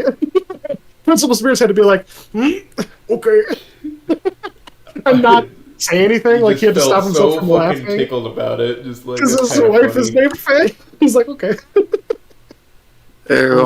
That's cute. I don't know. I wonder when that was drawn. I will say I did not have the idea. Obviously did not have the idea for him to be. Oh, that's a Foss drawing from Puppet Pals. Okay. I have quite a few little spears. Hold on. There we go. I think the one that I had, it was like they were on the set, like a movie set or something, and like she had like sunglasses on her forehead, and they were taking a selfie together. It was pretty cute. Anyway, so they meet up, and again, it's a funny scene, but also obviously the big reveal is the fact that Principal Spears and his wife Fang have a kid, who is a hybrid human or Cro-Magnon, whatever, human Cro-Magnon and a dinosaur. So the fact that they are like seeing one in the flesh is essentially like proof that okay, they, it is possible. So that was kind of the reason for that. They have their kid, and then they were trying to avoid Kevin for a lot of it. Anon was not seeing Kevin at the picnic, and then later on, Kevin corners Lucy by the bathroom stalls because it's an outdoor, it's like a park or whatever. So they have bathroom buildings, but they're like a little ways away, like over a hill. And Lucy gets cornered by Kevin. There's a fun sequence where obviously he I think Lucy punches Kevin in the throat. He says some shit about Anon, and then he tries to attack, and Anon just lays him out. And then Kevin's dad shows up and beats Kevin up some more. It's real quick. It's like, or not real quick, but it's like everyone gets to wall up the bad guy again, the one-dimensional plot device villain for this first half of the story. But the important snippet from that is Kevin, in his taunting, ended up saying that Anon was seeing another woman behind Lucy's back. And the reason that he knew that was because I skimmed over it in my recap, but Anon went to that lunch date with Trish and Fang, and when he was talking to Trish got emotional and she was crying, and basically like they hugged it out, and she basically fucking left a bunch of like mascara smeared on his shirt kind of thing. So it was nothing like actually untoward or whatever, but she did leave her scent on him essentially. And when he went back to work, Kevin noticed, because he's a dinosaur, he has a heightened sense of smell. So Kevin noticed that he had the scent of a not pterodactyl on him, and when he knew that he was married to a pterodactyl. Oh no. So, having a scent of a different dinosaur in a city that's filled with a bunch of dinosaurs that he could be bumping person to person. My point. But he's a bad guy, so he dropped this. He basically made a baseless accusation. He dropped it, but the thing is that planted the seed in Lucy's head. And that's where the chapter ends. Lucy's basically like, what did Kevin mean when he said, something about another dinosaur? And that's like, that's sort of the inciting, like, kicking off what happened. This is why this is when I pull my 2014 Ford F-150 and smack into Kevin with a car. So Rosa owned the flower shop. Boom. Well, that was another day. That was a different day. But there you go. But that's all. All it takes is a seed of doubt, right? And again, Anon is an honorable guy. So he was keeping this from Lucy. He was doing it behind her back. However, Ripley told him that wasn't a good idea. And he was starting to think it wasn't a good idea, especially if he was going to try to get her back in touch. How would he tell Reed and Trish to not tell Lucy that he had met with them earlier, right? So he's like, this is something where the Band-Aid's going to have to come off anyway. It's just this was the worst time for it to happen, right? He would have liked to tell her on his own time, but instead it got forced upon him by Kevin being a douche. So, again, there's drama. Drama 101. Have a character want to do a thing, but have it happen at an opportune time. Right? Now, I will say I dislike because it's very overdone, the misunderstanding causing drama. Like the whole, these two people are going out, but then the girl opens the door while there's another girl hugging him, and she gets all butthurt, and she's like, I thought you loved me. He's like, it's not what it looks like, and then it causes, it's super artificial. That gets rid of common sense as well, because people, while some of them are like that, not everybody has got that mentality. Some people are actually socially intelligent. It's very shallow to me. So, with me, I did technically introduce this element, and I won't go into, you have a note, just stop here, whatever. I will say, the opening of Chapter 12 is Anon parking the car and saying, here's what happened. I'm going to explain everything to you. There's nothing, I didn't cheat on you, there's nothing bad. Let me explain it to you. Lucy's angry at him, sure. They do get into a fight over it, but he lays all the cards on the table, and she's not like, I'm getting a divorce, we're getting divorced, I hate you, or whatever. It's just it's a fight. She feels betrayed, and rightly so, because he did go behind her back, But it's not cheating. He didn't cheat on her. It's just he was dishonest about something, and it's that still hurts. I feel like, in the Lucy perspective, it is, oh, thank God he's not cheating on me, but that bastard lied to me. Yeah. he went and did a thing, regardless of his intentions. Again, it's the road to hell is paved in good intentions, or whatever, right?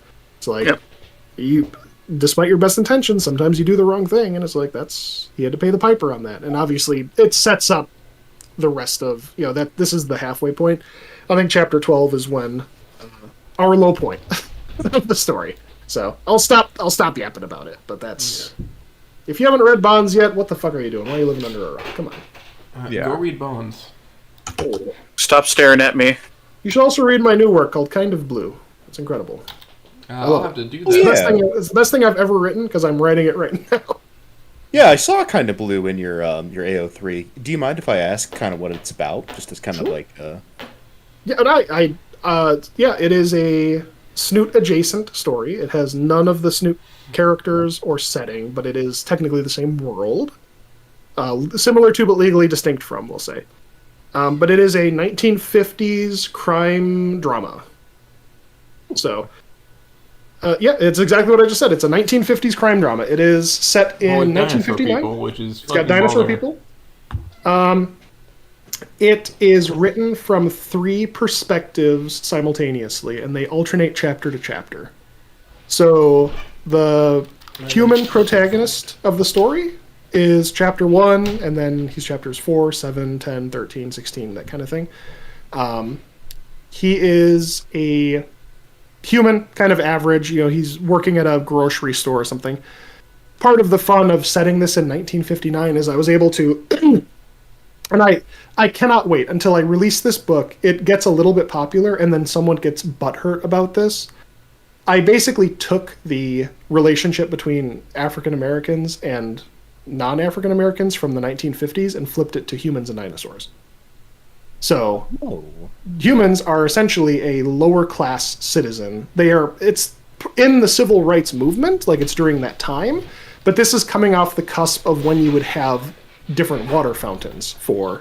It's 1950, so if anything, we have maybe early Martin Luther King, but the civil rights movement started in 57 or 58. That's when it started, essentially. So they are more or less still a second class citizen. Also, technically, it's also pre-Vietnam War, I think, because we don't get into that until 59. I thought that was early 60s. Yeah, it's in the really late 50s. It started with it was the Korean War under Eisenhower. Then JFK got in, and it started in 1959 or 1960.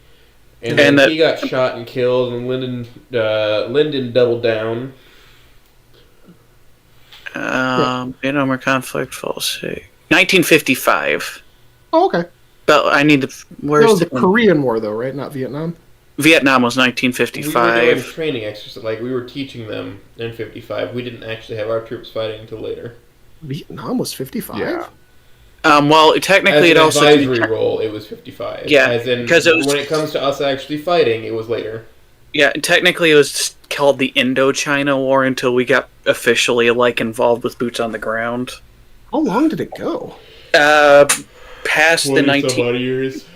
Because before then it was the French trying to hold on to their region, their colonial region, basically. Okay. 75. Yeah, I was gonna say my dad served in Vietnam. He was not of age to serve in 55. Yeah, no, that war went on for a while. Okay. Yeah, he must have been in the tail end of it then. Interesting. Yeah. Okay. Anyway, so yeah, human character. He's kind of milquetoast, whatever. He's a fan of jazz music. It's a backdrop of the story is jazz. It's named Kind of Blue, which is named after Miles Davis's album Kind of Blue. It came out in 1959. Go figure. And he has some encounters, he does some stuff, and then he bumps into a velociraptor chick, who is our second protagonist. So chapter 2, and then again every 3 chapters, is told from her perspective. She is a blue-colored velociraptor. She is... they're both in their mid-20s, I think, 25 and 24 for the ages. She is working at a police station. She's got a clerical job, and she wants to be a police officer. But this is very early in the women being police officer movement. I think that started in 57 or 58 again. Yeah.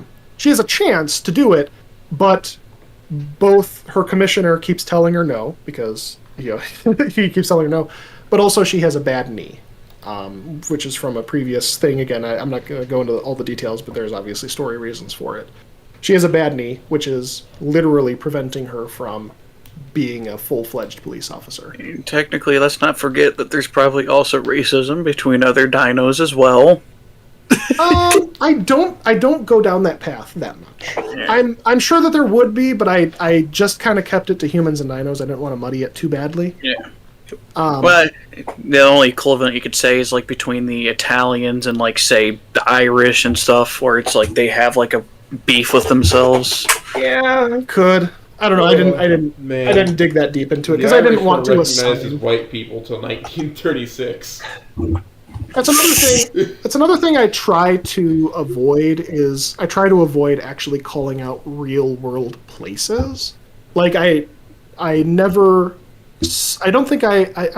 might say the United States, but all of my cities and stuff are permuted slightly, and I try not to call out specific locations because I don't want to say all T-Rexes are Italians or all Velociraptors are whatever. I don't want to necessarily do that.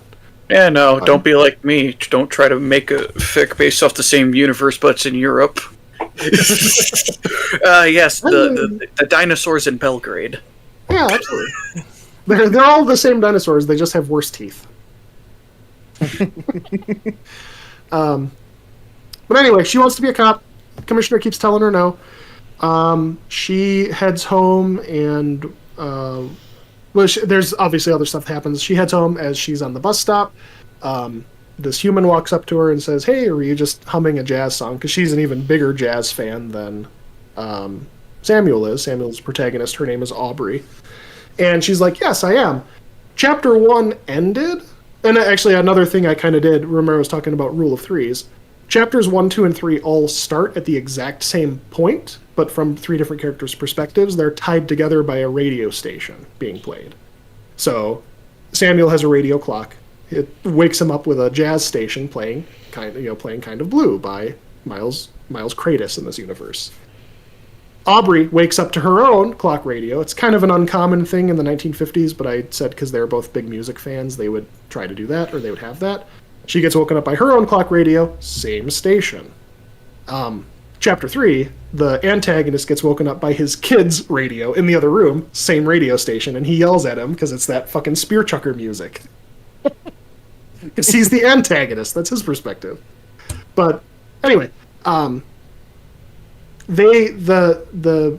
with chapter 2, they meet each other and they get interrupted by a gunshot. So in chapter 1, the chapter ends with the gunshot cutting off their conversation. Chapter 2, it goes just a little bit further than that, where they hear a gunshot and Aubrey charges straight towards it. And Samuel's like, "What the fuck are you doing? You usually run away from gunshots. What are you doing?" And she says that she's a cop. He's like, "Okay." So they find a guy who got shot dead in an alley. And it's like, what the hell happened here? Then the chapter ends. Chapter 3, antagonist of the story. His name is Pierce. He's a Stegosaurus. He works for the Herdsters, which again is a parallel to the Teamsters. He is basically like a low-level enforcer for them. He's been working there long enough that he should have climbed the ladder, but he's had some situations happen where he's gotten knocked back down several pegs. So I talk about the fact that he had gotten a strike. I don't say what, but he got a strike of some sort, so he's basically getting drummed back a little bit. So he's going about his day. He's doing just routine shit where he's collecting dues for the Herdsters, because again, they're essentially an extension of the Mafia, where they're going around like more or less collecting protection money. Give us your haircut fees. They're basically collecting protection money. It is very thinly veiled under the very thin guise of being legal. Yeah. So he's doing that. Sorry. But he gets assigned oh, actually, I gotta remember that. He gets assigned a human cohort, or a human, like, partner. He already has a partner that he does his jobs with, Diplodocus named Marty. He gets assigned a human named Eggsy. He's this real skittish, like, Weasley guy is wearing, like, these big bottle cap glasses, and he's, like, super jittery and nervous kind of thing. Okay. Well, his boss tells him you gotta take him around, we're gonna train him, whatever. Okay, so they take Marty along, they take Eggsy along, they're doing their job, and at the end of the day, they stop so that Pierce can make a phone call from a phone booth. Obviously, this is 1950s, they don't have cell phones. He stops at a phone booth, makes a call to his boss to let him know they're done, they're going to meet at the after-work meetup. Hangs up, goes to call his wife, he looks back, and Eggsy's not in the car anymore. And he's like, "What the fuck?" And he runs back, and he's like, "Marty, where did Eggsy go?" And he's like, "Oh, Eggsy, he wanted to go get a hot dog from the hot dog stand." And he's like, "Where's the fucking briefcase with the money, you idiot?" And he's like, "Wait, where's the briefcase?" So, this human that they took along with them fucking ran off with the money that they had collected. And so they chase him down. They catch up with him, and they find the briefcase, but it's empty. Then there's no money there. And they're like, "What did you do with the money? What'd you do with the money, Eggsy?" And he's like, "I'm not going to tell you, you fucking dinosaurs." And Pierce shoots him dead right there. He fucking kills him in the alley. Okay, he just shot a guy dead. They have to run. Obviously, this is the body that Samuel and Aubrey just came across because they heard the gunshot from being so close. But by that point, Pierce is already off the scene. And the chapter ends with a fucking hero shot of Pierce going to the harbor, throwing his pistol into the water to get rid of the evidence, and thinking to himself, "I wonder what my wife is making for dinner tonight." Like, he just shot a guy dead in an alley, and he's like, "I wonder what's for dinner." He's very nonchalant. That's a man with his priorities straight, honestly. Oh, yeah. I wonder what my wife has for me. Man, I love my wife. That's the first chapter. And again, it's like the goal of it, obviously. And from here, the story starts flowing. It's like chapter 4, Samuel, chapter 5, Aubrey, chapter 6, Pierce. Obviously, everything intertwines. It all comes back together, all that fun stuff. There's lots of twists and fun shit. But the point of it, like why I wanted to write what I wrote, is I wanted to challenge myself with multiple perspectives, which is challenging to write from anyway, right? Having several perspectives. 3 at a time is a hell of a task. And I wanted to make it where each character was unique, each character was interesting in its own way, and I wanted to have an antagonist who I could humanize, who I could actually say, like, this guy's a fucking murderer, this guy is a bad person. What could bring him to this point, and how could I justify that? Is it justified? I don't know, he's a murderer. It's like, it's hard to do, but maybe from a certain perspective. Maybe he has a reason that he hates humans so much, So, it's been a lot of fun. It's been a lot of fun to write the story and get as far as I am. I'm going to wrap up the book here, like, I'm on chapter 16, and this is going to be the end of book 1. But I would like to continue it as a further story, right? Again, I'd like to publish it, but I'd like to also continue the adventures beyond this. Alrighty. So, I do got one more question about Kind of Blue. Well, I realized that Ripley is like that archetype actually has a lot more like power if put in that time. So does that exist at all? Is there like a Ripley kind of person there? yeah. Oh man. Yeah. You remember the I said that Aubrey went to the commissioner and she asked him questions. You want to know what his name is? Oh, I'm gonna say Samus. No. That's Samantha already. No, his name is Commissioner Aaron. Commissioner Aaron. That's nice. That's a good touch. For the joke, do they have really thick Irish accents to fit with the time? I don't know that I ever blatantly call out an accent like that. Like I said, I try not to say regional stuff. Like I wouldn't say an Irish accent, but I do have people. When I write dialogue, I will write it in like truncated ways to give it either like a bit of a New Yorker accent or that kind of thing. So, it's set in Old York, by the way. Obviously, it's not New York; it's Old York. Officer Finnegan, what are you doing? But wouldn't that be New York? No, fuck you! Shut the fuck up! Get out of here! Just remember, New York used to be New Amsterdam. No, it's Why Old they York. changed it, I can't say. It's set in the year 201 million in 1959 BC. Wait. That's. Don't those years go backwards? Shut up. Shut the fuck up. Your science can't explain everything. So you're saying Pangea still exists? Listen here. You're asking far too many questions about the story point of a talking with dinosaur have people. fun, I swear. I don't, Starman, I'm being very easy with you, because I could start getting into really, really hard questions that a writer never asks himself. Yeah. That's true. Jam, I believe you have some questions. Wow. I'm going to give the floor to this jar that is on the corner of my desk about to fall off. Oh, He's so really nice. balanced there precariously. Yep. I have a question for Jam. When is a door not a door? When is a door not a door? Mhm. Something jam. No.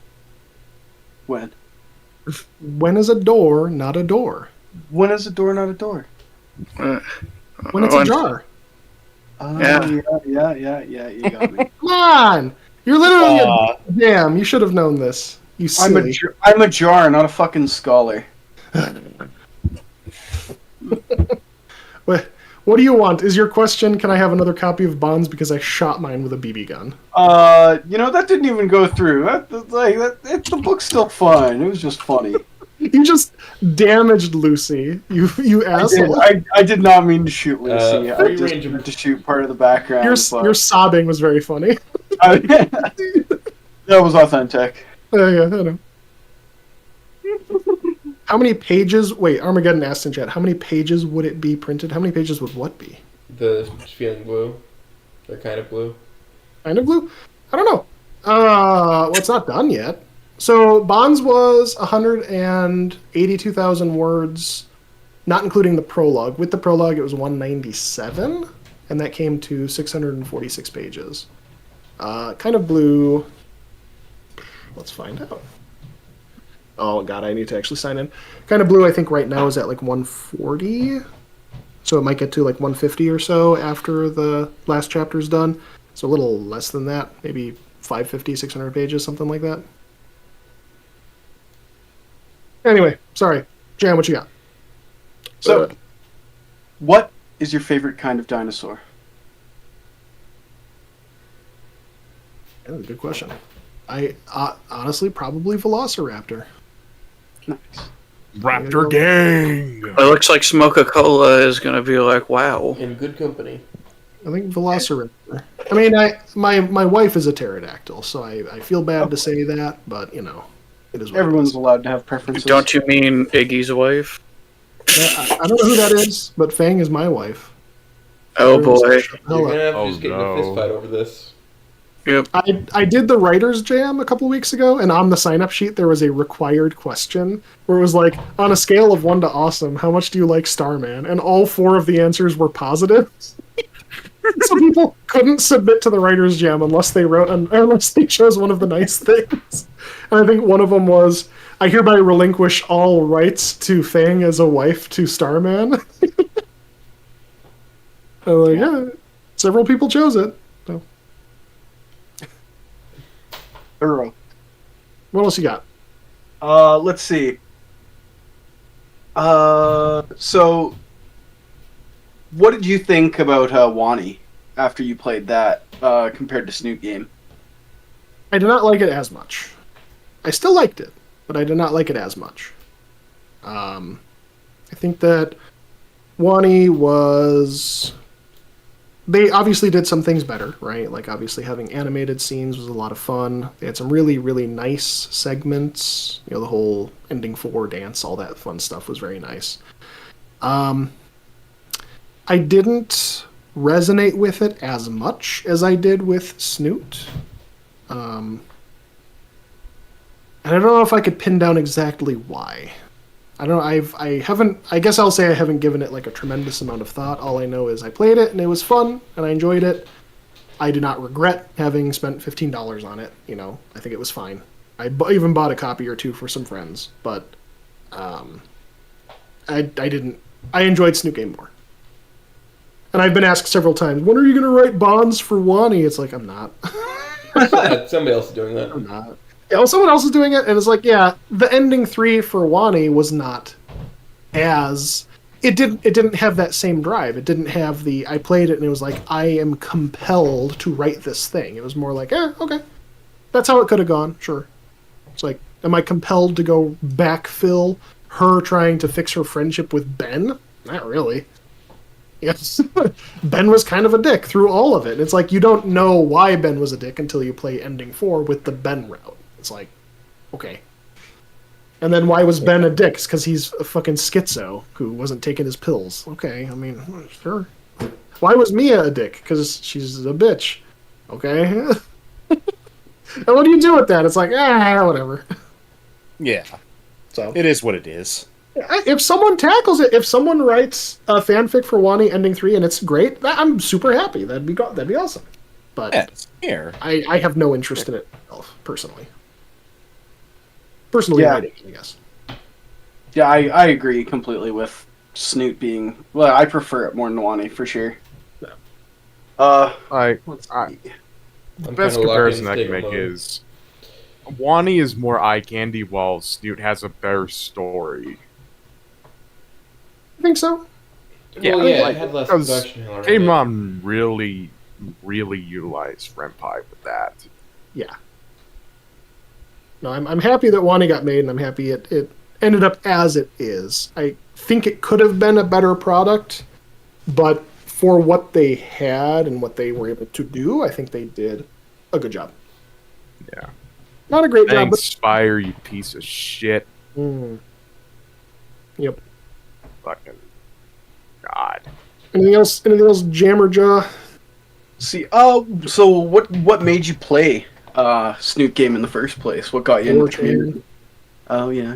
Yep. It was I don't spend a lot of time on 4chan, not anymore. I used to, doom scroll, and I was on V or something, I don't remember, V or VG or something, and someone posted a topic that was like, what are some visual novels you'd recommend? And someone posted Snoot Game, and I was like, okay. And I bookmarked the page, I bookmarked snootgame.xyz, and then 6 months went past, and I didn't play it. And finally, it was like, one day I was bored, and I was looking at my bookmarks, and I was like, what's a Snoot Game? Oh, well, I'll give it a try, why not? I actually, this is old guard stuff, but several years before Snoot Game, there was another 4chan visual novel they made called Katawa Shoujo. And that one I played, I think around when it came out, I played that one, and I really liked that game. And I was actually a member of the Katawa Shoujo community for a while, for a few months, I'd say. But that one, a lot like Snoot Game, it was like it had a positive effect, I think, on its players, which is a very interesting phenomenon to me because these games are being made by 4chan, who are ostensibly horrible racists who are just shit posters. Yet, on several occasions now, they have made very impactful and very like emotionally resonant media that have caused people to improve themselves. Like, here's the thing: the reason why 4chan has that is because of one place and one place alone, and that's /poll. That is only what people think 4chan is. B is pretty bad too. B is random. Yeah. It's everything. It's pretty bad. I've never been a worker on 4chan. I've seen some heinous shit on B. But that's because B is literally called random. It's my point is there are a few places you can go on 4chan. Well, the thing is, I'm not going to say what I was about to say because I don't want to get you removed from YouTube this late into it. But it's like some normie can go to 4chan and all of a sudden they're getting called the N-word and the F slur and all this stuff, and they're like, "Oh, what is happening? This is awful." It's like, no, they're just getting called those words because they suck.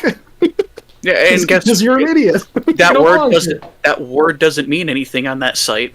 Right. That's why. Right. It's just par for the course. So like, yeah, I kind of see what you're saying. Like, yes, there are certain areas of 4chan that are better or worse, but like, it's still, it doesn't feel like it's the type of place that would foster this type of thing. But on the other hand, it feels perfect. Like, it is unfiltered. It is. When a place calls an artillery strike on an ISIS cell, I don't assume anything from it. Or, actually, gets animal abusers arrested by the FBI. Right. Oh, they've done some phenomenal stuff. I mean, I actually, again, dating myself, but I participated in some of the anti-Scientology protests that were put on by 4chan. It was when 4chan found out about Scientology being stupid. It was like for a couple months, it was a lot of fun. It was like, I went to these Scientology places and people were playing fucking Rickroll on boom boxes. Also, I'll recommend this, everybody. If you're for right to repair, you should be against Scientology. They're against right to repair. Oh, they would be. They're a bunch of rich assholes. Oh, no. It's part of their doctrine. Yeah. Anyways, go back to jabbering on Starman. Oh, sorry. I answered the question. What is it? You guys was Jim? Let's see. Now I see on the Mimi server you have the writing club role. Do you have anything to do with that project? No. Oh, okay, I see. No, I don't. I was. Yeah, I it was largely okay. So I guess here's what happened, and here's how it went, and how it's going to go.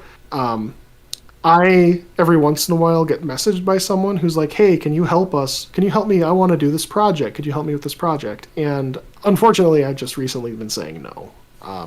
Mimi was kind of an early one, though, where I can't remember if it was who it was exactly, but I think it actually might have been Oreo.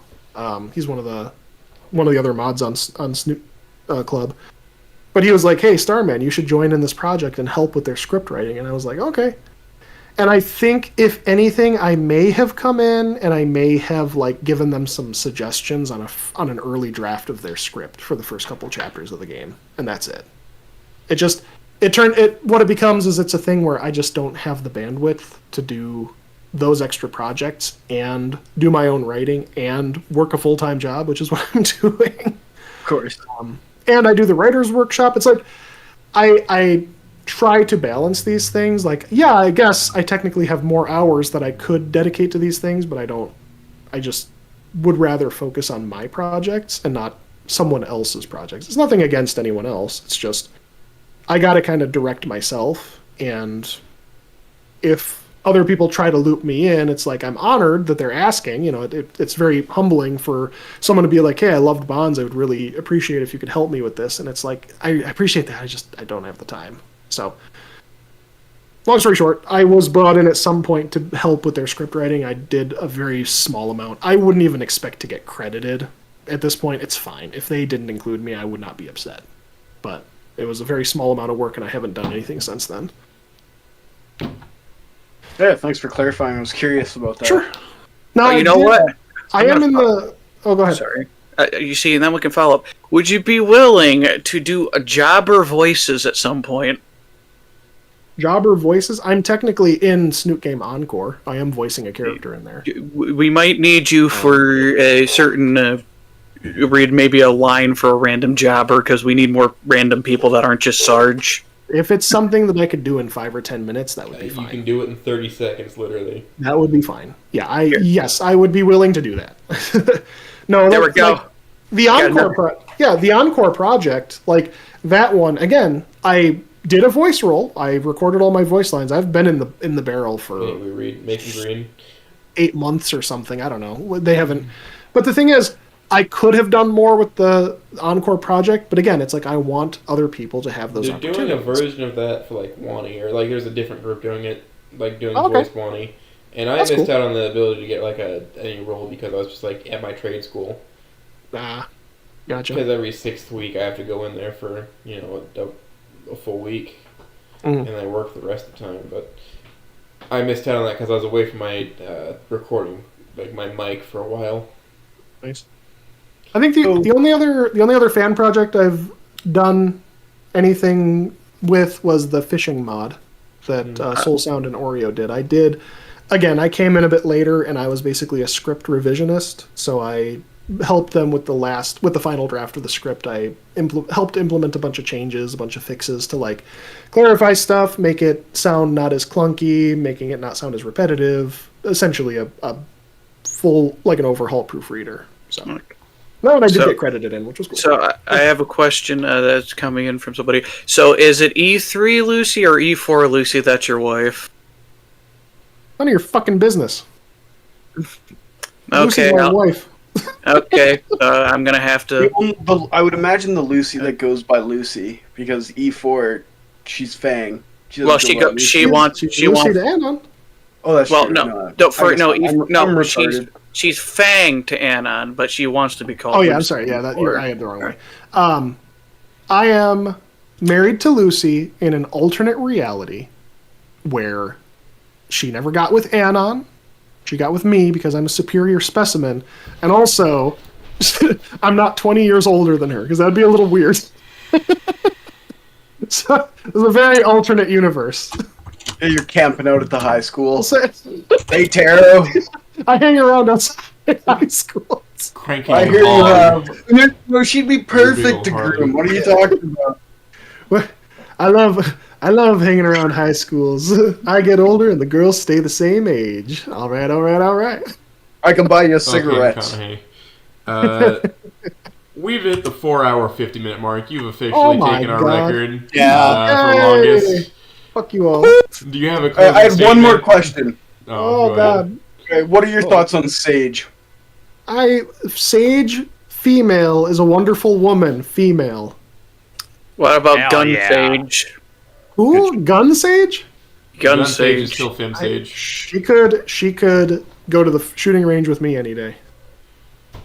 All right. Do you have any closing remarks before I kill the stream? Unceremoniously, as always. I should have thought of something funnier before now. I don't know. Fucking Read Kinda Blue or something. I don't know. When I finish it and actually publish it, I'll post links so like you'll actually be able to buy it. And that'd be cool if you did. I don't fucking care. Other than that, I don't know. Beat your children. Buy copies of Bonds and shoot them with. I'll shoot it with a real gun, Morty. Oh, let's do it, dude. If someone actually got a copy of Bonds and shot it with a real gun, that would be incredible. Like just fucking see the thing blow apart. Exactly. Pulls out my 32, puts hollow points inside of it. Are you saying I need to go to Demo Ranch and just give them like a copy of Bonds, have them shoot at it? You know what I'm gonna do with that copy once I get another one? Yeah. I'm going shooting. Downrange, hell yeah! Just be safe, Yeah, but it would be hilarious. Of course. You know what? In a year. Spider-Man construction worker, do you have any words of wisdom? Yes. Be safe around guns. Don't put the Bonds in front of you and expect the bullet to be stopped by Bonds. That will not be the case. You think this will hurt? Ah! Anyway, I'm gonna shut it down. Bye. I'm gonna have to hit him with a "See you, space cowboy."